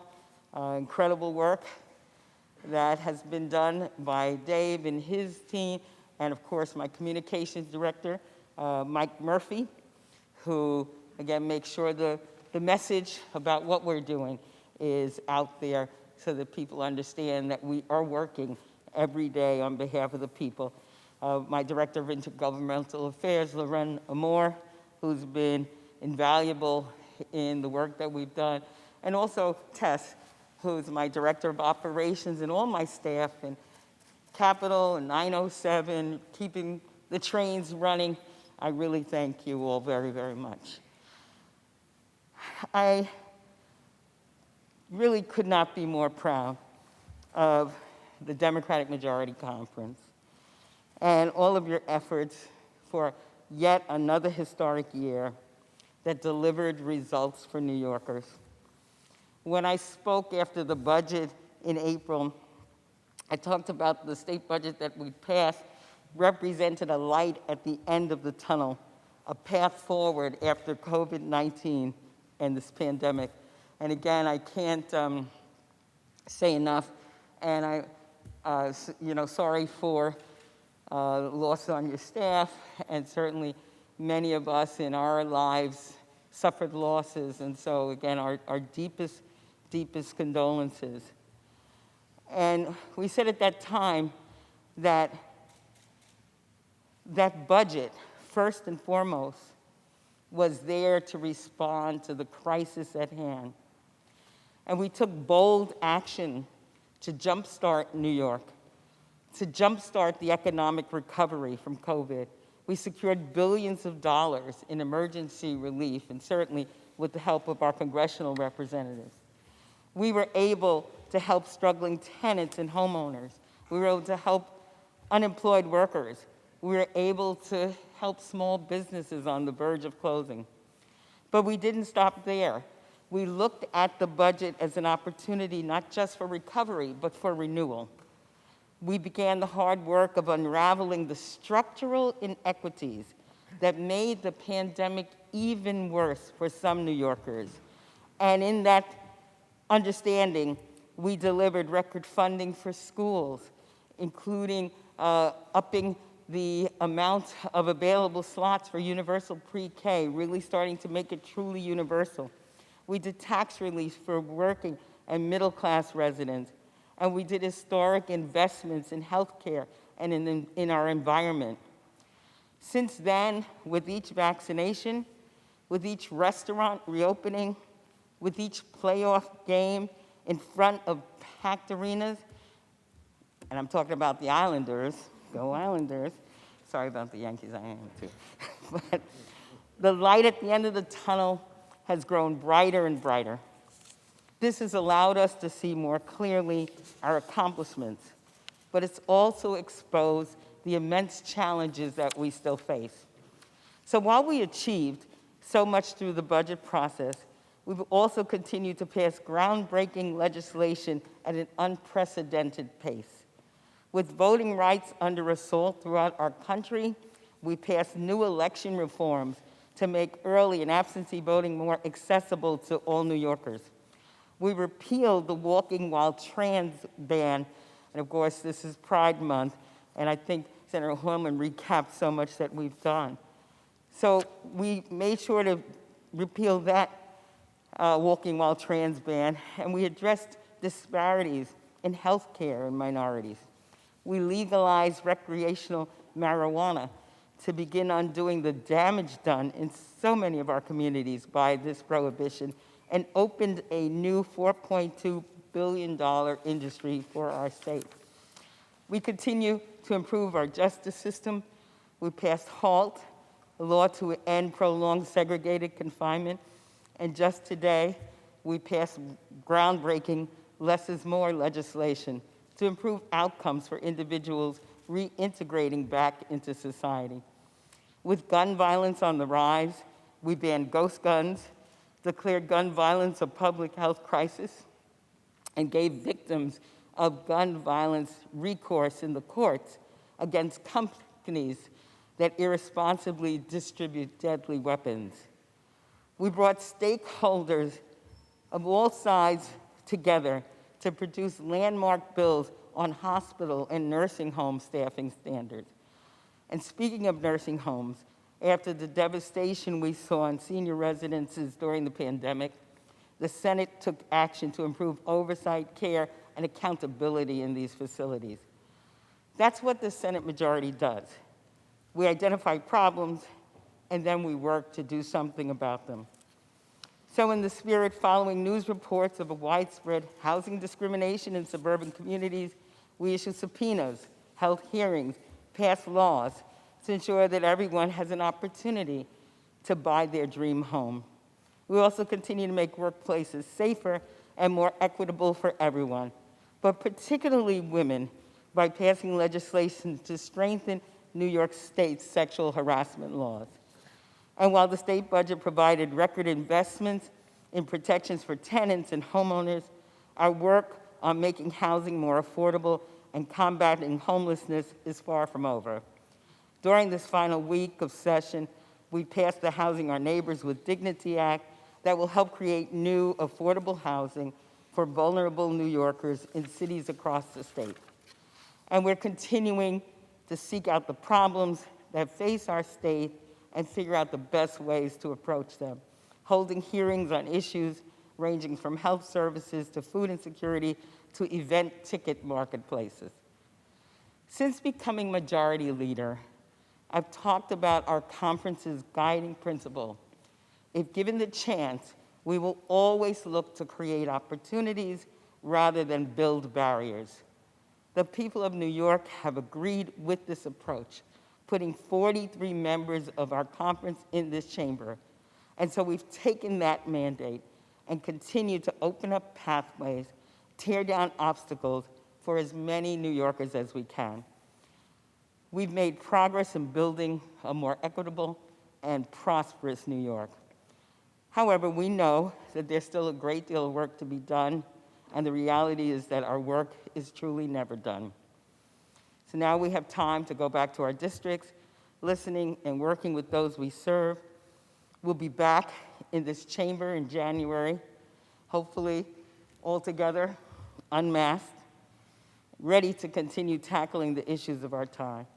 Again, I want to thank everyone on both sides for your hard work, for your dedication to our constituents. I know that we're all here to do good, to build stronger communities, to improve people's lives. Deep in my heart, I know that we can be proud of the actions taken here during these past and very difficult months, and that despite the difficulties of the last year and more, there are brighter days ahead for all of us and all of New York State. So again, I want to thank everyone We did some of the traditions we normally do. There were ices out there, just to let you know that we aren't that far away from what we normally do. But I wish everyone a really happy, wonderful, healthy summer. And again, enjoy the work that you've done, because we certainly have more to do. So thank you so much, Madam President.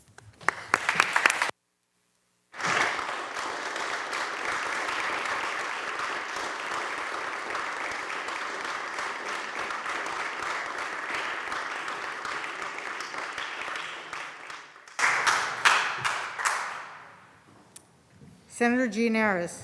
Madam President, is there any further business at the desk? There is no further business at the desk. I move to adjourn to a date and time at the call of the temporary President of the Senate, with intervening days being legislative days. On motion, the Senate stands adjourned until a date and time at the call of the temporary President of the Senate, intervening days being legislative days.